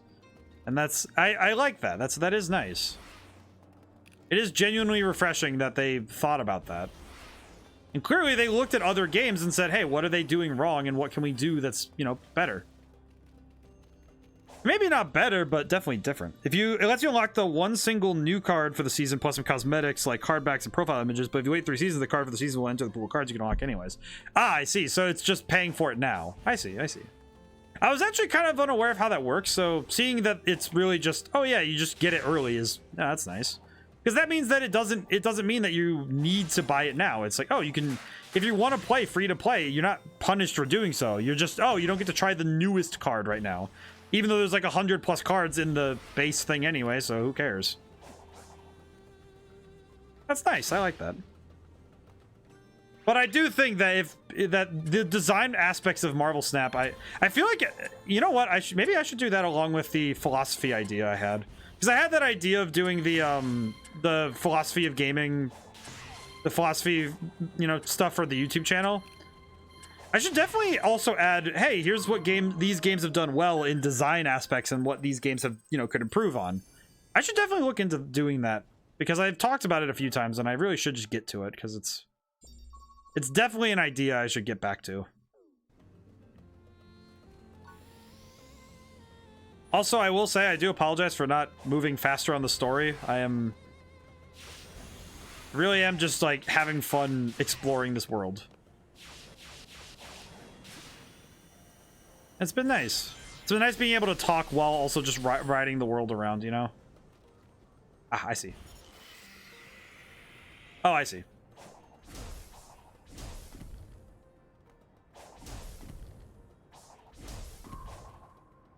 Let's see. Go. But I still need to, I absolutely need to make more time for it, but it's just one of those things that it would be me having to sit, write a script, do this thing, And it's very hard for me to do that while I have other projects going on. It's just very hard for me to it's hard for me to have multiple projects at the same time if I'm not going to absolutely demolish one at a time, you know? Oh, hey. Oh, lordy, there's an underground to this area. Oh, no, there's an underground? Oh, man, there's gonna be so much stuff down here, isn't there? Or not, maybe, I don't know. Seems like there's not so much so far. Interesting that there's such a big room with just one gun in here.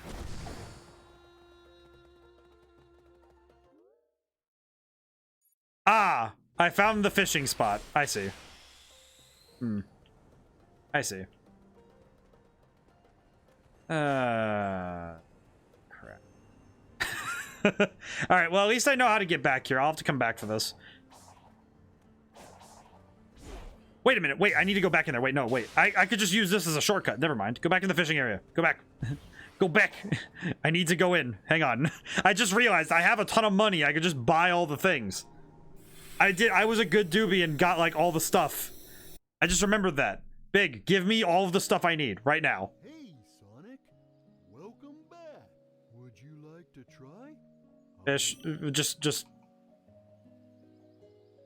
Would you like to try? Yep, I have to fish. I have to fish. Yep, here we go again. All right. Oh, I might have to stream might need to go a little later. I messed up. I forgot what I was doing. My brain just turned off. Sorry, hang on one moment. I feel like this is that bit of stream where I'm like, no, I need to go a little later because this is just going to be... This is set dressing for what I need to do. Froggy. Froggy. I swear, every time I see this dude, I'm grateful that this did not take as long when we played it on stream. When we played Sonic Adventure 1 on stream, I am so happy that big stuff did not take very long. That was probably the greatest saving grace of that playthrough, was that it did not take long. Oh. I appreciate that I will say I do like that they use the music from I like to use the music from the original Sonic Adventure when they did when you would catch something. I like that. But I win. What? That squid? Unfortunately, we have to be here for a little bit and catch some things, because if I can catch enough things in this lake, then we can just basically buy the rest of the things we need in order to finish the area. And I have over 500 I have 500 coins. So it is absolutely worth it for me to go and do this really quick. Because this is absolutely worth it. Is it weird that we have lo-fi hip-hop playing while we sit around and fish in a Sonic game? A tiny bit. But you know what? That's fine. We'll take it. We take what we can get. Those are wins we do take.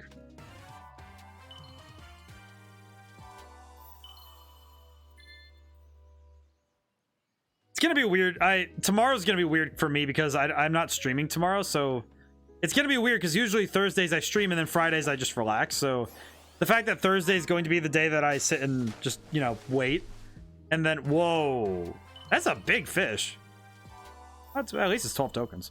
But the fact that I'm not streaming tomorrow feels weird because it's, you know, normally Thursdays I'm like, oh yeah, I'm gonna be streaming, but the fact that for me it's going to be Friday night instead is just, it is a bit bizarre for me too.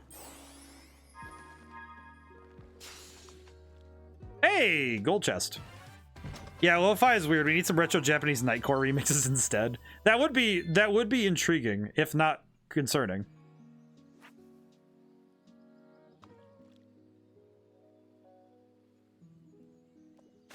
I had a thought recently. It's like I had the thought about training my voice. You know, it was a recent thing. I just had the thought of, oh, I should try singing again. You know, teaching myself how to sing again. You know, do some voice. You know, like look up some voice lessons online or something, and you know, like free stuff, of course, but just look up things to train my voice again. Because I think my singing voice is good. I just want it to be better.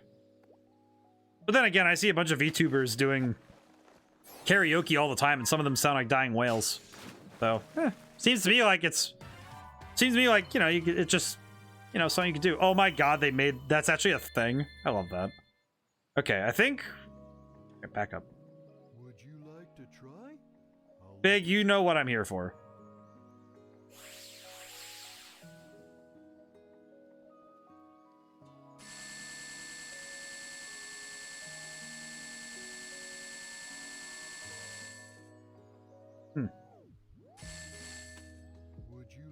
Okay. try? Well, we need some more stuff. One voice thing I wanted to learn is a strong UK or Scottish voice to use for dwarves in D&D. I wish I could do more accents. My accents are horrible. I used to be able to do, like, I feel like my problem is that I try to do approximations. Ooh, a raid request. Where are we gonna go? Need to write that down at the bottom. I think we should be raiding soon. I just need to, I need to make sure that I have enough, I need enough of the things for Knuckles so I can just go to the boss fight.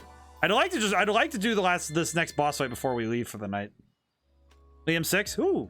I love raiding Liam. He's always such a fun time. I will raid over to him once we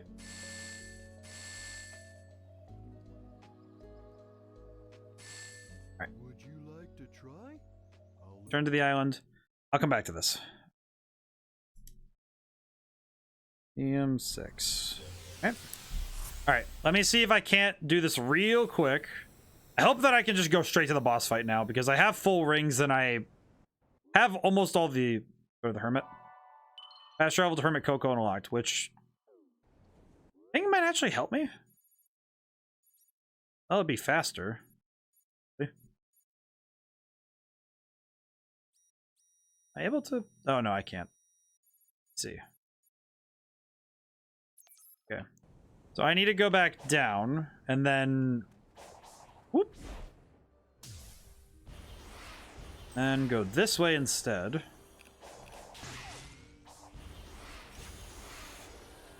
Ooh, what just happened? I'm a sucker for guitar of this style, so...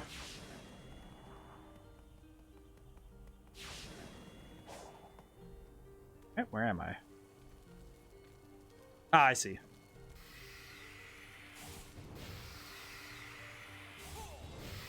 Of course, my brain's at 100% when I'm right at the end, of course. I need to get back to Hermit Coco anyway, so maybe I should go back. All right. How do I get out of here? Oh. Rails. And a lot of sun.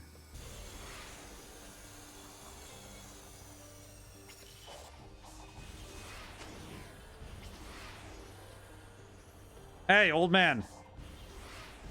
Hello. Okay, we're gonna do this the short way. The short version, as it were. Okay.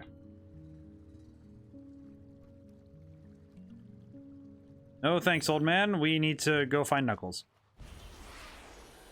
How do I find Knuckles?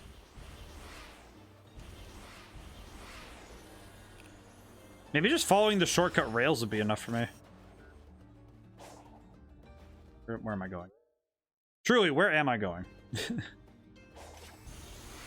Alright, I'm gonna try and do this the fast way, and then go raid Liam.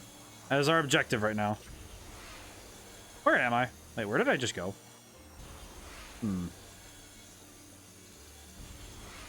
I'll trust that I know where I'm going.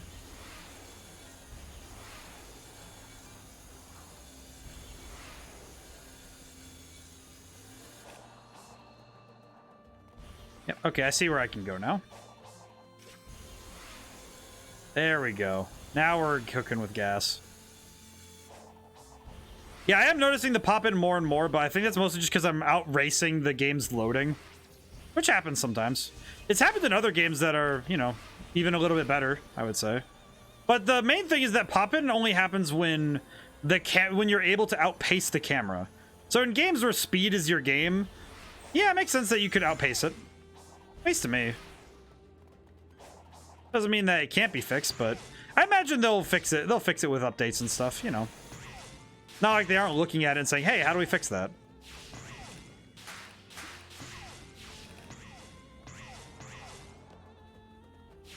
All right, Knuckles, I am here.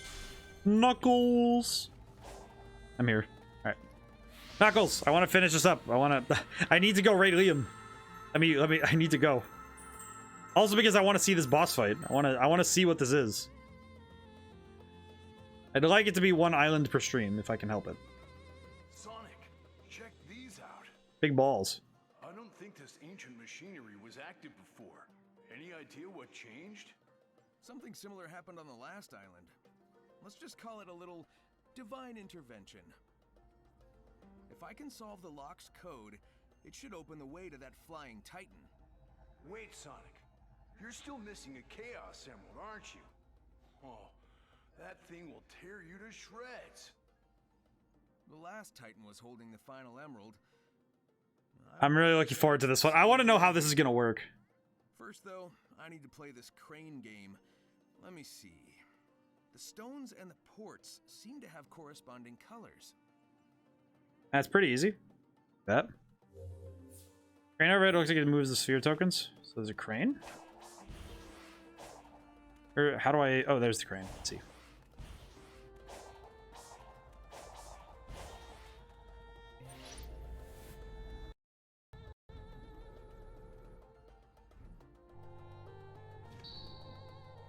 Oh, I have to hold. Got it.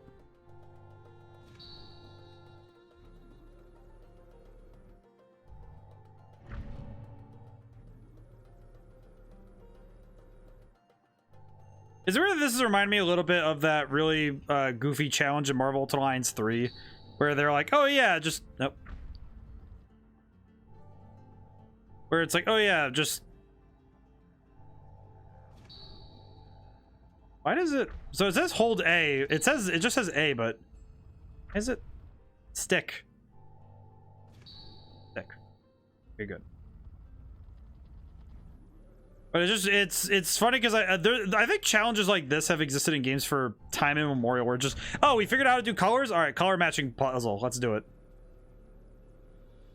I'm not gonna say they're bad. I'm just gonna say that they are very. This is very well laid territory, and they work for a reason because they are, quite frankly, they're easy puzzles. And the only problem is that they require you to be able to tell those colors, which there have always.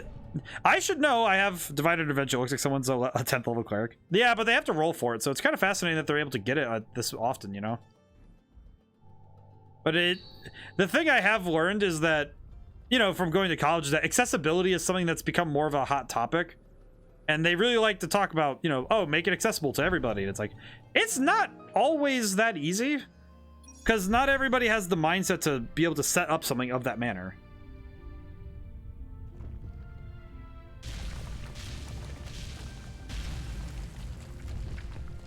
Where you basically have to... Got a question. What does this look like in colorblind mode?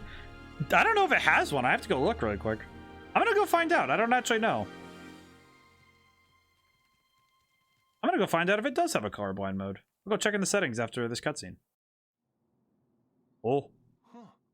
You did it. Nice work. Was there ever any doubt? Ready to go face impossible odds? Ha! We've faced worse.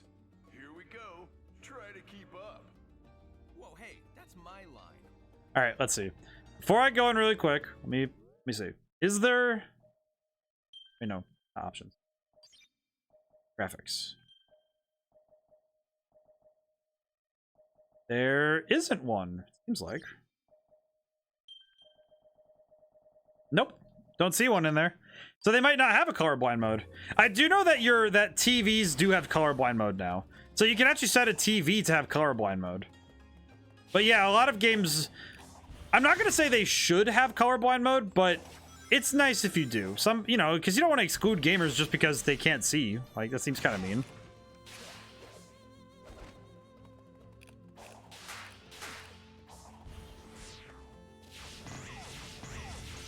You want to try and include as many people as you can when you make your game, but it can be very... I understand that for some people...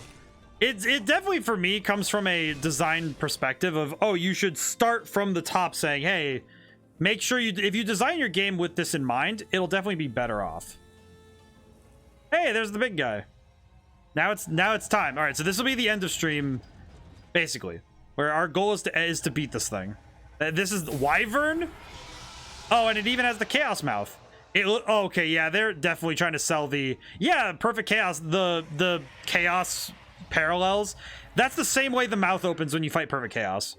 Catch Wyvern. Is not ready to defeat Wyvern. Use it to higher ground. Reach it using the homing attack.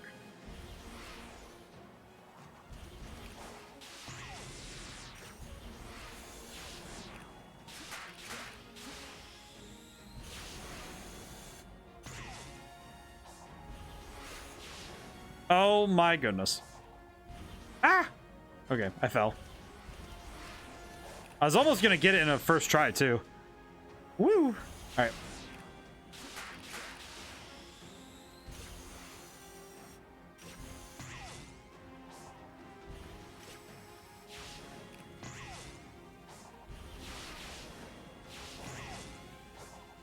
Sometimes you just gotta let the game run itself, you know?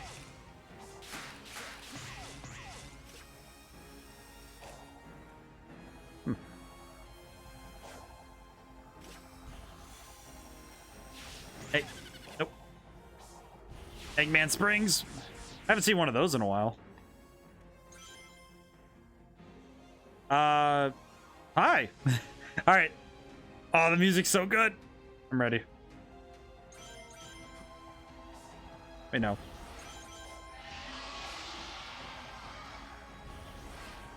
Okay, maybe. Oh wait, no. I need to do the tower. The tower is where I need to go. I see.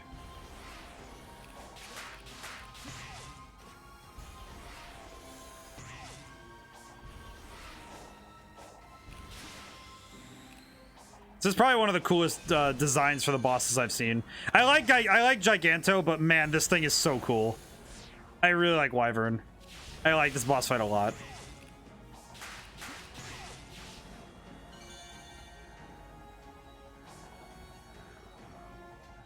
Where the heck is this thing?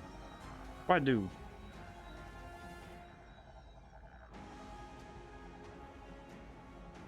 How do I strike this fool?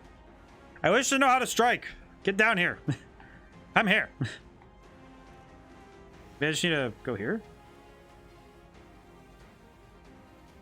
Get down here, you big nerd. I'll beat you up if you give me the chance.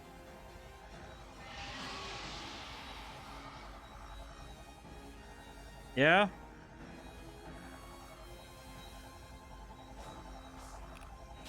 I did it! I tackled him. Let me on! I want to be on! Okay, that's gonna be worrying. Oh, I already know this is gonna be cool. That's gonna be so sick. Ah, I'm really looking forward to seeing what this has to offer.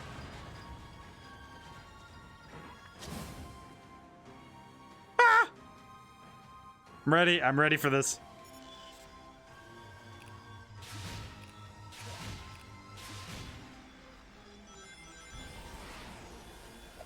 Ow. I ran right into that one.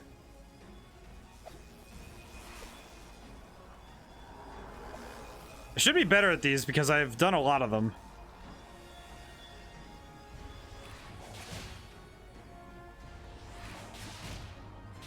I'm actually beating the pathways as they're being made.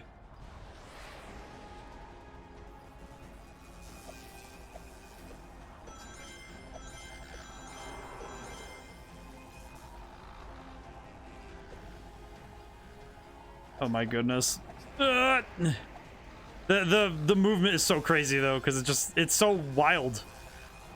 Ugh. Wonder why it's generating these paths next to it in the first place though.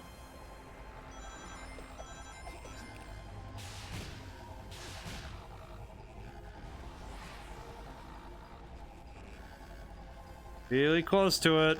Oh, it's so cool. Kind of reminds me of the Dalamadur hunt and Monster Hunter. It is so like I love hunting big things. And this is definitely like one of those like, oh yeah, this is absolutely the huge one.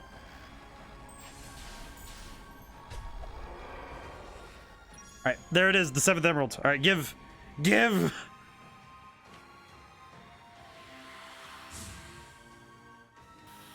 I get to do the thing.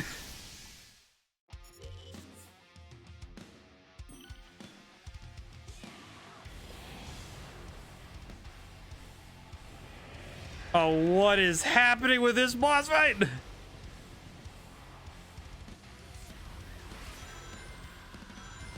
What? They got death metal in this? Ow!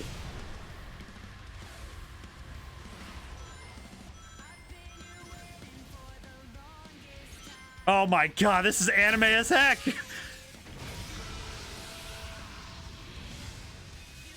Ah!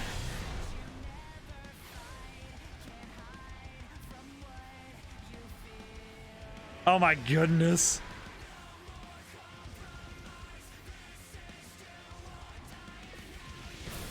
This absolutely feels like the spiritual successor to With Me, like 100%.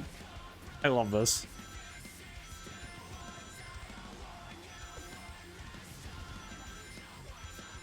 There it comes. Oh, what? I thought I got it. You sure this isn't Shadow? It is both. It is absolutely both.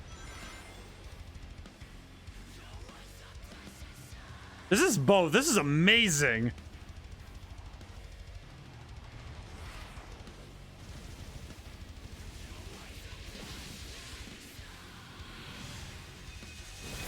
Oh, I thought I could parry that. What? I'm definitely not understanding this boss fight as fast as Giganto.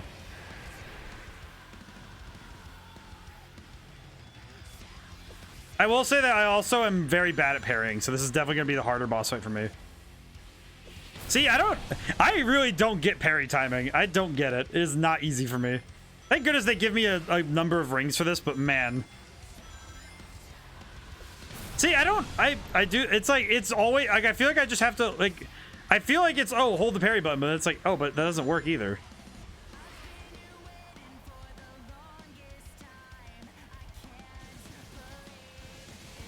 I think it's just because I sit there and hold it, and then it's...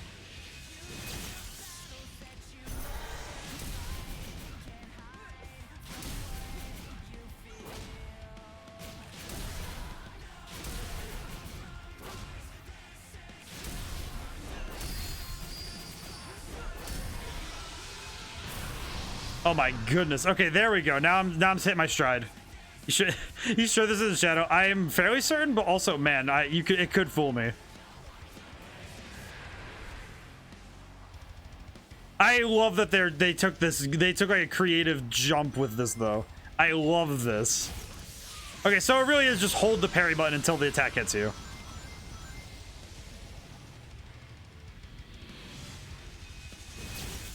God, it's so good. Visually, it's such a good look though.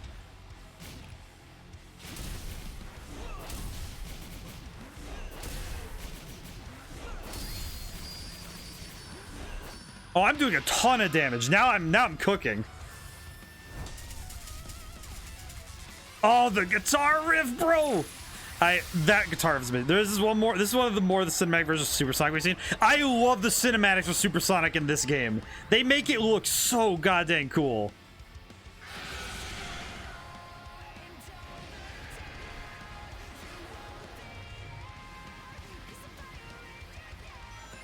I'm absolutely adding this entire soundtrack to my Spotify. I have to. This is some of the coolest I've ever heard.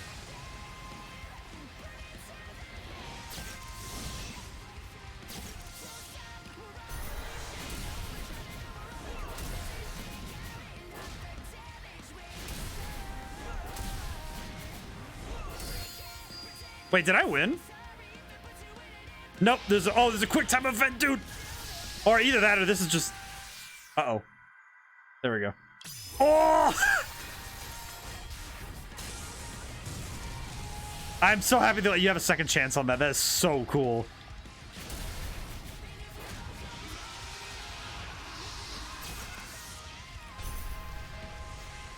Wait, I just pressed Y plus B. What did I just do?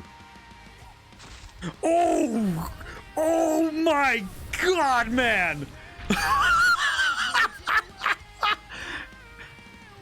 I just absolutely slapped the goofy out of that man.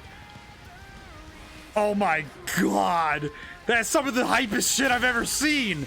I'm dropping the professionalism on that. That is the hypest shit I've ever seen. No cap. No contest.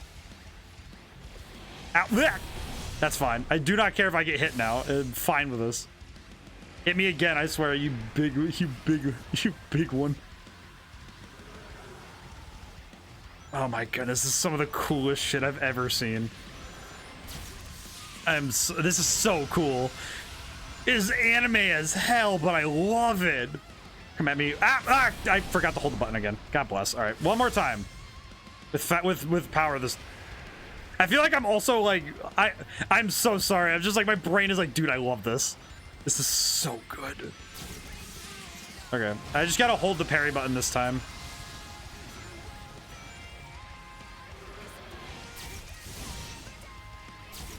Oh, time to end the fight, brother. Yeah! I wanna... Alright, what do we got?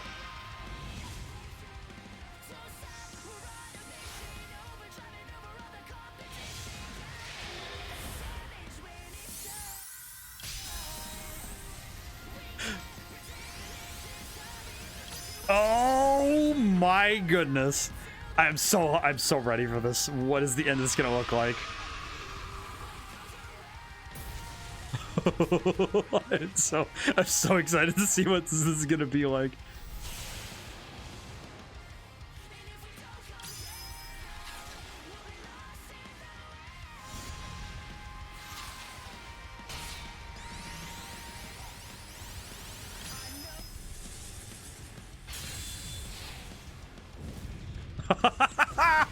Oh, that is so good. Oh my God, man. Do I bid Jim duty?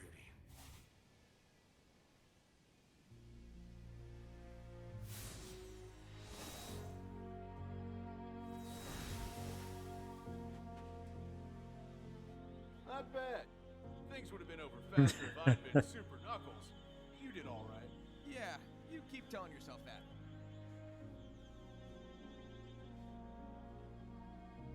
I've got one more Titan bot to go. Hopefully I'll find Tails too. I'm worried about him. Oh. He'll be all right. Now hurry up and save the day already.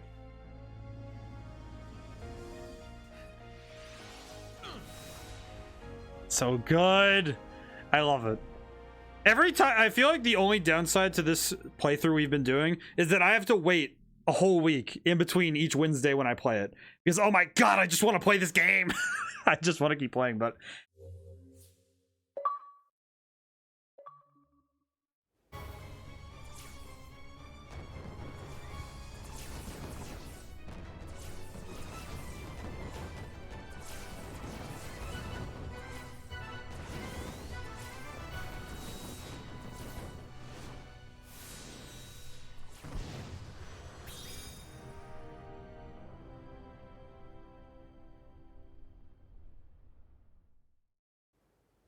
At the next island. All right. We're going to call stream here. That was such a good ending for this. I love this game. All right. I'm going to call it there, though, because I should. It's good of me to do so.